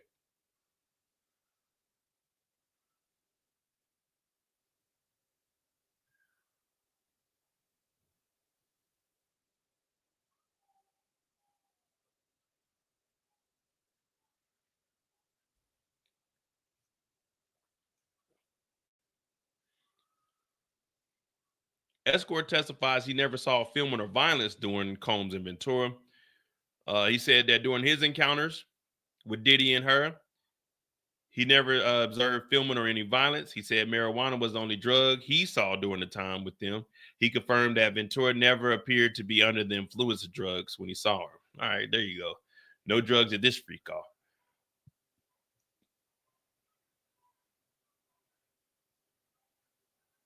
All right, so we got the redirect coming back up.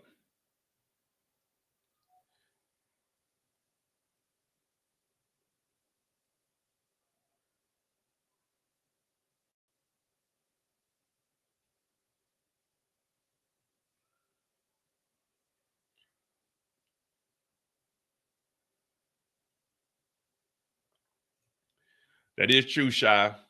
He did say earlier that Cassie was looking at him and he would tell like different angles. Well, did he say the camera? I think he just said different angles. I don't think he said anything about the camera. I'd have to go back and look, but I know what you're talking. I know exactly what you're talking about. That's a good point. Let me see. This David James.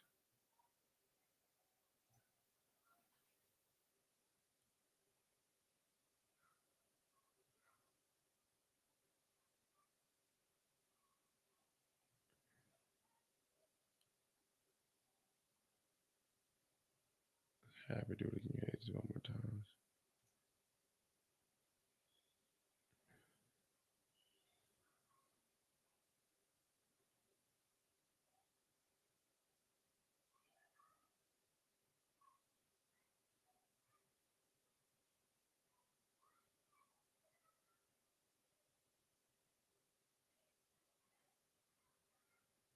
Make it harmless as possible, Mr. Calm, Mary Cover.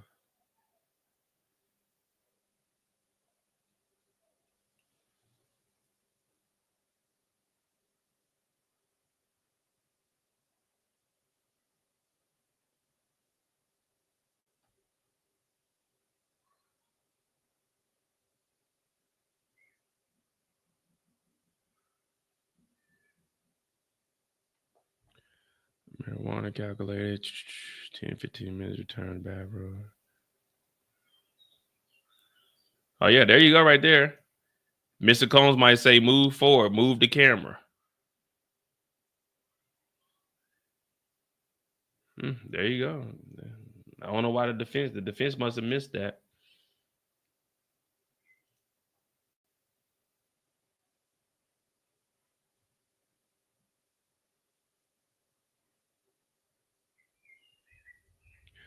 Good catch, Shy Media. And see, and this is what we talking about. Is the defense worth the money? If we over here like, wait, he just said that there was a camera, and Diddy would tell her to move the camera.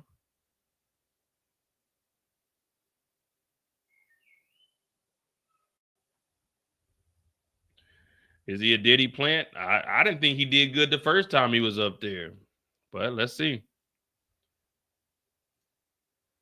He's back.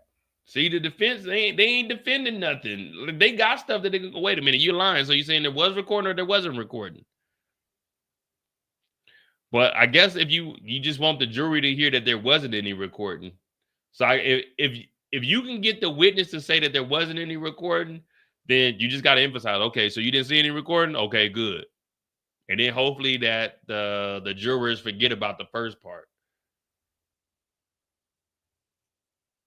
Oh man, a lot of crazy stuff going on today, man. You know, we got one of the workers on the stand, the Punisher. He up here, he talking.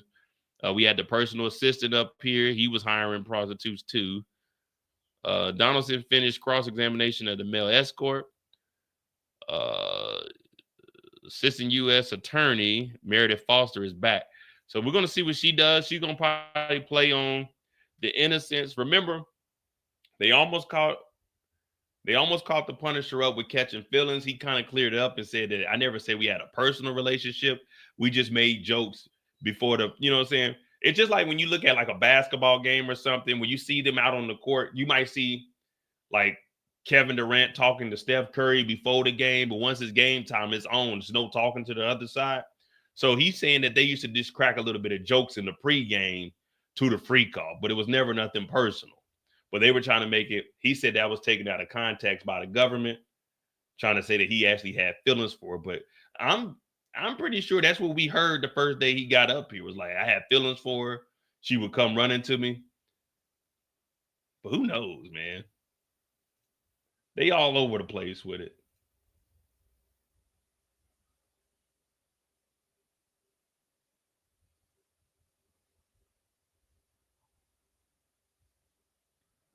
So there go the Punisher on the stand there.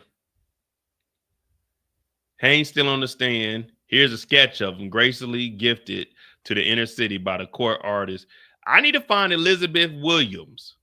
As Elizabeth Williams, I need to sit down with her once she gets done with this. And me and her, what we going to have is a sketch off. These are a little bit better. I don't know who was doing the other ones, but whoever doing the ones are like Diddy, those are the worst. I hope Elizabeth ain't doing that unfairly. You know what I'm saying? We got to have all sketches evenly. This is a decent sketch here, though. I did not know the Punisher got cleaned up. No further questions. Anything else, Mr. Donaldson? Mr. Donaldson says, what do you mean by steamy? I felt it was enjoyable for Miss Ventura and Mr. Combs.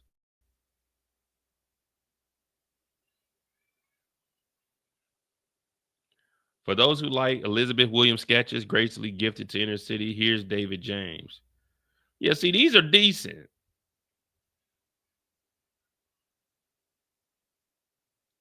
But the ones they be doing to Diddy is terrible. Now, I know you guys got to, you know what I'm saying? Like, we got to play it fair, man. You can't give out terrible sketches to him and decent sketches of everybody else. Is there any mention of the former FBI agent? Nah, not that I seen. If he was a former FBI agent, they would have been and had him. But remember, they didn't say he was really a former. They said they thought he was former. Well, he said he was former FBI when he was doing the lie detector test, but no one's confirmed if he was really FBI. But I think that's it right there. I mean, let me see. No further questions. Anything else, Mr. Donaldson? What did you mean by steamy? I just felt like it was enjoyable for the both.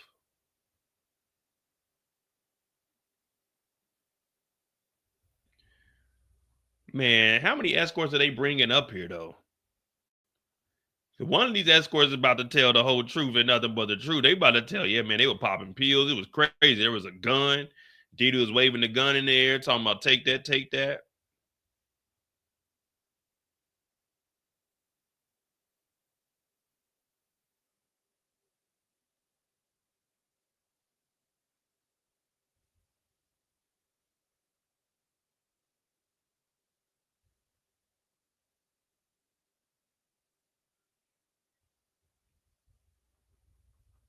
We're going to see. Well, it looks like this is winding down for the Punisher. Well, if it is, they'll probably bring up another witness because this is only, we still got 3 hours in court. I doubt that the judge is about to let us get 2 days early.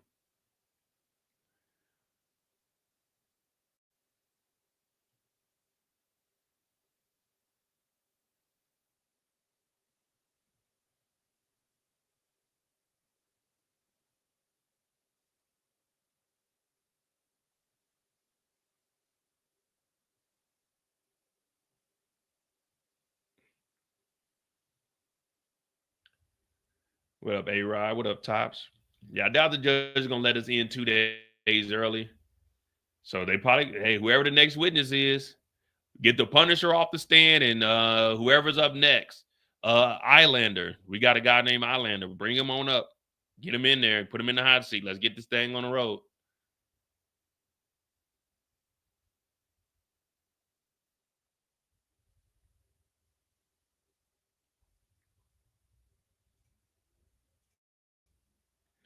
But he gave us a little insight. If you guys weren't paying attention, he did say that one time they was in there and Diddy threw a stack of money on the table and said, "Ooh, I like that shit." Then he also threw some condoms at him and told him to F Cassie, but he said he couldn't perform. So Cassie gave him $500 and he left.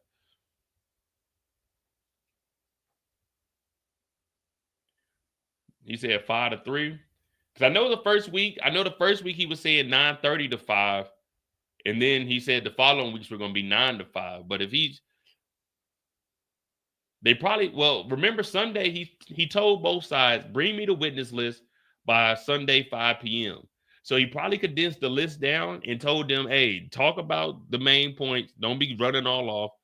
Condense everything down and get this thing over with. Because he probably trying to get 8 to 10 weeks. He ain't about to have his case go for no 8 to 10 weeks.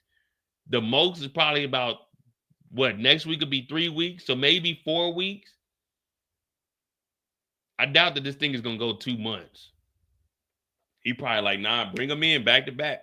We got 12 more people if they still around. We still got Jonathan Oddie that's supposed to testify. The mom already testified. The mom testified. Carrie, the friend, testified. David, the assistant, testified. Cassie's mom testified, which we got the extortion from. Diddy got $20,000 from the family. We still have Mia needs to testify. The Jane Doe needs to testify. Maybe another 2 escorts, maybe. I think there's going to be another assistant. The Chef Jordan, she's testifying. This one here, Chef Jordan, they said she's going to be testifying.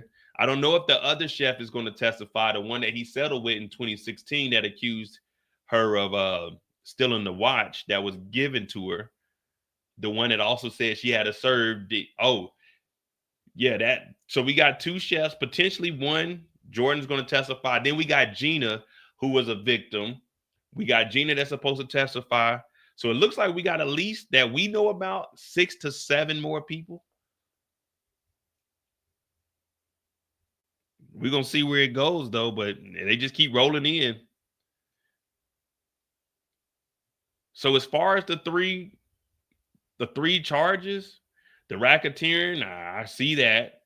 The transportation to engage in P-tuition, I see that. And the ex-trafficking, I see that. I'm not going to say if he's innocent or guilty because, he gets his day in court. We'll wait to the end. It's not on us to decide if he's guilty or not. It's up to the 12 in that box. You know what I mean?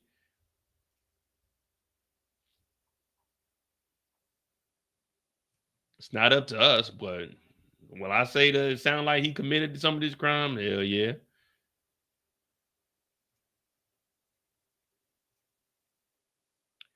Hayes is off the stage and we got another special agent. All right. So we got another special agent on the stand. Remember the last special agent that we had was actually the one that was taking the photos of the crime scene where Diddy got arrested. Now, remember, this is a racketeering charge. So the drugs that were found in the room, that's going to be charged on them also.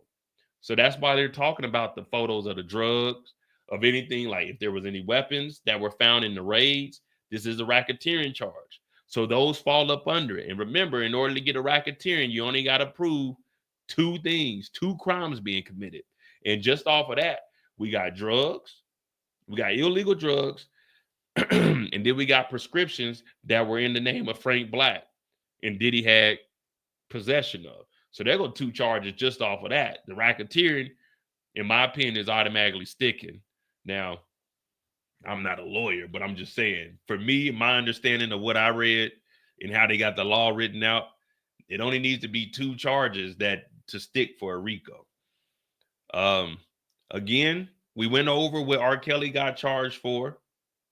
R. Kelly had a racketeering also. And then we got this forced labor. We got assistants talking about guns, going to slide on people. Diddy allegedly had 3 guns I ain't even saying allegedly. All of this is on the stand. So if they said it, it's under oath. Until they get hit with a perjury charge, it's the facts. You know what I mean? So Diddy had 3 guns. They went to go pull up on Suge Knight at the diner.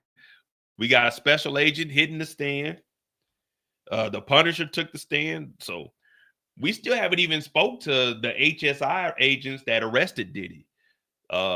This is Homeland Security Investigations. This is what is it? Gerard Gannon. He's the 10th witness.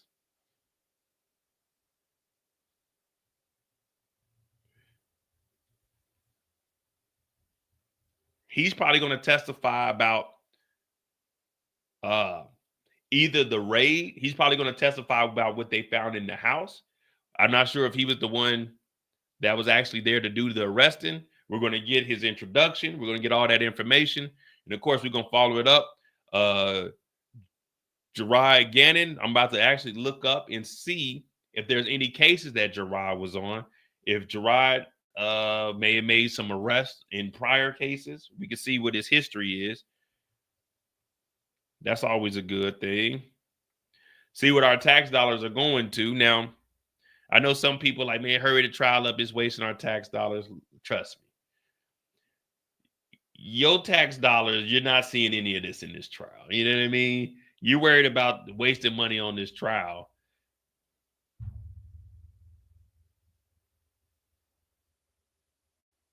When they take your federal tax out, trust me, the $1,000 that you paid, I'm pretty sure that $1,000 isn't touching this. Your federal tax money went somewhere else. It didn't go to this trial. So it is what it is. And at the same time, it is our tax dollars. And if we're being honest, let's just remove who these people are. It is our tax dollars. So with my tax dollars, I would personally want this riffraff off the streets. If I'm paying my taxes, I want cleaner streets. So if Diddy is found guilty, I feel like my tax dollars went to the prosecution of a successful trial to get a nasty nigga off the streets. So I feel like my tax dollars weren't wasted because we got a sick individual off the streets if he's found guilty. Now, if he's innocent, then we all need to go down to Capitol Hill and protest. We want our money back. But if he's found guilty, then it's like, all right, well, cool. Our tax dollars went to cleaning up the streets.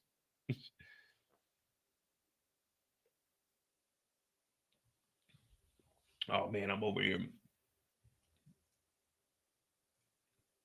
But trust me, as much as you lose federal money, you're not missing any money on this trial.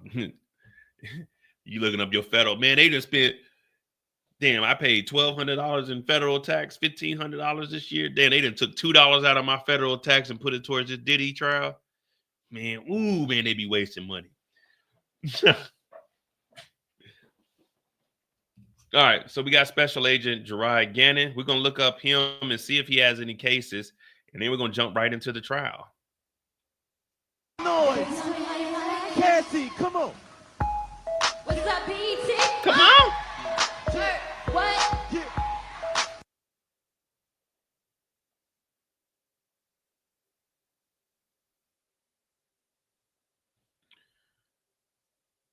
All right, give me a second. We're going to look this guy up. We already got Jordan. She's supposed to be testifying sometime this week.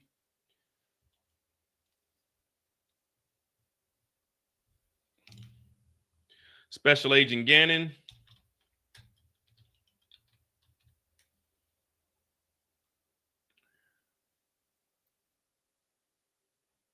Spillovers, research.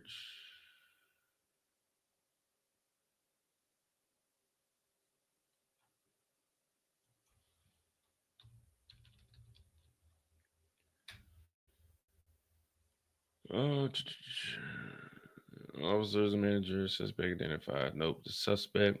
We ain't seeing nothing for Gerard. Talk about the Gannon family. Nope. All right, so I can't find nothing. Most of them we ain't find nothing for anyway.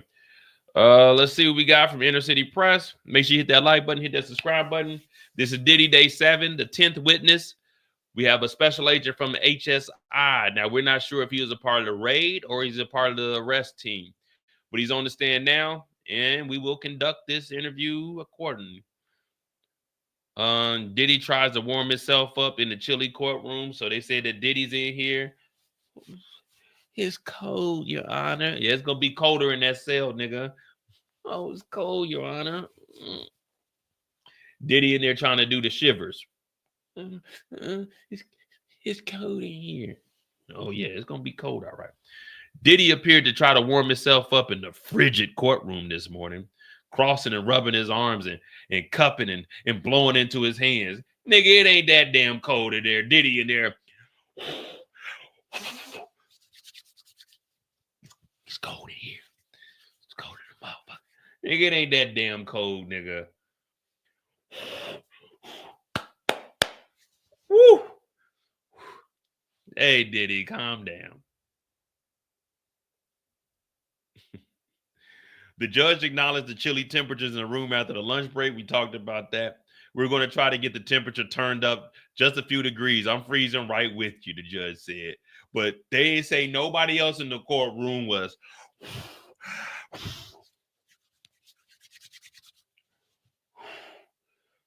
It's kind of cold in here. Man, get your ass out of here. You want the jury to look over. Oh, Diddy cold as hell in there. Ain't nobody falling for the okie doke, Diddy. Blowing in your hand. It ain't that cold. Everybody else been in here the same amount of time as you. You got a sweater on, we heard. Oh, Diddy a funny one. All right, here we go. What time did the search begin? Agent Gannon said, after 3 p.m. Why so late? We learned Mr. Combs and his family were flying out of the country.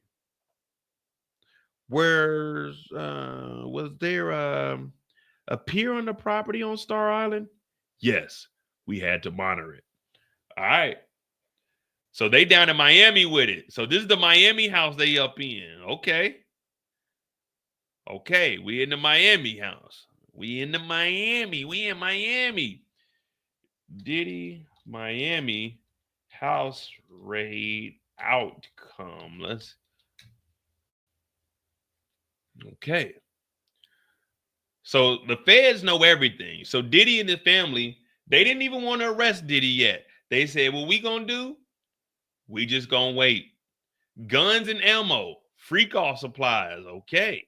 Interesting. So we found guns down there. Now, we're going to begin with that breaking news. Now, were these the guns with the scratched off serial numbers? That is a federal offense. Another crime committed up under the racketeering conspiracy. So let's find out, were these the guns with the scratched off serial numbers, or were these the guns that were used out in LA? And we know they ran the ballistics on here. Don't let these guns be connected to another crime. Don't let these guns be connected to another crime, because in the event that you actually beat this and these guns are connected to a shooting or someone being shot, guess what? Another case. Another case. And now you got the drugs with the guns. Another case. Well, they're already trying you for the guns. Well, they didn't specifically say guns and drugs in this case. Those just fall up under the racketeering 35 charges. So that could potentially be another one. I don't know how they're going to do that. But let's hear what they said about Miami real quick before Gerard Gannon gets on here. News this noon, hip-hop music mogul Sean Diddy Combs has been arrested at a New York hotel. This was last night by federal agents. Well, today, just a few hours ago, authorities unsealed Combs' indictment. And this comes amid a wave of lawsuits that accuse him of sexual assault and misconduct in the past year. He has denied any wrongdoing. Steve Litz joins us live now to break down the charges that Sean Diddy Combs is facing. Hey, Steve. All right. Steve is about to tell us what Gerard then went in there and found. And hi, ladies. Y'all may remember it was back in March when federal authorities raided Combs' mansion here on Star Island in connection to this investigation. The indictment, as you said, unsealed just this morning, accuses Combs of federal sex trafficking and racketeering and other crimes dating back to 2008, according to the indictment, until present day. Prosecutors in New York are working this case. Not only did they search this home, but also one of Combs' homes in New York. The indictment points to a pattern of abuse involving women, saying that Combs staged sex performances involving men and women. Prosecutors describe, quote, a criminal enterprise involving forced labor, sex trafficking, and bribery, and the indictment goes into details and describing events, one of them called a freak-off. And it says here out of the indictment that these freak-offs occurred regularly, sometimes lasted multiple days, and often involved multiple commercial sex workers. The indictment goes on to say after these freak-offs, Combs and the victims typically received IV, intravenous fluids, to recover from the physical exertion and the drug use. As we said, the prosecutors with the U.S. Attorney's Office up in New York City just wrapped up a news conference into this investigation. Listen to what they had to say. Even alleges that he maintained control over the victims in several. Hey man, we list of Miami. Because of all of this, the indictment alleges that the victims did not believe they could refuse Combs or In the past, Combs has posted on social media an apology for his behavior. In fact, all right, man, they ain't even mentioned the damn guns or nothing, man. Wasted our time, man. We out here trying to figure out the case, figure out what's what, and you over here talking about some other stuff. All right. So the search began at 3 p.m. Why so late? Because they found out that Diddy and his family were flying out the country, which they were all right because they knew exactly where that flight was going. It was to a country where there was extradition, so they wasn't worried about that. They could easily get him locked up anywhere. So they monitored him, and they let him do what he had to do just so they can get in the house. That's one thing about the feds. They don't give a damn what you got going on. Right, here we go. Special agent gives details about the March 2024 raid on Combs' Miami Beach home. Special agent Shereé Gannon said he was the special agent in charge. Okay, so he oversees everything. So all information routed back up to Shereé so he can report to his superior. I was the special agent in charge on the ground for the search of Diddy's Miami home. Gannon said the search was assigned to his unit because it was tied to human trafficking investigation. Between 80 and 90 law enforcement agents participated in the search because of the size of the property, he said. The home is about 20,000 square feet and includes a main resident and a guest house. The search required the special response team to deal with security measures on the property, Gannon said. About 25 special response team members gained interest and cleared the property to ensure the property was safe to start the search. They were prepared to potentially confront armed security. Gannon testified that some agents were positioned on boats to potentially intercept anyone trying to leave the property. The search began at 3 p.m. that day. Usually search warrants are executed early in the morning around 6 a.m., but they waited for Combs to leave. Law enforcement understood Combs was scheduled to leave on a trip, he testified. Now, they had the whole island surrounded. They said if anybody was trying to escape. And then again, I know people were asking, you know, they were saying when they were doing the raids, that's a little excessive. Man, we don't know what Diddy got in there. He got armed security. What if Diddy wanted to crash out? What if these guys were like, all right, you know what? We doing this for Diddy, man. We ain't going out like that. And they got the bucket and they came over there with no weapons or nothing. They just came over there. Hey, we going to do a search warrant. Nah, man, they knew that there were guns in the house, so they had to come over there strapped up. This is a 20,000 square foot house. I don't know if you know what a 20,000 square foot house is. That's a fucking warehouse. Most places ain't even 1,000 square feet that people are living in, especially in this economy. But 20,000, you might have snipers on the roof. You never know what you got. They said Diddy's first lawyer said that Diddy wanted to take the stand. Do I think he should take the stand? Hell no. But if he does, shit, I mean, he ain't gonna do nothing but tell on himself. I mean, unless he gets up there and say, you're killing me with this shit, man. I'm fighting for my life. I mean, what's Diddy gonna actually get up here and say, hey, Diddy, did you have free calls? Yeah. Did you pay people? No, I didn't.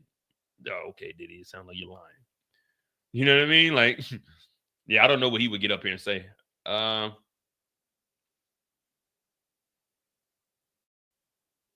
And we ain't getting no updates, man.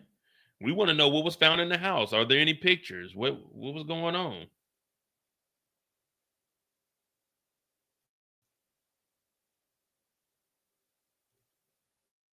But if you care, guys, I think Bad Boy Records is accepting donation. Diddy needs well, he only got 5 outfits, so I hope he got more than one sweater.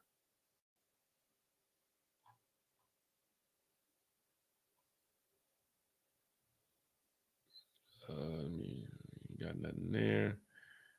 We ain't got no updates on inner city.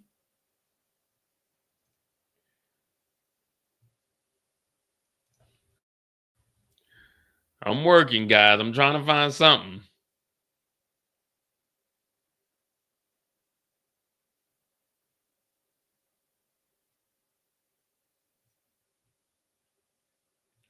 Shit, I don't think anybody, like, maybe back then Diddy could have probably been selling baby oil in bulk, but I don't think anybody's trying to buy that baby oil now. Guns and ammunition were found. A large baby oil lubricant related to a violent. Come on, man. What the hell's going on here?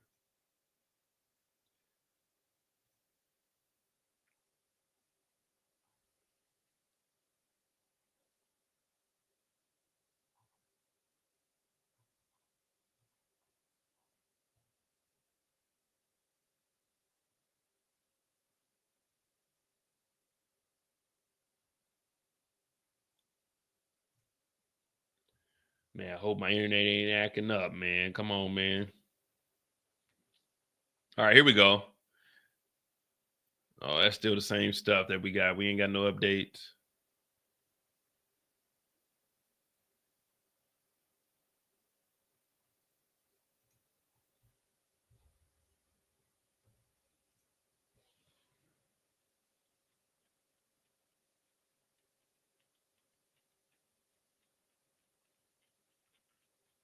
We just wait, man. We trying to see what damn Gerard Gannon got.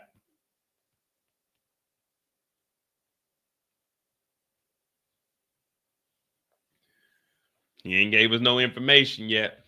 Live from the trial, live from the gridiron.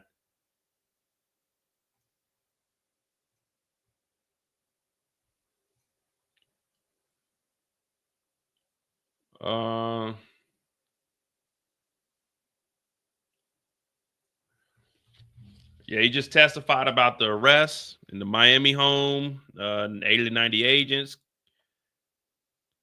His Miami Beach home. The house was on Star Island. A lot of celebrities and rich people live there. During a dramatic raid, agents used armored car to break open the gate.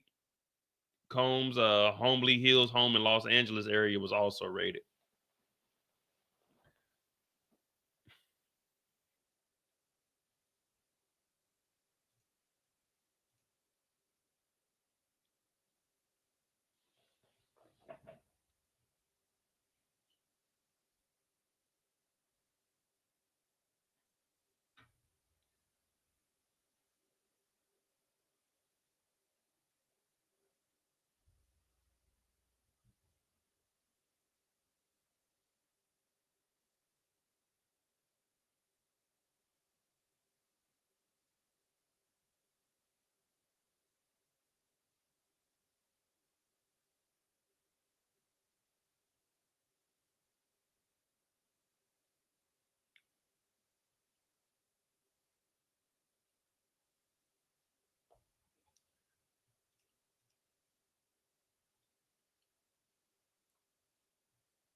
Oh damn, yeah, we ain't got nothing, man. What's going on in the trial, man?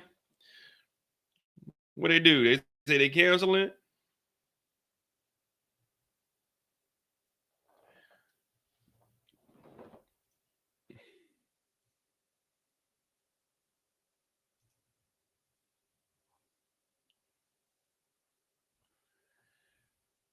Oh man. Yeah, the meds is kicking off, man. My damn ribs is starting to get back aching.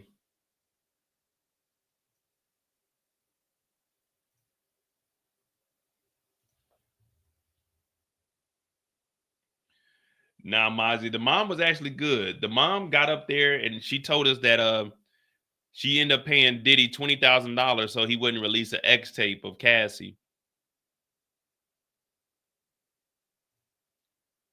And the defense didn't even cross. They just said they didn't have no questions.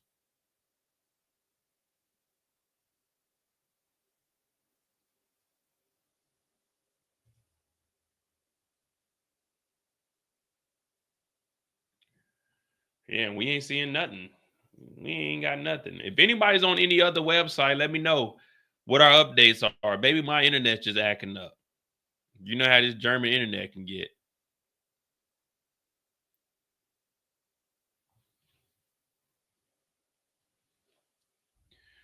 Yeah, the mom took out a $20,000 loan off the equity of the house and paid Diddy. They wired Bad Boy. Well, they didn't pay Diddy.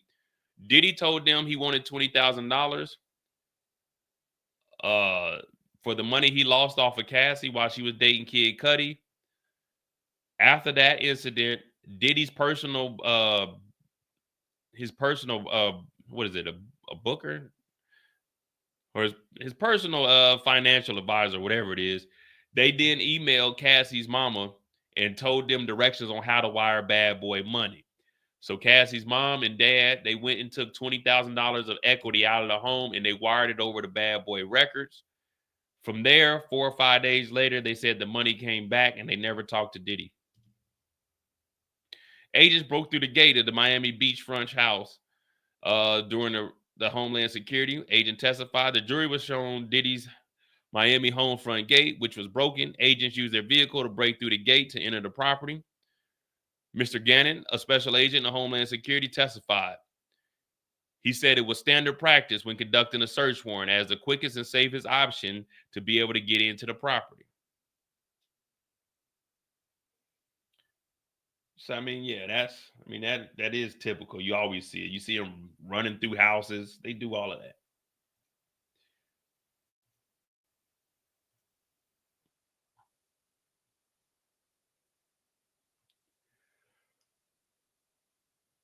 And that's where we're at. We're just waiting. We're just sitting around testifying. Now, I wonder if he's going to get into the actual details of like what type of guns, were the guns scratched off. That's what I'm more interested in hearing. I know we did the raid. We already know about drugs. We know about the freak off. We know about the baby oil. We know about the Astroglide. I want to know about what weapons were in there. What else did they find? Were there thumb drives, computers?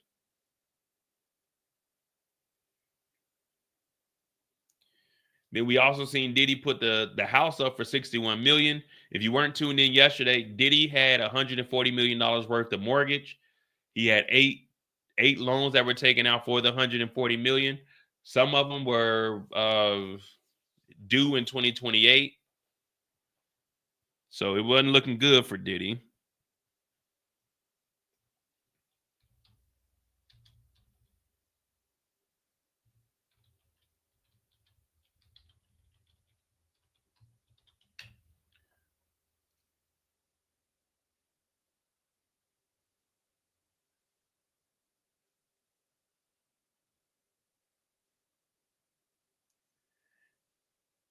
And that's where we got this. 8 bank loans totaling a whopping 140. So the properties, Diddy didn't own none of the properties.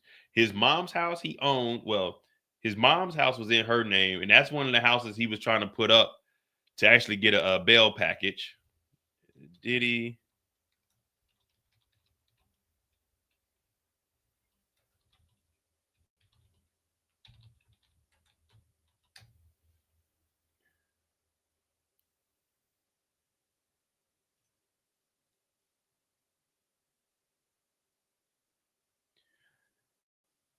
Diddy offers private plane, mansion, kids, passports, and bail plea. He was trying to get out of there. I'd have told my dad, nigga, you're not using my passport to get out of here.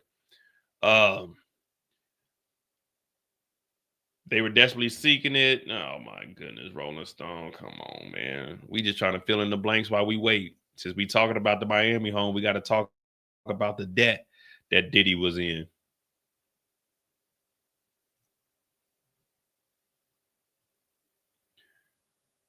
Diddy's lawyers offered $50 million, mother's property, GPS, house arrest for bail. They already told Diddy no. That's because we found out that he didn't actually own these houses. According to court documents obtained by All Hip Hop, Diddy's attorney were proposing a $50 million bond secured by the equity. You see what I'm saying? He didn't own the house. Diddy didn't own that Miami house. He was trying to take out the equity of it. So he may have got like 10, 15 million, but no, they wasn't. Matter of fact, let me find how much was left on that Miami home.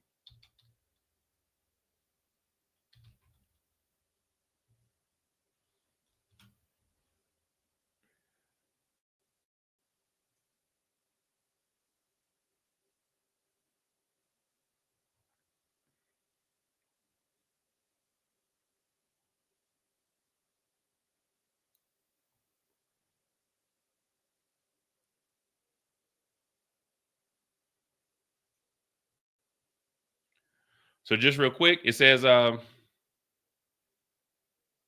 fund the elaborate property, he took out 2 mortgages from Bank of America, $25 million apiece in 2014 and May of 2021. The outlet reported neither appears to have been paid off. The former mortgage is due to be paid off in full of August 2029.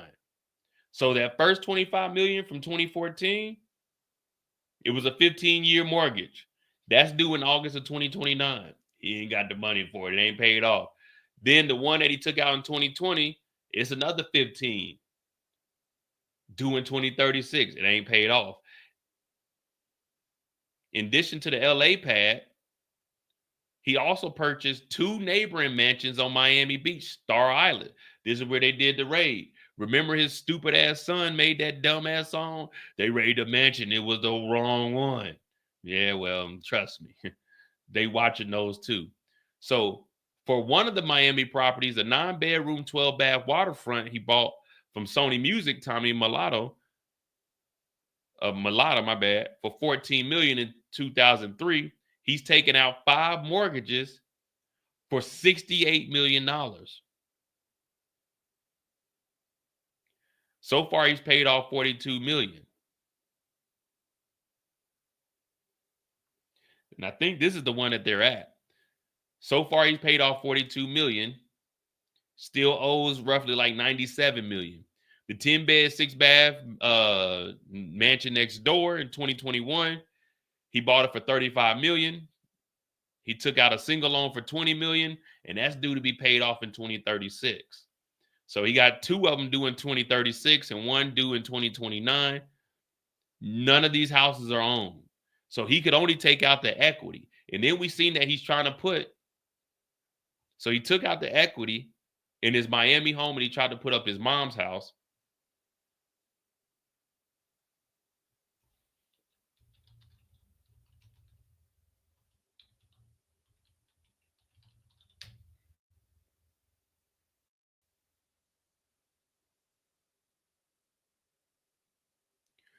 Diddy's trying to sell that LA house for $61 million. And I think he's trying to sell this the house down here in Florida for $48 million. He ain't got the money, man. So he's trying to sell the house. I think he was trying to sell that $40 million house for like 61, I read somewhere.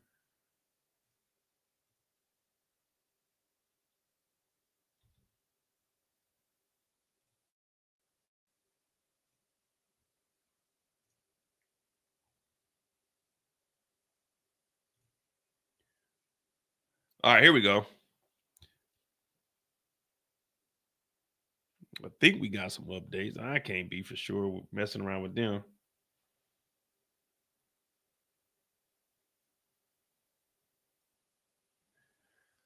Let me see. When the search began at 3 o'clock. Ah, dog. Yeah, that's what I was thinking too. Ain't no one, if anyone buys Diddy's house, they're probably gonna tear it down. Tear it down and build a new one. Because I mean, are you really trying to live in that house knowing everything that was going on in here? I mean, shit, if you got the money, why not? But yeah, so we're not getting any update. I'm not seeing any updates anywhere.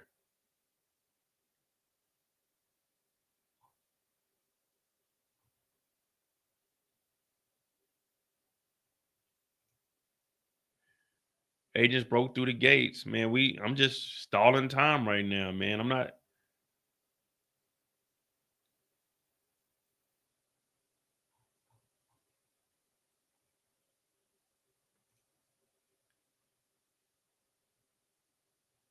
Freak off island, yeah.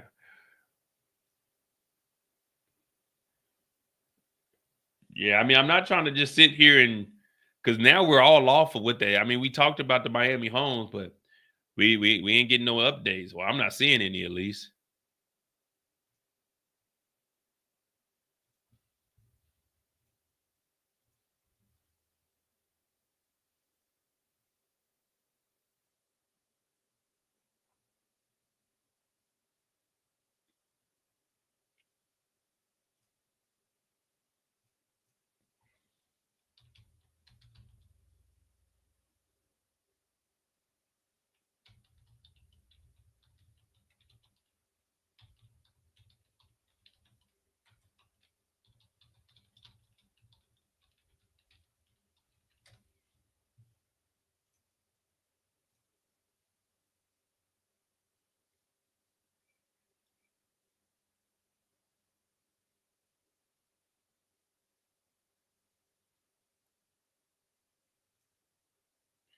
And here you go. And this is what I was talking about yesterday. Yeah, being broke, like a billionaire being broke and us being broke is different. I do believe Diddy probably got like $40 to $50 million left.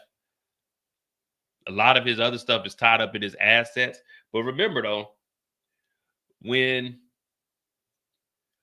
they're calculating these people's net worth, they're going on here and they're just looking, okay, this house is worth this amount. This house is worth this amount. But Diddy didn't own these. So when we looked at Diddy's inflated net worth and they're talking about, oh, Diddy's worth $1 billion. Well, he didn't own any of these houses. So that's like 140 million, 150 million that we could take away just off of the houses. And ain't no telling what else he didn't own. We don't know if he actually owned the jet. You see what I'm saying? We don't know. And then they factor in how much Bad Boy Records is worth. That's where the net worth is coming from. It's not saying that he had that liquid in the bank account he could access. But this is what they were talking about during the Ciroc. Diddy faces cash crisis with billionaire lifestyle, soaring lawyer fees, and no obvious income. Doing the raid, blah, blah, blah, blah. There's a wild ass picture here.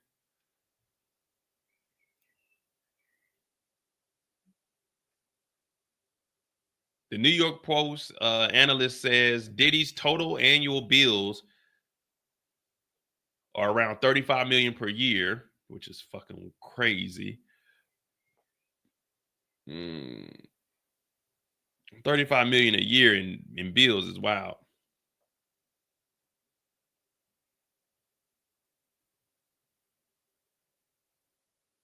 The biggest single source of Diddy's wealth over the past 2 decades was with Diageo. He bought it in cash from 2007. Diddy was given 50% of Ciroc vodka profits, and then 2013 by jointly De Leon Tequila. As a part of this 2007 deal, 50% of the Ciroc's profits were being given to. See, this is what they were talking about. As a part of his 2007 deal, Diageo gave 50% of Ciroc's profits, and he was also given a marketing budget to promote the alcohol, as much as 15 million a year. But instead, this nigga used the 15 million for marketing for lavish parties on yachts at his homes and around the country.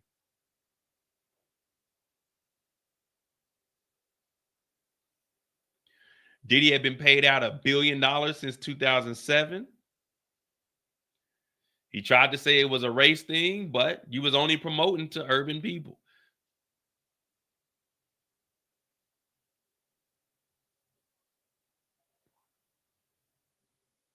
Now look at this. This ties in to the freak-offs. But after getting slapped with a series of lawsuits starting last November, which alleged he assaulted, R-word, and trafficked women, November, Diageo had clear legal momentum. Among the claims in the lawsuit where women were assaulted, private jets, private parties were funded by Diageo, which he had gift bags, sex toys, body chocolate, and strippers. So they were giving him $15 million a year. Hey, Diddy, shoot commercials. Hey, Diddy, advertisers, put this Ciroc in people's music videos. Instead, Diddy was throwing parties. Diddy was giving gift bags, giving sex toys, body chocolate, and strippers to people with the marketing budget for Ciroc. So when everybody was talking about they just trying to bring down a black man, this nigga was fucking off the money. That's where the saying comes from. They should have never gave you niggas money. This is what Diddy was doing. A lot of people didn't read into the lawsuit. They just thought he dropped it. No, they was exposing him, and they didn't mention anything about the freak-offs. They just said, hey, man, you need to drop this lawsuit or we will expose you. But Diddy was using the marketing budget for his own lavish parties, freak-offs, private jets.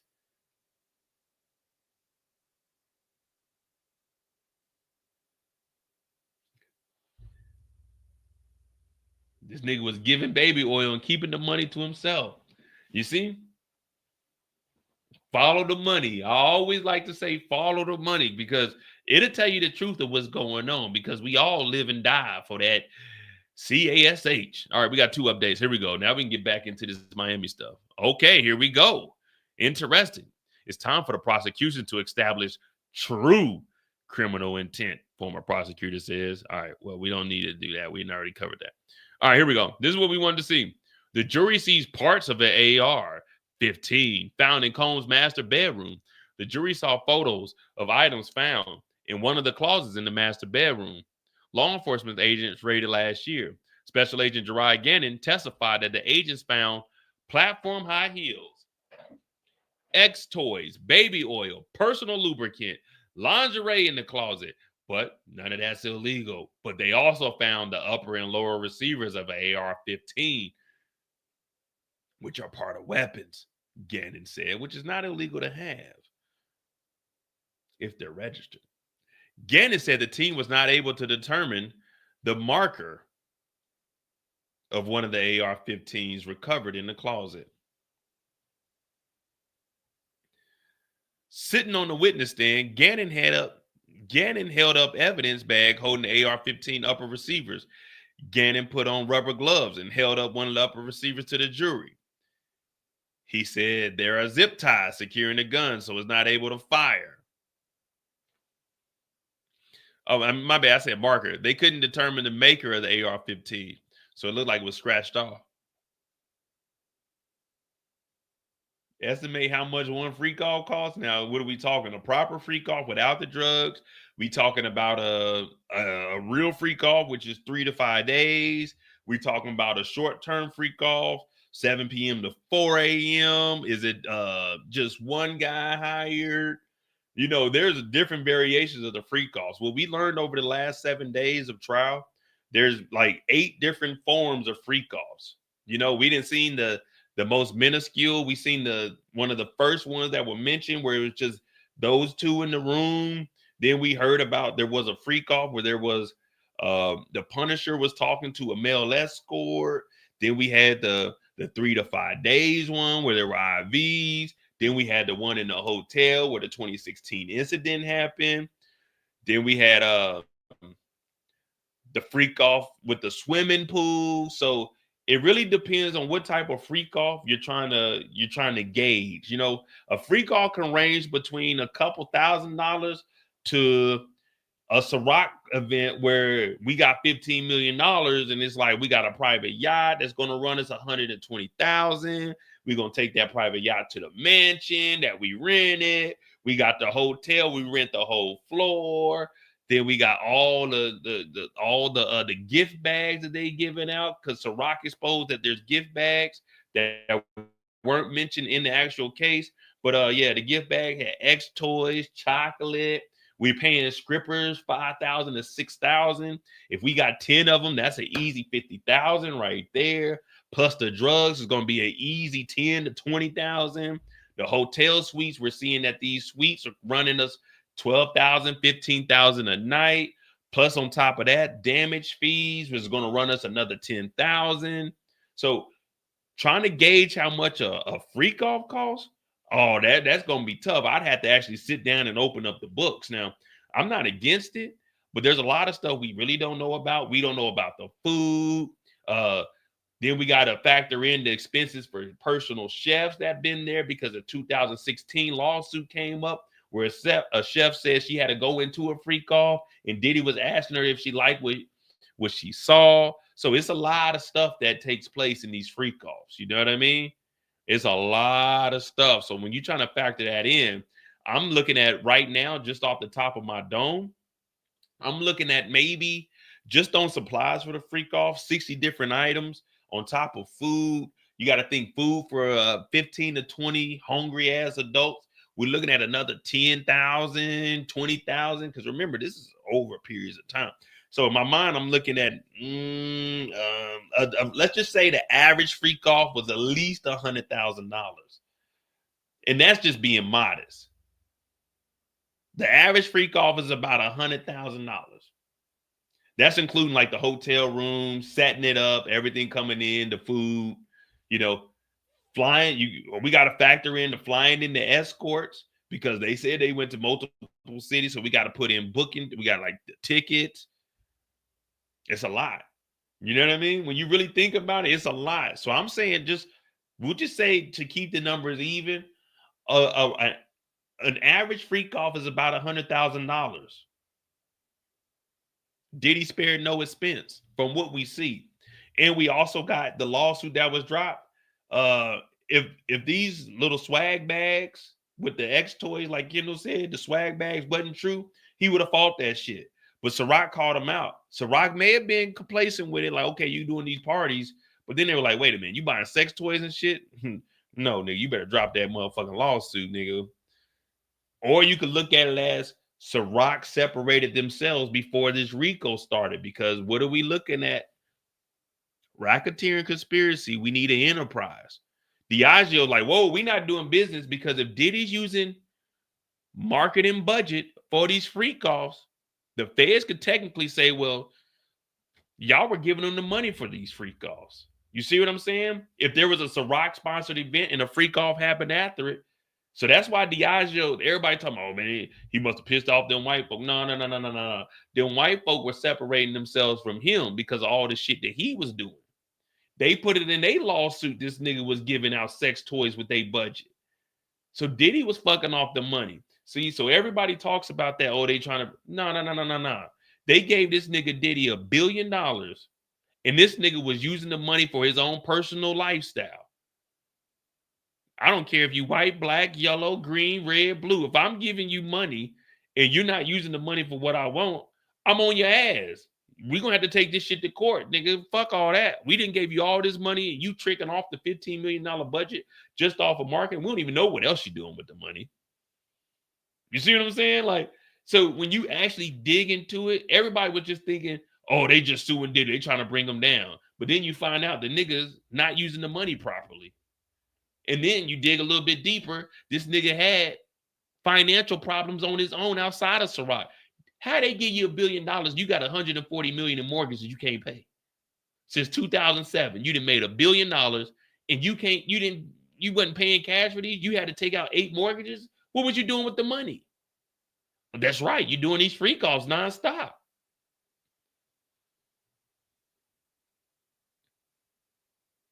You're doing the free calls nonstop. But that's why I try to bring in all this other stuff to show people. And you know, people, they always go against what I'm saying. But all I'm doing is presenting you the facts. If any of this wasn't true, then he would be in court just like he is right now trying to fight it. But he didn't go against Diageo because he tried to say, oh man, they only marketed my Ciroc to the urban people. Nigga, when you got Ciroc, who did you have? All you had was rappers in the videos. You wasn't going to no famous white people like, well, I mean, Ashton Kutcher, but he was just hanging out at the parties because his connection over at MTV, which we could talk about a little bit later. What happened to that money, nigga? But you were marketing to the urban people. I fucked my money up. Fucking with them white folk. Now I'm rich as fuck. Richer than them white folk. Yeah, we remember you were talking about that. We remember you were talking about all that Ciroc money you was getting. What happened to it? Businessman, what happened? They not trying to bring down a black man, nigga. They want their goddamn money back. And then you going to sue them after they gave you $1 billion and you tricking off their money. Nigga, they going to be on your ass. So it ain't trying to bring a black man down. It's bringing down bad business. That's what that was. You see what I'm saying? That's all I'm trying to say. All I'm doing is giving you the facts. I'm not making any of this up. I'm giving you the sources. I'm giving you the links. And I'm just, that's all I'm trying to do. If I'm in business with you, you better not be giving no sex toys to people. Let's get back over to these updates, man. See what we got, man. So they couldn't find the maker. Yeah, that's that song by Waka Flocka. Now I'm richer than them white folks. Yeah, well, it turned out you were living check to check. Them white folk wasn't having these parties. And if they were, they wasn't spending the money like you was. All right, let's go ahead. Here we go. We got the human trafficking. They were monitoring. So that was the last update we got was 40 minutes ago. And here we are again. Agent Gannon, these magazines were loaded with bullets. What do these show? Agent Gannon said the serial numbers have been cut out. So they found AR-15s in the Miami home, which he doesn't own. Serial numbers marked out. Well, that falls upon the RICO. Is it a federal crime to mark out serial numbers on weapons?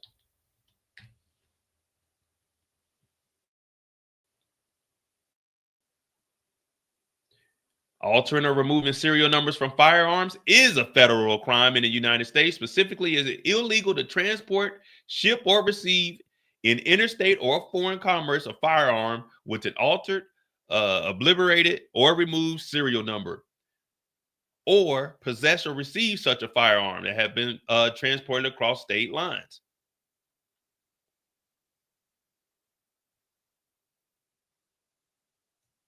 Up to 5 years in prison. Now they found 2 guns. They found 2 guns, so there go a 10-year charge right there on its own. All right, let's continue on. Let's turn to 2 more exhibits. What are these? The ammunition we found. These are the platform heels. How high are they? 7 inches. This may be a good place to break for today. I just want the jury to know we found defaced weapons. Judge, we're going to go ahead and stop today. The last thing we want y'all to know that there were defaced weapons in Sean Diddy Combs' house. We don't want the defense to get up here and do no cross right now. Judge, we'd like to stop. Let me see what time it is. What time is it, y'all? It's 3:00 p.m. Court is adjourned. The jury will pick up tomorrow, but the last thing the jury heard today was that we had 2 weapons, scratched off serial numbers, carried 5 years apiece, federal charges. That's 10 years up under the RICO.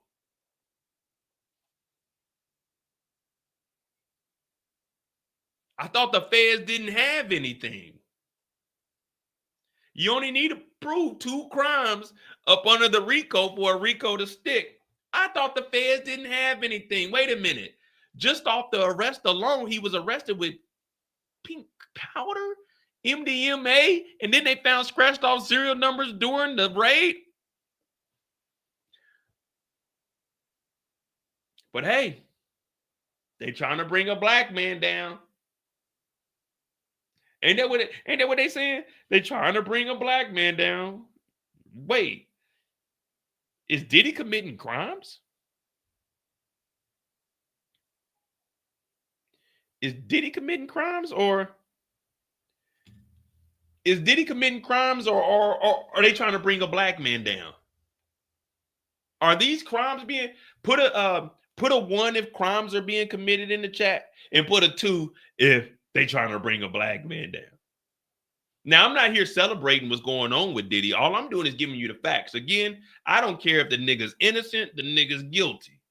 I'm here for the entertainment purpose, and I wanted to follow this, and I'm doing this for my own personal gain. I'm trying to cross my channel over so I'm not stuck in the box, and I'm going to straight entertainment.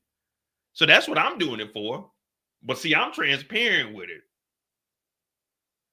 So I don't care, people, oh man, all right, well, these are crimes being committed here. I'm not making it up. People kept asking me, how's it racketeering? Well, I mean, again, we don't know what the jury is going to say. I'm not saying he's innocent or guilty. Do I believe that the charges he's being hit with, the things that they told us, they fit those descriptions? I'm definitely saying, yeah, I could see that lining up with that. But is he innocent or guilty? It's still up for the prosecution to lose. But right now, the prosecution, every time they get up there, you'll go online, you'll see narratives of, oh, they exposed the witness. Oh, this is looking bad. Not once have they denied any of the charges. We just had the Punisher get up here and say Diddy threw a stack of money down. I like that shit. They didn't even dispute that. We had Cassie's mom, Regina, get up there and say that Cassie told her that Diddy was about to release an X tape of her. Diddy told them, y'all owe me $20,000 for the money I lost off of Cassie because she's with Kid Cudi. First of all, they don't owe you shit. Secondly, That's your investment. You can't go to them for it. So then he told them, y'all need to pay me $20,000 for the money I lost off of Cassie. Then there's an email sent from his finance person directly to them. And guess where they told him to wire the money to? Bad Boy Records. Oh, that's the enterprise. So the enterprise is collecting this money. So there's an extortion charge right there. Then we got the Kid Cudi incident. They said, Cassie testified that Diddy told her, I want his friends to see the car on fire. And then sure enough, the car catches on fire. Well, guess what? In the indictment, arson is listed. There's another crime right there. So it's like they're not defending anything. They're just trying to discredit the witnesses. Now, I know people feel a certain type of way, and I mean, you can do that. But I'm just saying, as the jury, we have to remove anything. We got to remove names from these people, and we just got to look at what the prosecution is presenting as a case and look at the crimes. Does it line up? Transportation to engage in P2. Okay, I heard multiple people say that they went to different cities and they were paid for free calls. Okay, that's transportation to engage in P2. Okay, Cassie said she went there. Someone else got paid to have with Cassie. Okay, that's X trafficking. Commercial, you got workers flying to different places. That's commercial X trafficking. So we're not looking at none of the names. You just got to look at the crimes. That's what the jury's supposed to look at. So that's why I say we don't know what the jury is going to do. Again, I'm not a lawyer. I'm just giving my opinion on the case. I am infatuated with this. I like true crime. I'm pretty sure like it's something about the human. We just love this shit. You know what I mean? We could all sit and watch like true crimes or Snapped or whatever the hell else comes on A&E. So for me, I like this.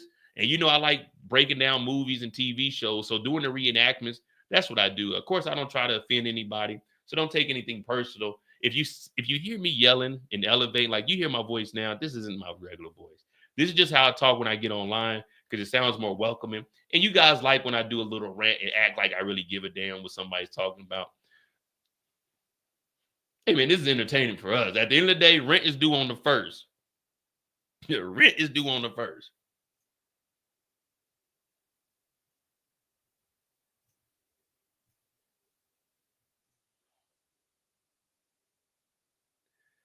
Yeah, actually, me and Trill, we were talking this weekend. We're gonna after the Diddy trial, it's gonna be on the Mo. You know, I might do it on both channels. We'll see because I don't know how I'm gonna do all of this, but we're gonna do like the like some of the biggest crash outs. You know what I mean? As far as maybe like actors or something like that. So it'll still pertain with something like that I can put on this channel too.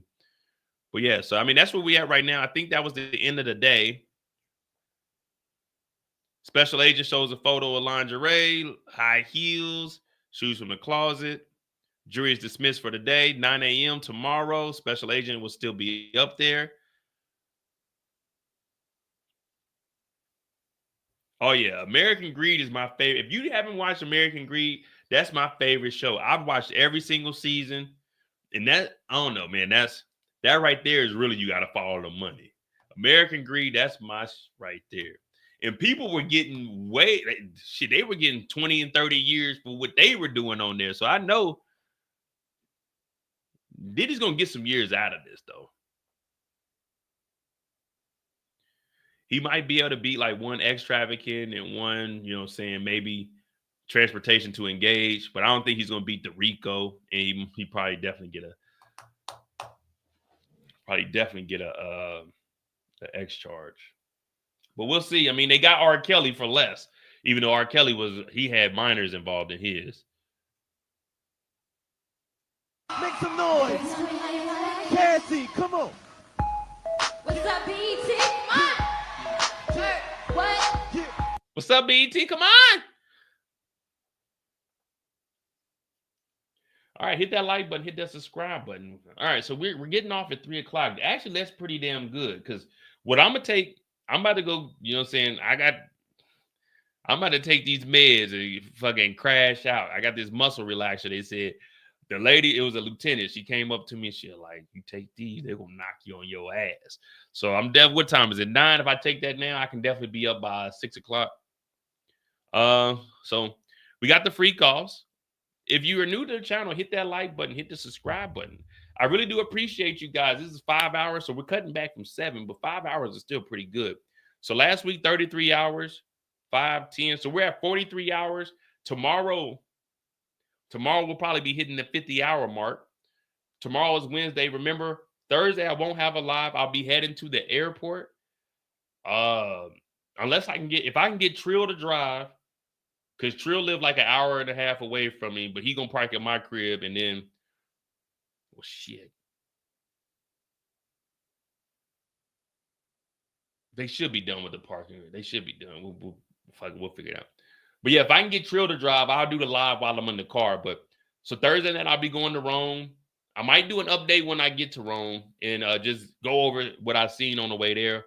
Friday, I'll be out on a little adventure, kicking it, going to see the Coliseum, do a couple of other tours. And then Saturday, it'll pretty much be my free time to catch up on anything I didn't see while I was out there. And I'll be back Sunday. Memorial weekend, just a little in and out trip. But I definitely do. Now, the checkup was good, man. So I didn't have a bruised rib. I didn't have a fractured rib or anything. It was just a rib contusion. So you got the bone here, right? And then you got muscles on it, but they go this way, they go this way, and they go this way. And then you got the cartilage. But see, what the dude was telling me is because when I bumped into the shit, he say the bone, it went all the way up and it hit the cartilage. So that's what I'm feeling right now. And he said it might be like a week, 2 weeks, but they gave me a shoulder zone or whatever it was. They gave me that in the arm. It's starting to wear off because I'm starting to feel it. And yeah, I got that. So I just got to take the meds. And he said it didn't seem too bad. So, they gave me an x-ray and everything, but we good though. I wasn't going to miss the live.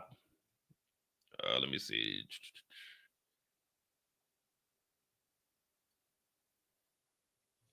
Yeah, next week the trial be. That's what Bruce Rivers said. Bruce Rivers said he don't see this going. He had these freak off quicker than state court. Remember the OJ case that lasted? Sex trafficking, that's the transportation across state lines. Those are the 3 charges that he's dealing with. This case will probably be wrapped up next week, I'm guessing. Federal court goes a lot quicker than state court. Remember the OJ case that lasted like 6 or more months. It was insane how long that lasted. Never would happen in federal court. So they set out 8 to 10 weeks, but like he said, we're going through 1, 2, 3. We have 4 witnesses today. So let's just say, even if we keep up this pace, 3 to 4 witnesses a day, shit, what is that? 15 to 20 witnesses a week. Yeah, all of these other witnesses, they're not going to have the whole Cassie drawn out 2 days. They're going to be on the stand. They're going to be going through it. So this might be done by the end of next week. Yeah, the cortisone shot. I don't know what they were talking about. I was laying on the bed because I ain't had to go to work. So I just laying in there. They came in there. But yeah, they gave me that shot. The shit was burning. But yeah, so even Bruce Rivers is talking about, man, this might be over in 3 weeks.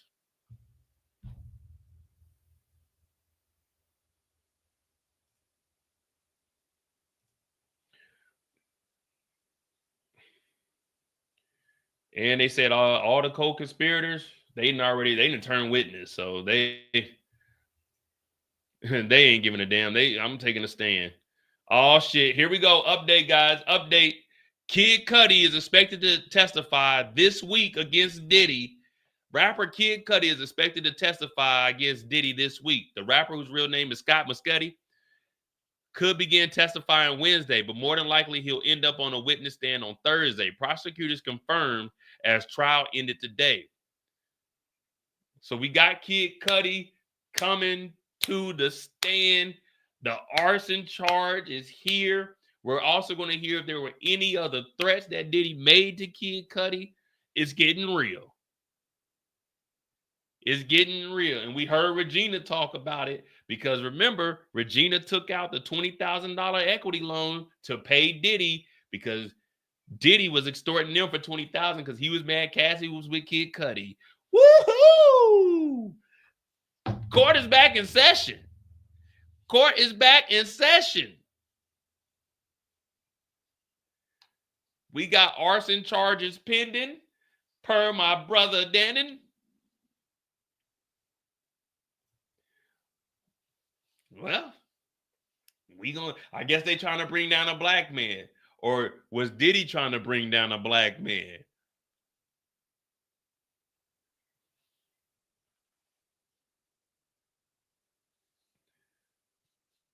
Oh, hey, I'll make an exception. I'll be at the airport going live. My flight is I ain't gonna give y'all my flight. That's OPSEC. But just know I'll be at the airport before 3 o'clock.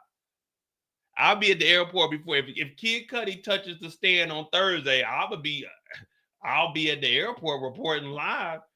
I'll be at the airport reporting live. Court over at 3. Is my flight over? Is my flight before 3? I think my flight is before 3, but I can't give out that detail because them motherfuckers will sneak up on me. I can't give out that kind of information. Definitely ain't gonna give you the airline either. But I'll be at the airport reporting live. Cancel the plane. We got Kid Cudi taking the stand. We got arson charges pending. RICO. Be at the airport telling the pilots. I see the pilots walk my hey, come here real quick. Huddle up. It's you two? Okay, who's the co-pilot? Okay, listen. We're going to need to delay the flight for at least 30 minutes. Tell them it's an emergency. We got Kid Cudi taking the stand. They're talking about Kid Cudi? I'm like, Kid Cudi. Are you Mo? I'm like, Judge Mo, Honorable Mo. Don't you forget it. But yes, that's me. You been covering the trial? Yeah, I've been doing my thing. You know what I'm saying? You want an autograph? No, but we want to hear what you got to say about Kid Cudi. Well, he's about to take the trial. He's about to take the stand. So if you could just cancel the flight, don't cancel, just delay the flight for 30 minutes. Say it's an emergency. Say the co-pilot got a boo-boo. All right, we going live. Oh, yeah, we reporting live from the airport. If Kid Cudi take the stand Thursday, I'm reporting live from the airport. Hopefully I'm not on the road, because if I'm on the road, then, of course, I don't text and drive. I don't do none of that. I drive 10 and 2, the seatbelt on, and my seat up. I used to do the leaning back when I was driving when I was younger. Fucked my back up. I tell all the young niggas, don't do that. Because when you get my age, I'm not even old, but shit, around 31, 32, my lower back was toe. But yeah, 10 and 2. Got the car connected through the Bluetooth. I'm be driving. Hey, Trill, what's the update? Cudi take the stand. I might have to pull over to the side of the Autobahn, on the side of the Autobahn with it. Outside on the hood of the car. Reporting live from the side of the Autobahn. Shit getting real. Kid Cudi has took the stand. The arson charges are pending, but we will find out and we will get to the bottom of it. Were there any threats? Now, I won't be the judge on Thursday. I won't be the judge on Friday. I'll just be a month in the jury. You know what I mean? I'm just listening. That's all I can do Thursday. I can't do the objections. I can't do none of that. All I can do is just listen. What happened? Oh, no, he didn't. Oh, yes, he did. No, he didn't. Oh, yeah, he did. No, shit. $20,000. Pay for that Wi-Fi on the flight. Now, Winter, you may not have been on this channel long enough. Anyone that's been on this channel for longer than, let's just say, a year, is Mo paying for Wi-Fi on the airplane? If you've been on my channel for more than a year, I think you know this answer. Would Mo pay for Wi-Fi on the airplane?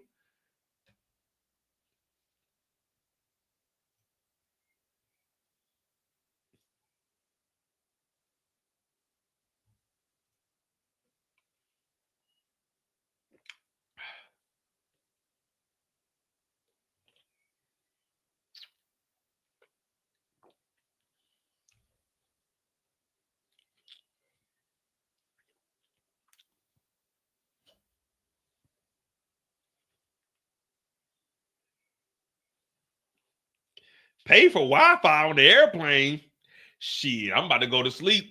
I'll be damned, I'm paying for some Wi-Fi on the plane. What I need Wi-Fi for? Shoot. Y'all must not know how frugal I am.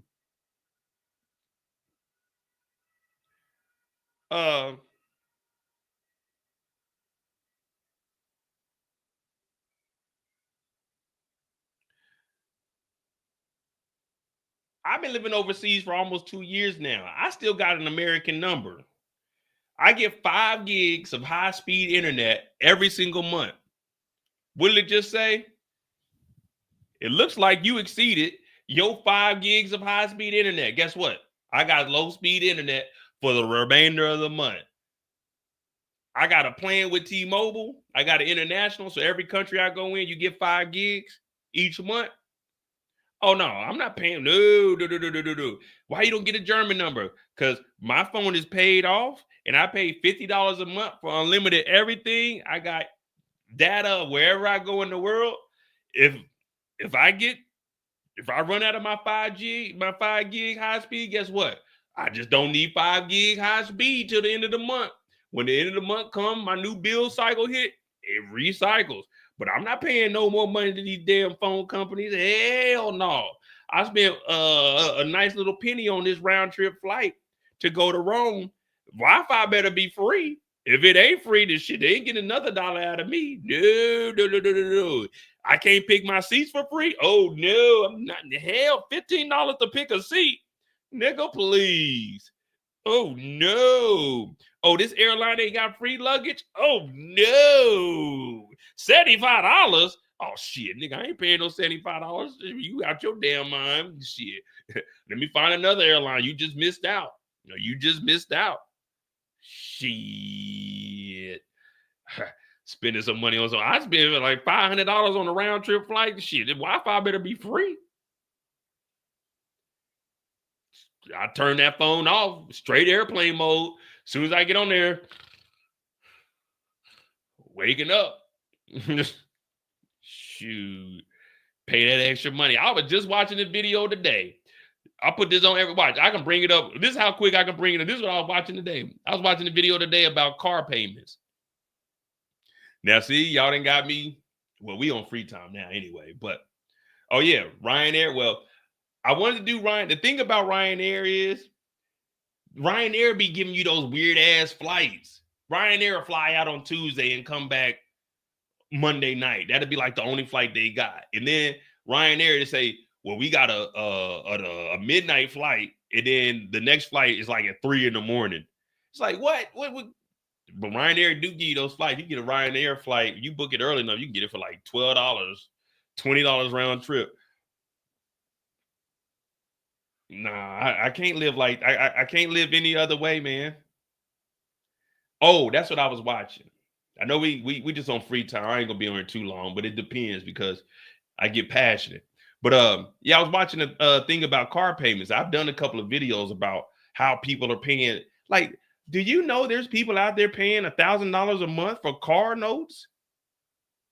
What kind of shit is that? Man, I was like, ain't no way. I was hollering at, talking to the young boy. The only reason I was watching the video because while I was at the hospital, I went to the one on base. I went to the ER though, you know what I mean? So I didn't get in because the appointment, I was gonna go to the Germans, but I was like, man, I don't want it to be nothing serious. And then I'm out with the on the economy with the Germans, and I was like, man, yeah, they speak English, but I want to take some drugs from Americans. So I ended up going on the base, and I didn't go to my appointment. So I ended up going on the base and just went to the ER, and they got me through. But I was talking to the young boy. He had a broken foot. And this young nigga was telling me that he was paying $785 for a charger. I said, $785? Nigga, what are you doing? $780, that's rent, nigga. $785, anything over $300 is crazy in my head. I couldn't see me paying. Man, I had my Acura, my 95 Acura I got in 2004, because I don't buy anything that's newer than 10 years. It got to be 10 years or older for me to buy it, because I'm dropping big cash money on it. But I got a loan. This is my first loan that I ever took out at 18 years old. The car was $4,500. I took out a $5,000 loan. Man, with that extra $500, you know, I got like my plates and everything with that. So it's like, all right, cool. $5,000. I'm gonna pay this mug off. I was paying $125 every 2 weeks. And I was like, this is expensive as hell. I'd be damned if I'm paying 125 every 2 weeks. And that was what, 300 or 250 a month? That was expensive as hell. I mean, obviously this is 2004, but now I'm looking at people, they talking about, yeah, I got a $600 note, $700? Nigga. This is, I'm gonna give you the whole rundown of my vehicle life as far as my main vehicles, not my old schools. My old schools, I drop a bag on those, you know what I'm saying? I got my 85 Monte Carlo. I didn't put like 15, 20 in that. I got my 84 Cutlass 442. I put for sure about 22,000 in that car. But shit, most of that was on like the engine and getting the interior done. And well, hell, the paint job was like fucking 7,500. But anyway, so my first car was an 88 Acura Legend. It was a gold one. It ended up getting smacked in the rear end, fucked up the back frame. I got that for $2,500. Then I got my job. My first car was the 95 Acura Legend. I bought that for $4,500. I had that. I had an S10, but the S10 was kind of like some shady shit. So I don't really count that car. But I had some 26s on my S10. And then from the 95 Acura Legend, I drove that. And then I had that from 95. I mean, not 95, from 2004 to 2012. It broke down on the side of the road. I was going to this girl, Jessica's house, and my car broke down on the side of the highway. This is when I was down in Georgia. And when I came back, she came and picked me up with her friend. So I went to the crib. We came back to pick my car up the next day. Man, a semi hit that motherfucker. So the driver's door was all pushed in. That shit was totaled. So I had to call my dad, like, hey, Dad, it's time to bring in the big boy. So I had a 2001 Tahoe, a limited Tahoe, limited edition. I got that mother for $10,000, paid straight cash from a dope boy for it. 24s on it. I had that all the way up until 2021 when my sister passed when I was in Kansas City, while I was out in Wichita. And then I came back, some fucking Mexicans broke the steering column, broke the door handle, that totaled that car. So from there, I had to buy another Acura. I got a TSX Acura in 2021-ish. Yeah, 2021, because the truck was totaled out. They gave me $1,700 for it because it was a 2001. But that motherfucker was clean. They gave me $1,700 for it. I had to buy a car. I was in California, expensive as hell. So I dropped $12,000 cash on an Acura. I love that Acura. I drove that Acura around until I moved to Germany, and I sold that in 2023. I got it for $12,000. I sold it for $10,000. So I basically used $1,000 a year on it, is what I looked at it. I sold that for $10,000. I came to Germany. I got a 2011 BMW. I paid $6,500 cash for it. It came out clean with $3,500 in my pocket. So even when I win, I saved me some money. So that $3,500, what did I do? I started spending shit and started getting my studio together. But that's how I live life. How can I save money off of something else? Now, I know a lot of people say, you know, cars they depreciate, they ain't worth a damn. That is true. But if you could flip them the right way. So now I got me a little BMW. That mug got hella miles on it. But guess what? It turned on.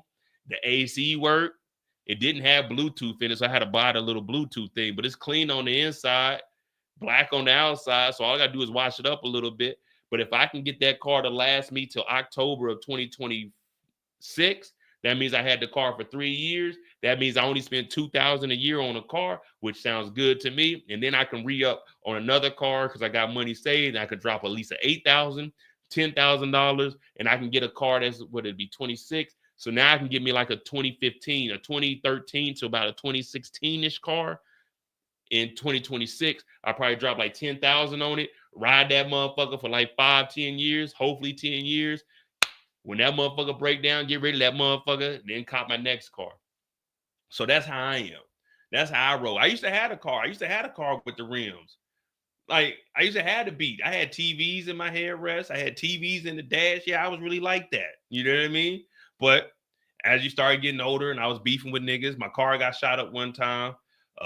You know, I was just in the city. I had a blue Acura on 20s, the first and the only nigga in Kansas City with the motherfucking 20s on it. My rim man was JD. He ended up getting locked up for selling dope. He had the first Hummer in America. Yeah, I said it, the first H2 Hummer in America on 27-inch rims, but the feds came and raided his shop. So that shut that down. Yeah, man, it was a wild time, man. But, you know, I was beefing with niggas and then I moved out moved out of Kansas City. Someone broke in my car, stole my in-dash. And I was like, man, all this flashy shit really ain't for me. At that time, like 24, 25. So that's when I shied away from all that. But yeah, man, when you just start realizing, like, man, you wasting a lot of money. And then as I was traveling, I told y'all the story about when I was overdrafted. So from there, I was like, man, I can never ever go broke, man. I like, no matter what, I always cut my expenses as much as I can. Now, when I go on a trip, I ball out. But when it comes to like everyday shit, nah, man, I don't do all of that, man. Nah, I don't do all of that. So that's how I live. You know what I mean? Like my dad got me this TV, but what have we ever watched anything on this TV? That's what I was trying to tell my dad. Like, Dad, I don't really need this TV. He's like, nah, man, you need a TV for the studio. And I'm like, don't get me wrong, I appreciate it. It's a 65-inch. I appreciate it, but I was telling my dad, that ain't what I needed. That ain't what I wanted to spend the money. He's like, oh, I'll get it. So I'm like, all right, cool. I got patio furniture. When I first moved in, my mom and dad came over. Man, my mom got me spending so much money. She still ain't paid me for that damn dryer. Man, I bought a washing machine. She talking about, man, I really do need a dryer. She talking about, I need a dryer. Mama, you don't live here? Nah, because when I wash and hang up the clothes, they be kind of stiff. I'm like, man, this is Germany. This is how it is in Europe. The dryers ain't gonna be that good anyway. Nah, I need a dryer. So I bought a dryer. My mom talking about, don't worry about it. That'll be my housewarming gift. Ain't seen the $400. Every time I talk to my mom, Mom, you gonna pay me that money? Oh, Julius, she about to come back over here. Oh, don't worry about it. She talking about, you get some patio furniture. I said, Mom, I just moved in the house. I'm not about to be sitting down. I got patio furniture now. I don't even sit out there. I said, I'm going to do some lives out there, but we got the Diddy trial.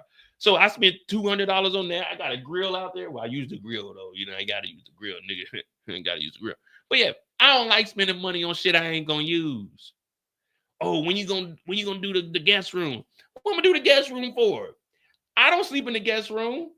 The guest room it got a bed in there. It got a comforter set in there, 2 extra blankets, some pillows, a little end table, and a fan. Be happy. My room is good because it's my room. I don't sleep in the guest room. The hell? Yeah, we gonna do the guest room. What do the guest room for? Man, Trill go sleep in that room. When Kayla come over, she sleep in that room. Hey, look, I got a room. If you coming from America and you cool enough, then yeah, I got a room for you. Or you can go upstairs. I got a blow-up mattress in the loft. You can go up in the loft. You can put a mattress on the couch that I got. There's an extra mattress up in the loft. Yeah, man. Spending all that money. The hell? I'm gonna get that $400 though. Well, nah, what I'm gonna do is, because my parents, they want to go to Amsterdam and they want to see London when they come. So I told them when they come over here, y'all gotta buy the tickets, man. Y'all gotta buy the tickets in these spots, man. Y'all gotta get the hotels. I'm tired of spending all the money. They think I got money. I'm broke as shit. I'm living check to check over here. Y'all may think it sound good. I'm penny pinching because I'm broke as shit. I'm broke as hell.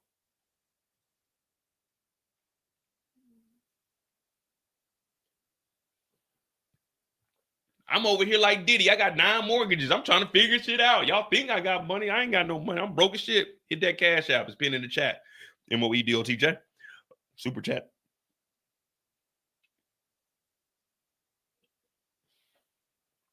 Oh, yeah. You always got to have a blow-up mattress. Yeah, you got to have a blow-up mattress in the house.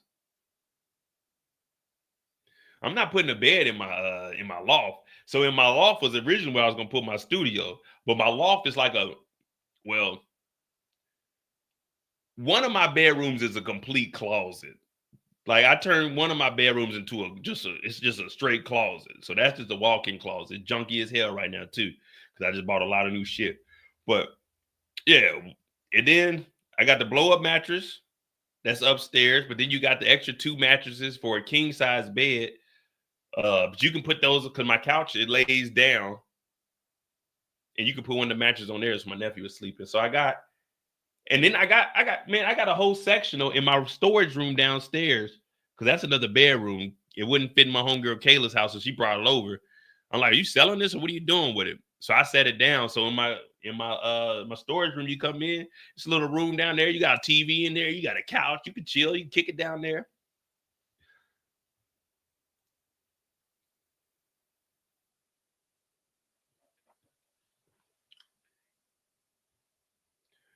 I was gonna put a like this futon here. I was gonna get another one of these and put it up in the because I want to put it in the loft. I want to put another futon up there, and then like two not airbags, but bean bags, and put up a little table. My blow up mattress isn't blown up. It's just that's where I store it at. So you can plug it up and put it up there. But I bought that with my sister and brother-in-law came, and then my mom and dad were here. So they had the guest room, and I didn't want to sleep on the couch because they be on it. So I bought an air mattress because I didn't buy a bed downstairs. So yeah, I'm gonna get another futon to put upstairs in the loft, but you know, they be trying to get me to host events and shit. But I ain't hosting no freak offs over here. You got your mind. Make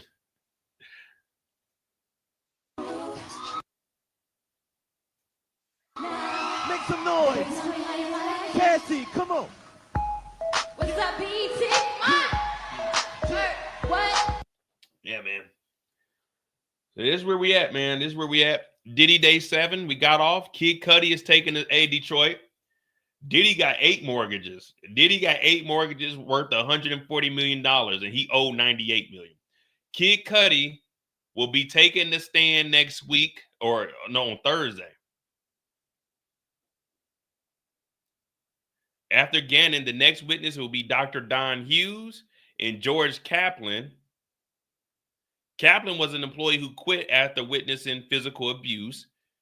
Who is Dr. Don Hughes? Oh, shit, we getting all kinds of updates. So tomorrow we're going to have Special Agent Gannon on the stand. We're going to have a Dr. Don Hughes. I'm about to look her up. And then we got George Kaplan. And then on Thursday, we got Kid Cudi taking the stand. So in the next 2 days, we got 4 people on the stand. Oh, wait. Yeah. So they're going to try to get Kid Cudi in tomorrow. So, yeah, we got Gannon in the morning. Gannon's probably going to finish up maybe 9 to 10, 9 to 11.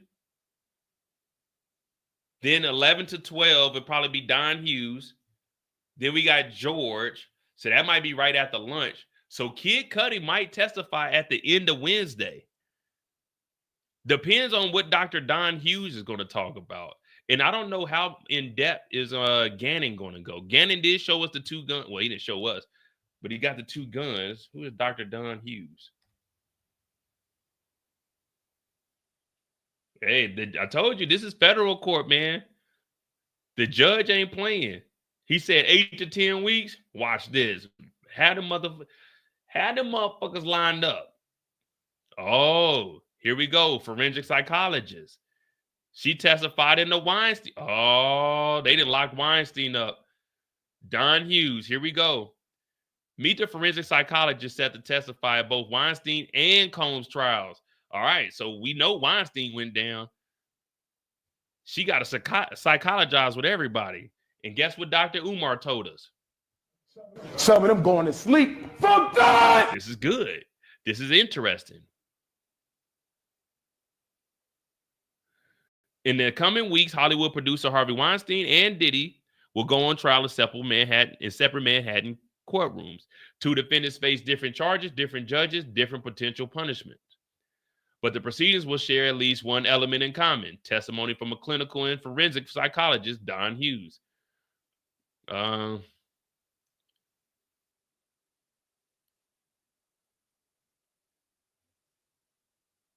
Damn. So she brought down Keith Rayner, who had an ex-cult in 2019.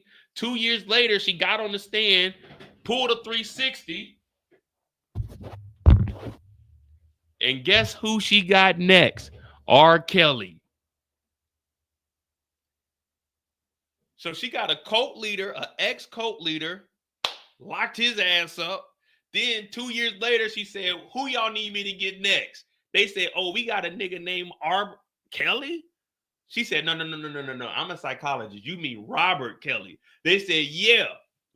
Lock that nigga up a quick 30 piece. Ooh. Hey, Detroit, someone told me that the prosecutors didn't have nothing. Well, they got somebody that done put 2 niggas behind bars. Ooh.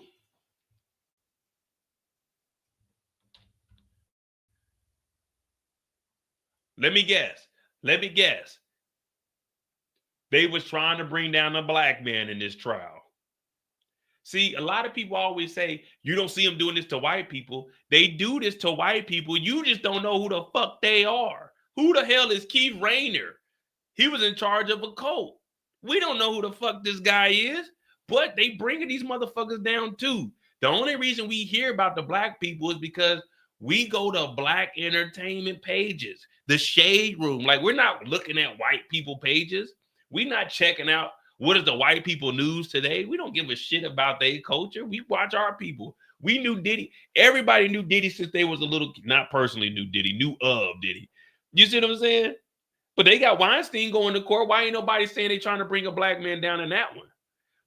We heard what they did with Epstein. They brought Epstein down. And you know, everybody talking about, well, they trying to cover up everybody else. It's the same in Diddy's trial. They want that one specific person, whoever the ringleader is. Yeah, there's other people with it, but they're more likely not to do that shit on their own. They were doing it because of that person facilitating it. So that's what they're trying to do. They're trying to get this the ringleader. They got Keith Rayner, but ain't no one said nothing about that. Man, they only going after black folk. Who the fuck is Keith Rayner?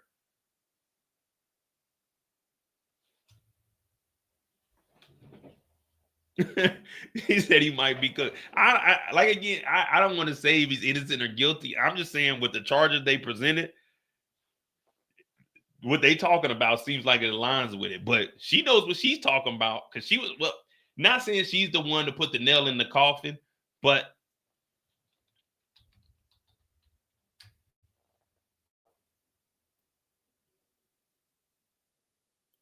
again, here we go. Oh, shit. Hey, look what they did to this cult leader. Keith Rayner was beaten in prison. The incident allegedly took place in federal prison in Tucson. So he was assaulted by inmate Maurice Witters.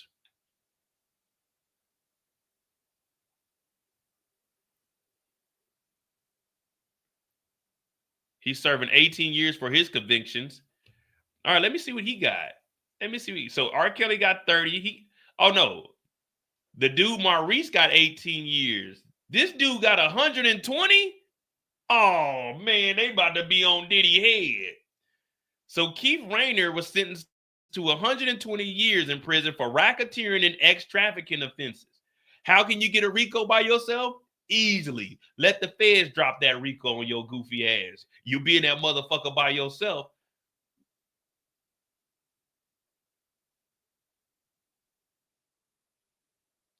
How can they put Diddy in a RICO by himself? The same way they hitting these white boys with them solo ass RICOs. Bring your ass to federal court. I'll show you how to get a goddamn solo RICO. So the leader Keith Rayner was sentenced to 120 years in prison for racketeering and ex-trafficking. The founder was sentenced to 120 years in prison. The federal court in Brooklyn, he was convicted by federal jury in 2019 of racketeering conspiracy, ex-trafficking, attempted ex-trafficking conspiracy, forced labor, conspiracy, wire fraud, conspiracy. Well, guess what, Diddy? We just found out today that Diddy goddamn had that family wire them money. If you're wiring money in an extortion, that is wire fraud. That's not a legal transaction. That falls up under wire fraud. The court imposed a fine of $1.7 million as sentencing. The court heard the victim impact statement from 15 individuals, including Camilla, the victim who was actually exploited by Rayner when she was 15. You already know when they up under 18 in the federal court, you're done. Let's see what else. Here we go. Let's see what he's charged for. The 120-year sentence was imposed on Keith today is a measure of his appalling crimes committed over a decade.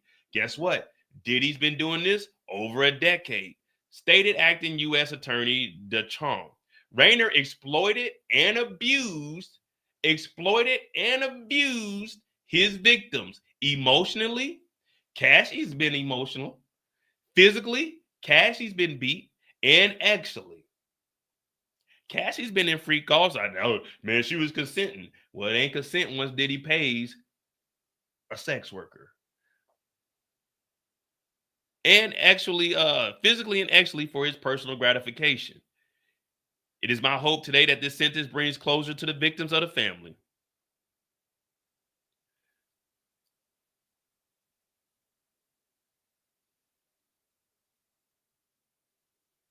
It's inconceivable to think of the actual exploitation, abuse, seclusion, and mind control of his victims suffered at his direction. Today, the judge has given him 120 years to think about it. Whether or not the torture he inflicted on others for more than a decade, the distress he brought to their families, was it worth it?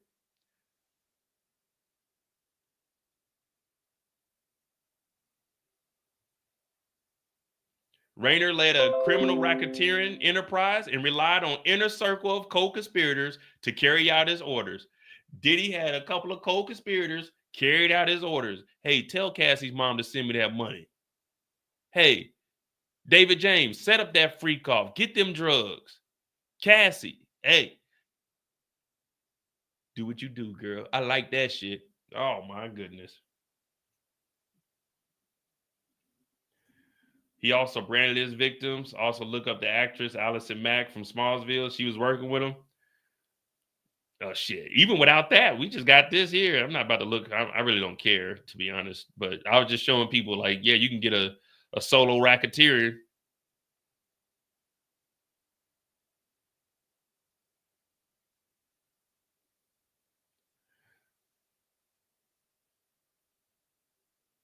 See, look, everybody else, his co-defenders, look what they did. All the co-defenders, they either take their plea early or they turn witness. So who's on the stand at the end for that RICO? That one person. Everybody that's been working with Diddy, these personal assistants, they testifying. This shit, we ain't going down for that.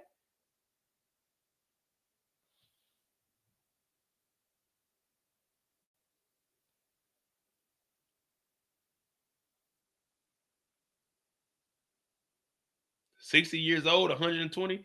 180 ain't that old. He can get out at 180. He'll be all right. All right, so that's that guy.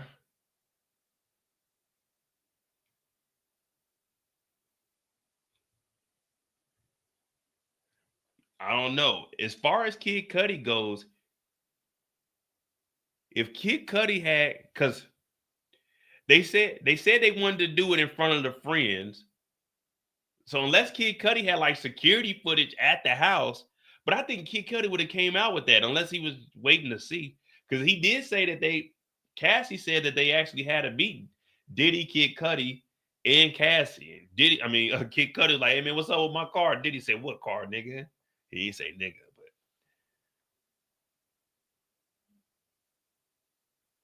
but damn. Shit. They sure got the right people though.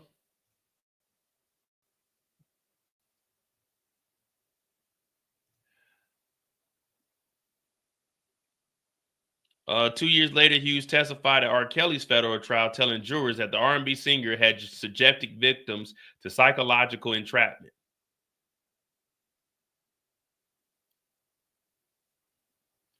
R. Kelly was convicted in 2021 on 1 count of racketeering and 8 counts of violating the Mann Act, a law that bars transporting people across state lines for any.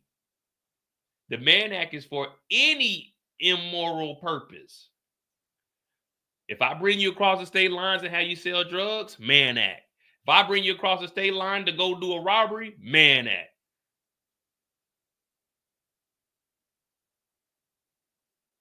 Hughes reached a new level of national awareness after testifying that Johnny, and she helped Johnny Depp out.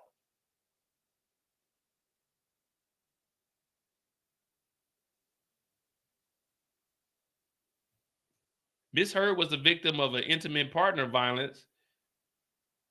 Hughes told jurors inside the wood panel she had based the assessment on part of the 30 hours she spent evaluating her. She vehemently denied the abuse claims. Heard lost, yet the outcome of Depp Heard trials eventually did nothing to diminish Heard's lawyer. So she was just there doing an evaluation. So whatever she had going off of old girl, but it seems like, well, that was just a defamation case too. This is actually a fucking legal case here, a criminal case.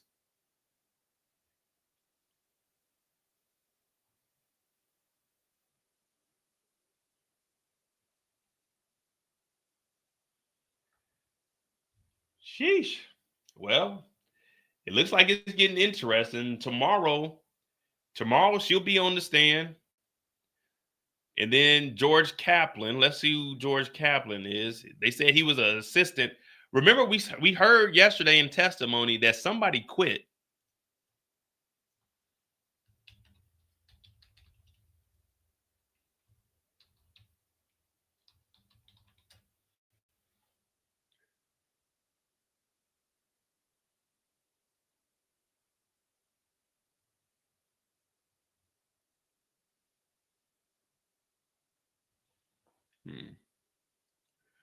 I'm trying to see if we see anything, like if there's a Facebook, I'm not a Facebook, YouTube, or like we did with David James.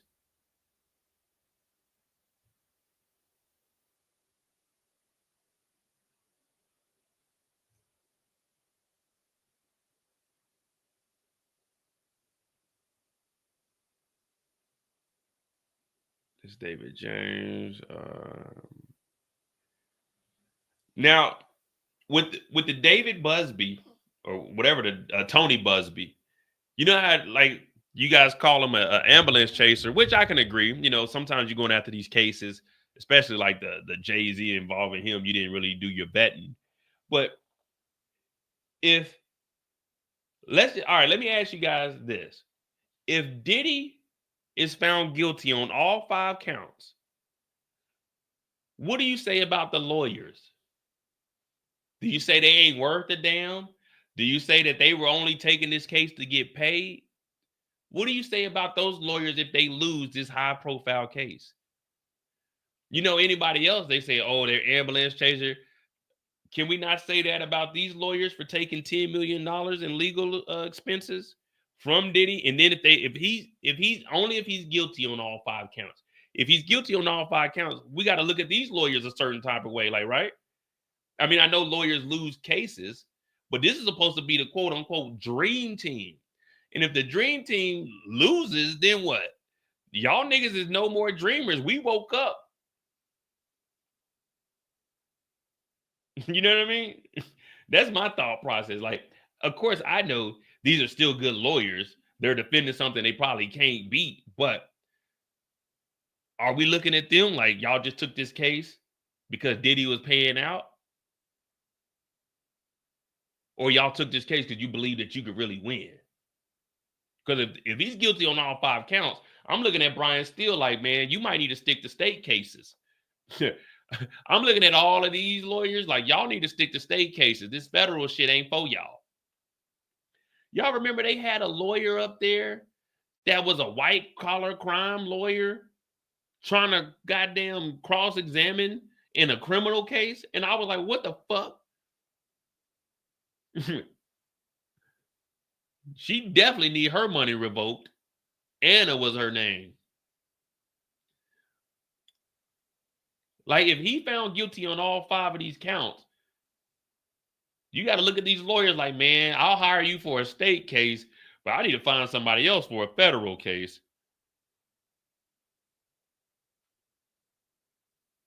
Yeah, from dream team to woke team. What Donald Trump say? Woke. Fake news. If they lose all of this, they become the woke team. And this is going to go down in history as the most botched legal team we ever seen in a high profile federal case. Now, of course, I'm just talking shit because they're hell of good lawyers in their own rights. In this case, it really doesn't seem like it. Like in the beginning, we were thinking maybe he could beat this. But when you start looking at all the other similar cases, it's like shit. The feds, they wrote the playbook. Like they wrote the playbook. They know what they're looking for. They know exactly what they're looking for, how to word the shit, and how to link different pieces to the puzzle to make sure that everything fits. Like this is the feds. That's their job. Their job is to find these cases and prosecute them.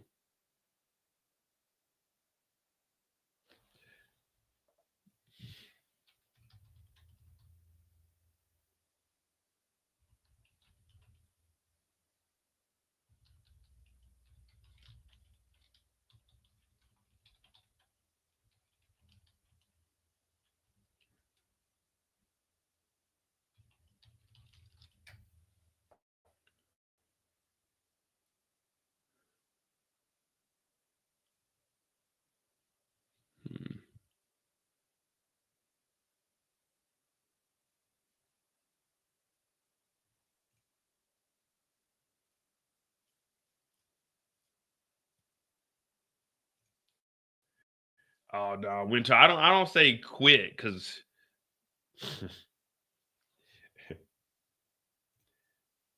damn, Mo, you lost my case. I tried, brother. I tried.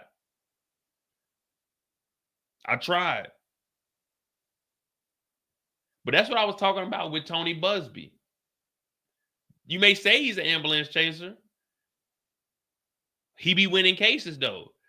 A lawyer's job is to defend their client. Right or wrong, they're supposed to defend their client to the best of their ability. If not, you get a public defender.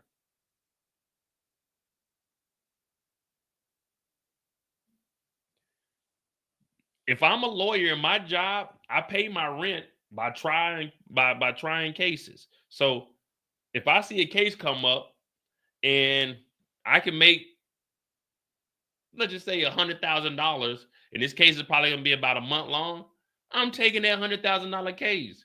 I don't care what the hell the client did. I'm about to try to flip this shit. Diddy as my client. We're hearing some terrible things here, but if we're being honest, I haven't seen anything but good from Diddy. Now, one thing I like to tell you guys is Diddy is bipolar. So when he got with Cassie, she started to show him a different side that he never seen when it comes to love from a woman. So as she got with him, yeah, he may have experimented with drugs. We're not denying that our client has an addiction to drugs. But once he got with Cassie, that young, fast lifestyle that she was living, it was just driving Diddy. And for him to feel like he could keep up with her, he had to indulge in those type of drugs. Now, you heard in these freak offs, she had the wigs. She was the one telling what she wanted.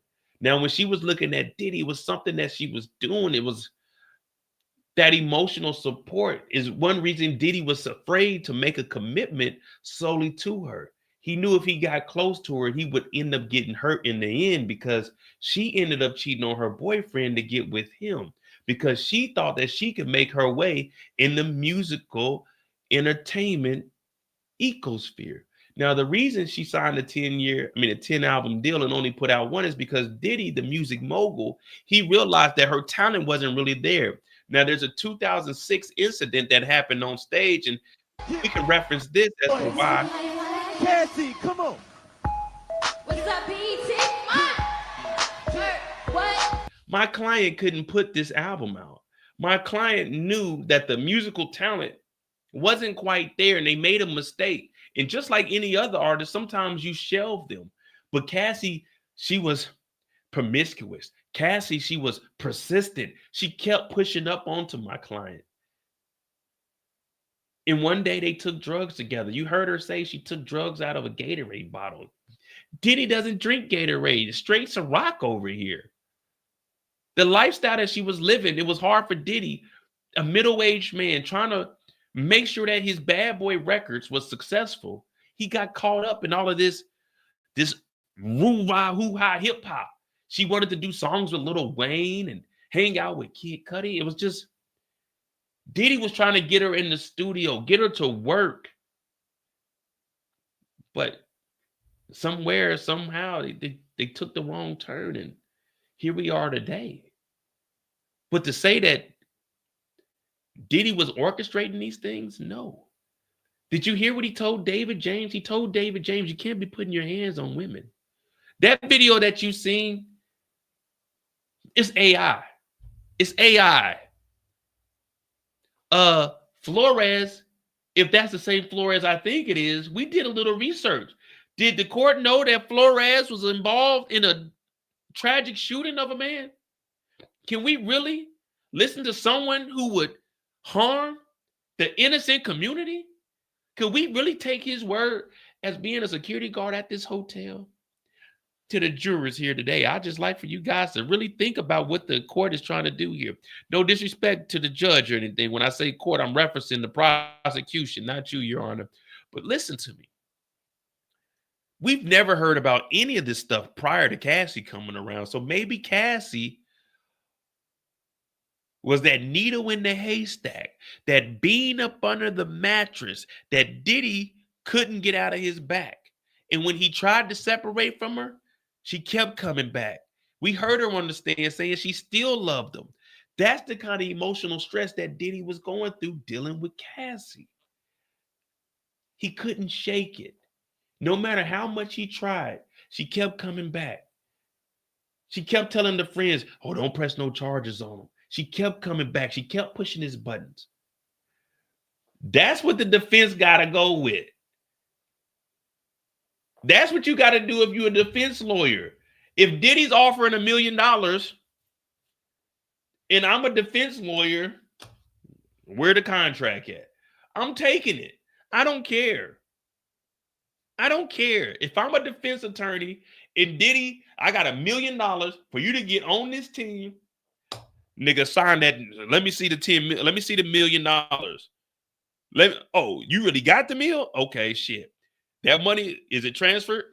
It's transferred? We got us a deal. As soon as that $1 million is transferred, I'm about to try to put together the damnedest defense to get this nigga off. But if I lose, guess what? I tried. I tried. You can't get mad at me. You should have did all the fucked up shit. I tried.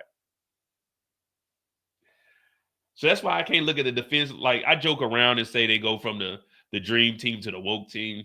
But that's their job. Their job is to try to defend the person.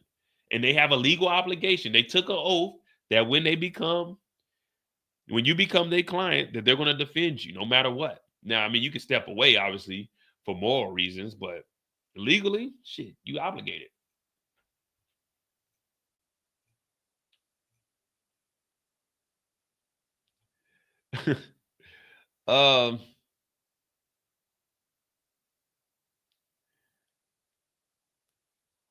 But yeah, so people talking all that about the feds, like if it went for Cassie, 1990, 1991, 92, 93, 94, 96. Criminal mischief, threatening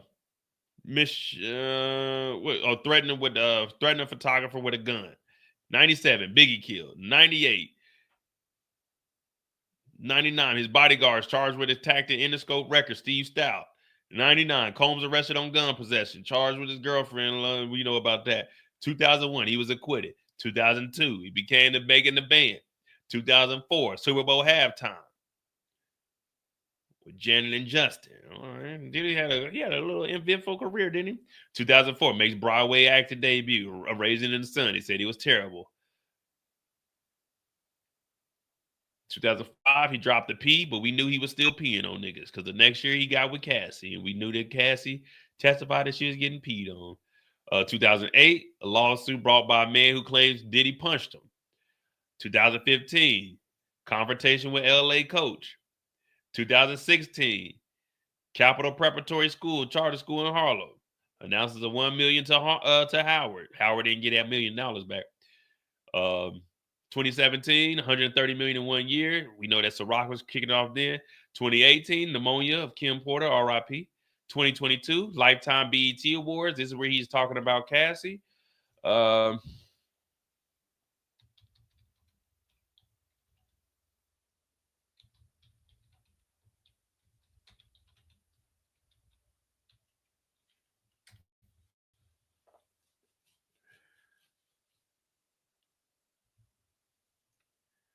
So everybody talking about Cassie. Well, this is what the fool says about Cassie in 2022. 1 year. Now remember, they said Cassie was talking to Diddy for about a year about the rights to that book. But this is what Diddy was doing on the stage. Special thank you to the people that was really like there for me. Bishop T.D. Jakes. Oh, yeah. We need a witness to bring in Bishop T.D. Jakes. T.D. Jakes stepped down too, didn't he? T.D. Jakes just stepped down too, didn't he? Damn, T.D. You stepped down 1 week before Diddy went on trial, huh? Huh.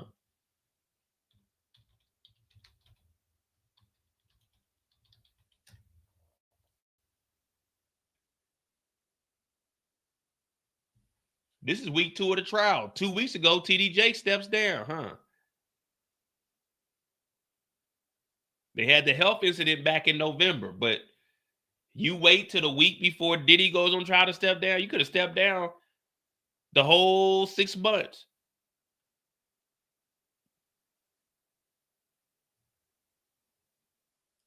You stepping down now just in case the congregation gets brought up into this trial. You won't have any part of the church. But let's continue on. You ain't fooling none of us. Everything is making sense now. 1 week before the trial. Oh, I'm stepping down. Fuck it. I'm done.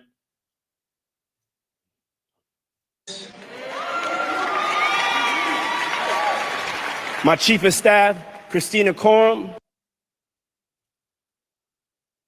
Christina Courtroom, we need you to speak out.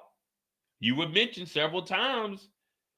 You were speaking very loud and proud before this trial. Christina Courtroom, where you at? We need to hear from you because allegedly you knew about Carrie Morgan because they wouldn't talk to you about that. Cassie came and talked to you also. Carrie Courtroom, where you at? Christina Courtroom, what's your name? Where you at? Where you at? We need to hear from you. KK. Lorianne Gibson, keeping me free. Lorianne Gibson, keeping me free, huh? Keeping me free, huh? We know Lorianne and Diddy got into it at one point, right? And then out of nowhere, Lorianne came back. Let's see why Lorianne and Diddy got into it. I don't even know how to spell Lorianne. L-A-U-R-I-A-N Gibson.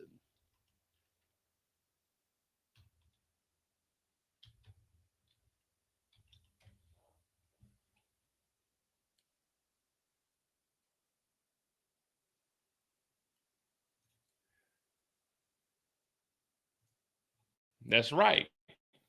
What happened to Lorianne Gibson?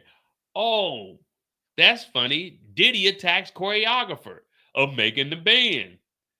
Fans of choreographer Lorianne Gibson and her boom cat, boom cat, boom boom cat sounds on Diddy's Making the Band reality show.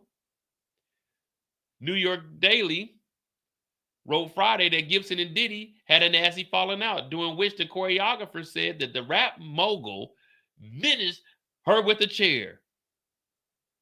Sources also tell Whitcomb that Diddy fired her during the incident and at one point yelled for the cameras to be shut off. So Diddy attacked Lorianne in 2007. Cassie was with Diddy in 2006. And we know that because of this here. Cassie, come on. What's up, BT? What? All right, now we're getting somewhere. So that's another person Diddy think while he was on the stand that he had a negative experience with. Let's continue on. Yeah, and also Cassie. Who? Cassie? Not the Cassie we know that you were beating on. Not the Cassie we knew that you had in freak offs. Not the Cassie we knew that you went to her parents and took $20,000 that you know they didn't have because they had to get it out of their equity. Not this Cassie. Not the Cassie that you put bruises on the face.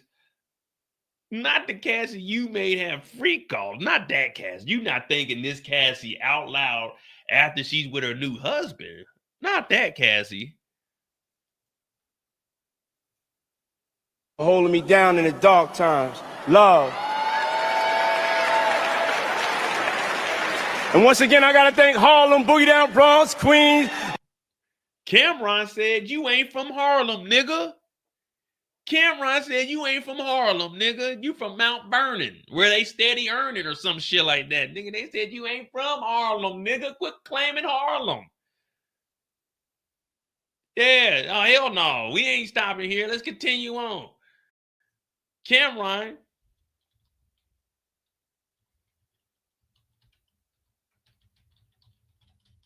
Was it Cameron or was it Mace?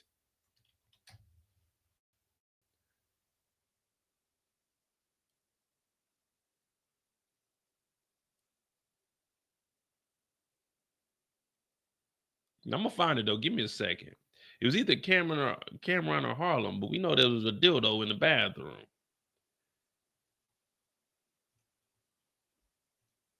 Mount Vernon, all in New York.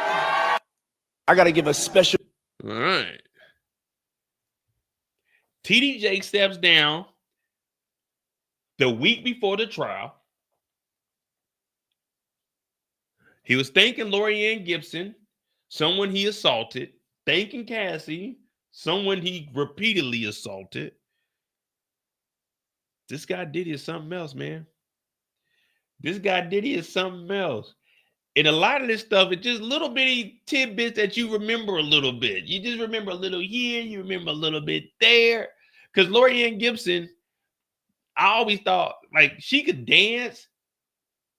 She was annoying to me, but she could dance. I used to watch her making the band. But I always thought Diddy was a bitch. I never liked Diddy. It was Tupac over here. I just always thought he was whack. But here we are. TD Jakes stepped down 1 week before the trial because he don't want the church to be tied into this.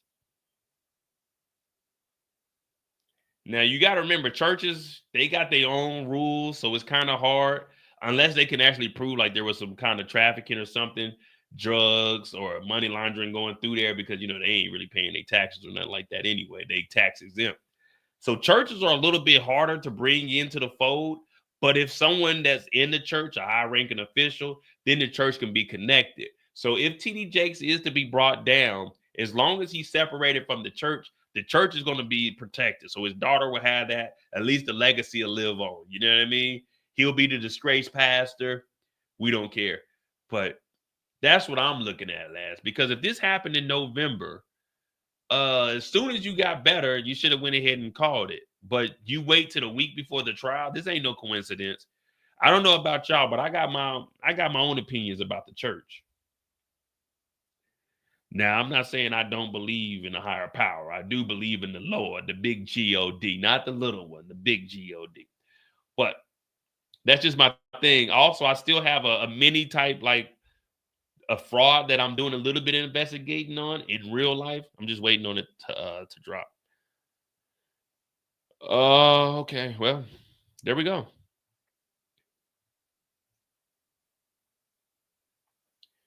Y'all hit that like button. We stretched this. Whoa, wait, yo.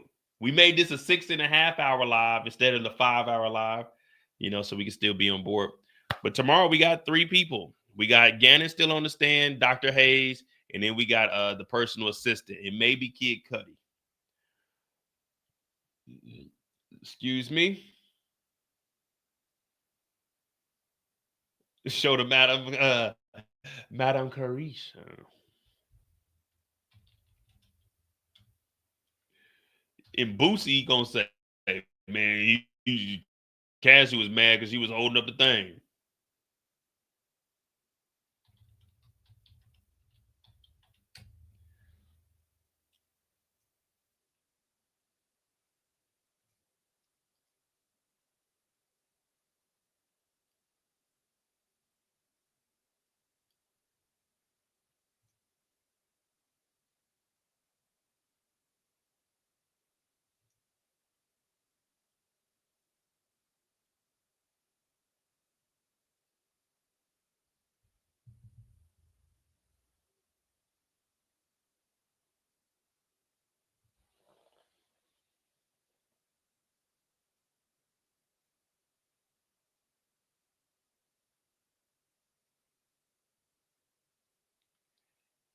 It's right in our face, guys.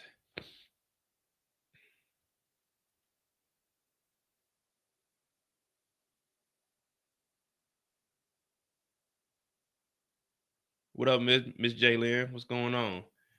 It's right in our face.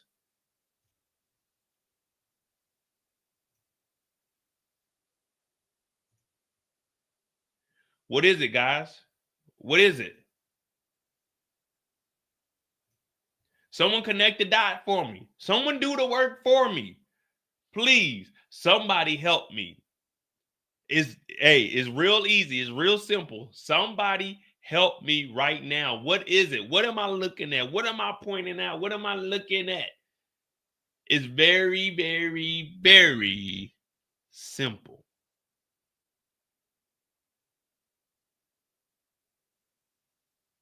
And there's a direct connection. The cycle continues. Tell me what we looking at. Tell me what we looking at. What am I getting at? What am I getting at?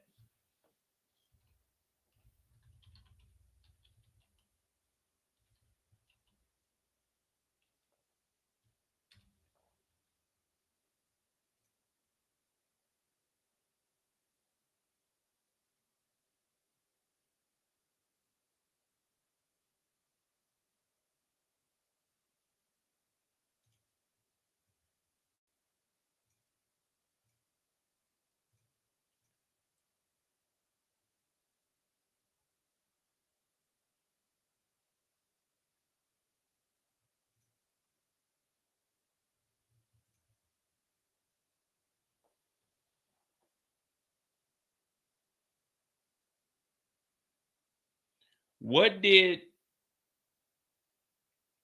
Diddy want Cassie to call him?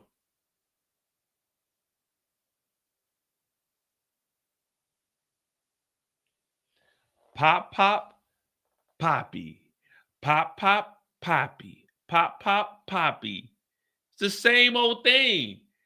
Diddy got the same game plan with every single pop, pop, poppy. Pop, pop, poppy. This dude is an idiot.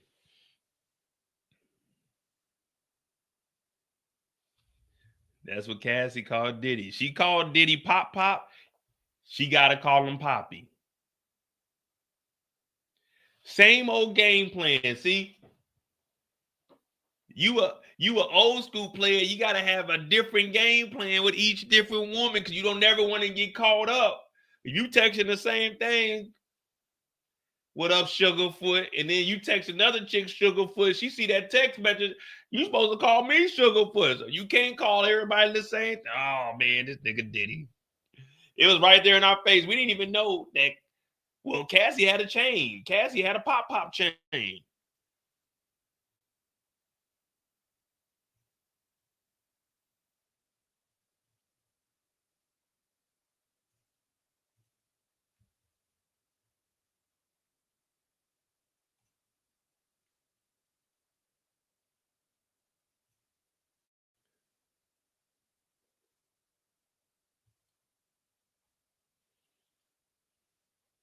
She had white nails in there? Nah, she ain't had a white nails in there. She Young Miami. She don't do white nails.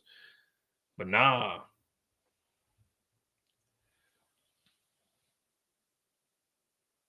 Damn, man. So what did Cassie say?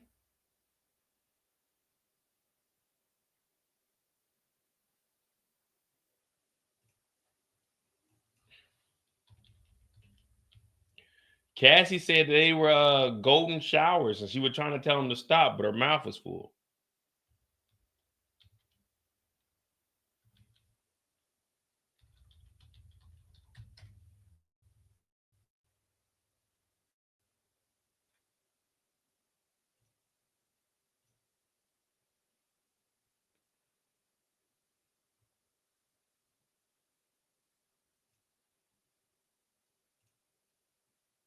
I wonder if he wanted to call him that because J-Lo ain't call that nigga no poppy.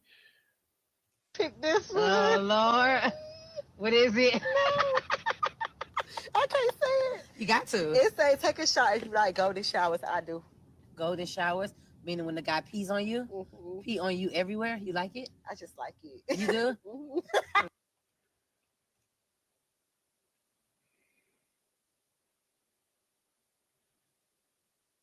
That was Diddy's thing.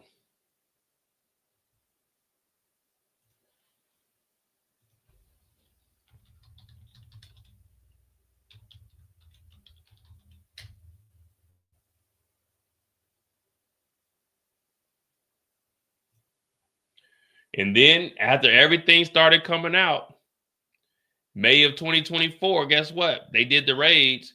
Young Miami just mysteriously said, you know, I lied about the golden showers. I lied about that.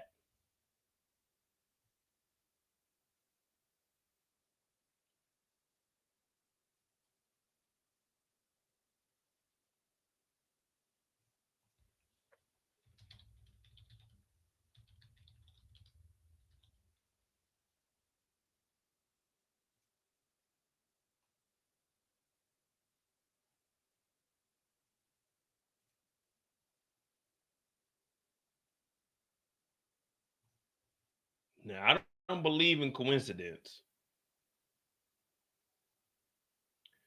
Diddy's house got raided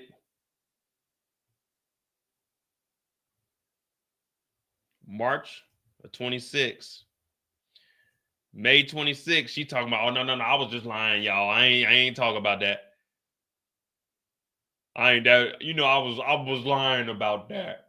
I don't even like showers at all. I take oatmeal baths. I don't even do anything that say shower. I don't even do showers.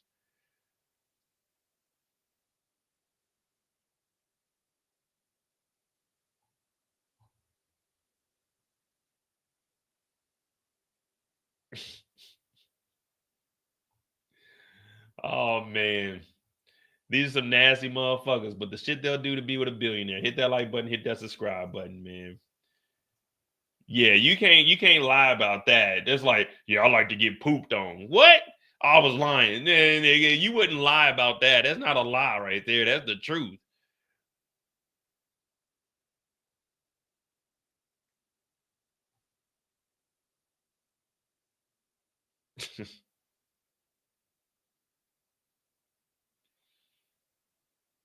Now, hear me out. This is just my mind wandering right now. This is just my mind wondering.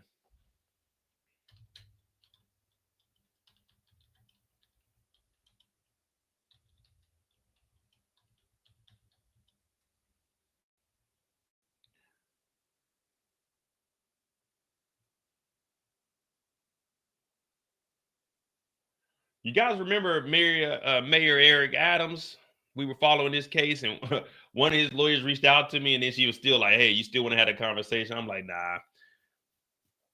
Because Trump ended up stepping in. They kept reaching out, like, "Hey, you still want to?" I'm like, "Nah, I'm not gonna talk now because it's not gonna be, it's not gonna be fair." But he ended up giving Diddy the key to the city. We know that Diddy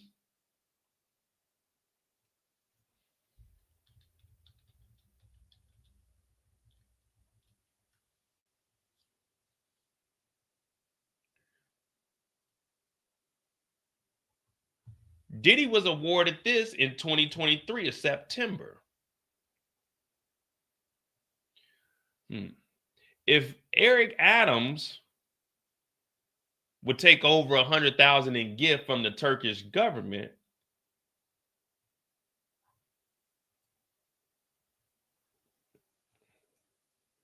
he alleged to accepted more than 100,000 in luxury travel, including hotel stay, lavish meals, and airline upgrades. Beginning in 2016, what was he doing with Diddy to build the relationship that they had to the point where he's like, let's give Diddy the key to the city?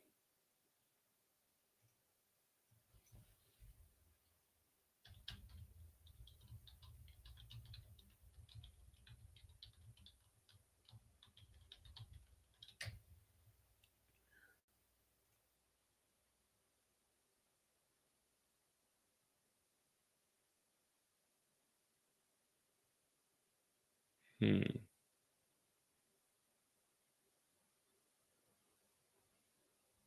gonna have to do some research this. I'm gonna have to go back a couple of years.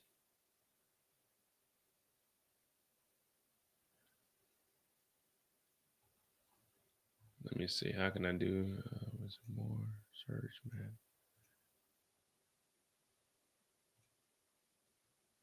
Custom range.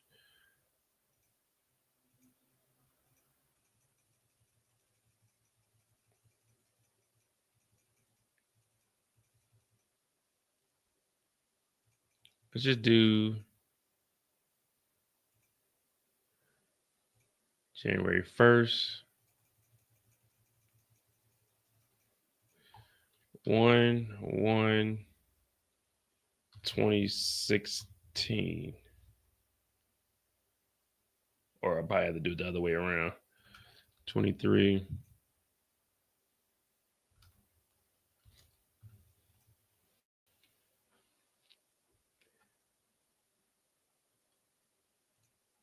Here we go.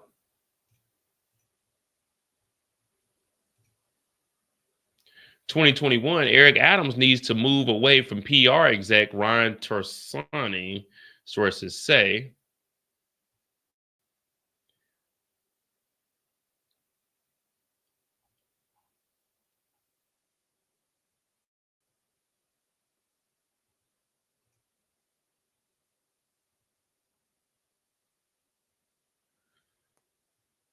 Democrat. Okay, here we go.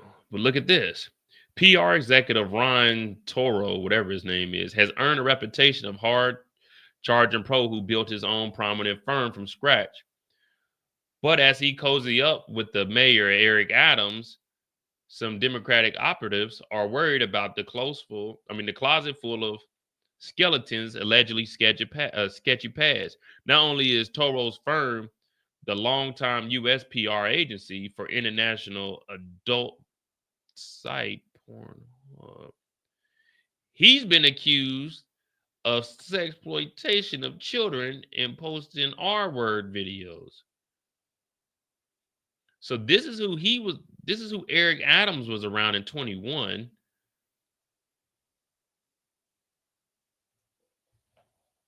So Eric Adams' PR team, he was his PR agency was the international adult site Pornhub.com. I accidentally stumbled across there one or two times, maybe. I didn't know where I was at. I thought it said something else. I thought it was like PlayStation Hub. I may have went to the wrong site. But this guy was the PR for Pornhub, and he was accused of exploitation of children and posting R-word videos. So this is in 21.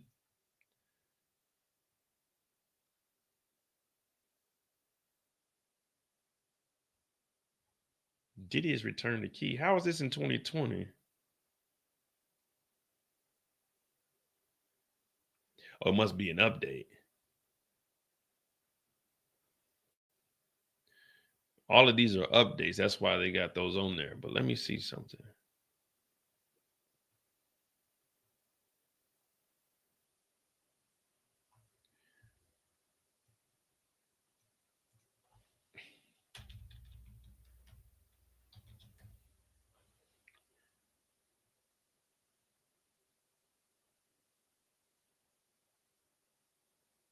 Hell, 20 Cassie. 2016 Combs return. Yeah, so they got all of these. Well, let me see what's the update on here.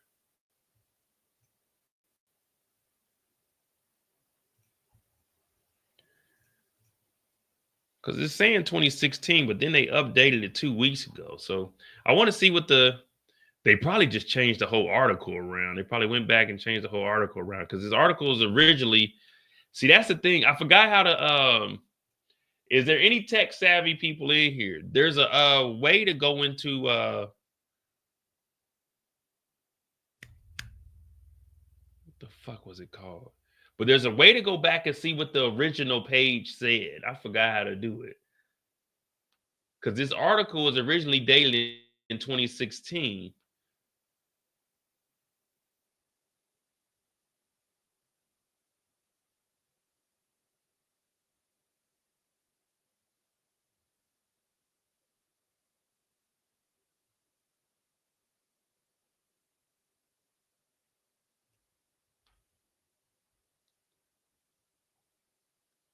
See, they update all these old ones, so you can't go back and look at them.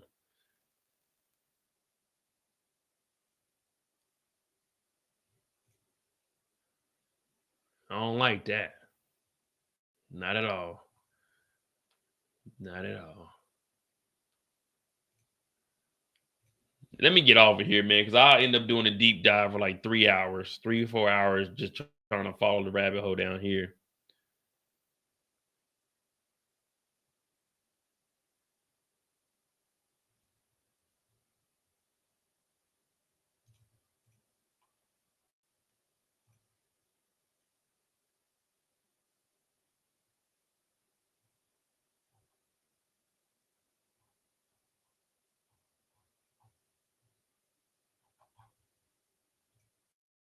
Yeah, I end up going too far down the rabbit hole.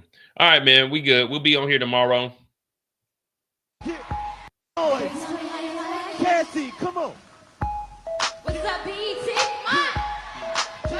What? All right, man, hit that like button, hit that subscribe button. I'm Mode J. Remember, you can run, but you can't hide, man. 50 hours deep, the Diddy trial. Hit that like button, hit that subscribe button. I'm Mode J. Join the Discord is pinned in the chat. Subscribe to my other channel. The Mo You Know is pinned in the chat also. Thank you all for this lovely evening. And I'll see y'all tomorrow. Hopefully we get Kid Cudi on the stand.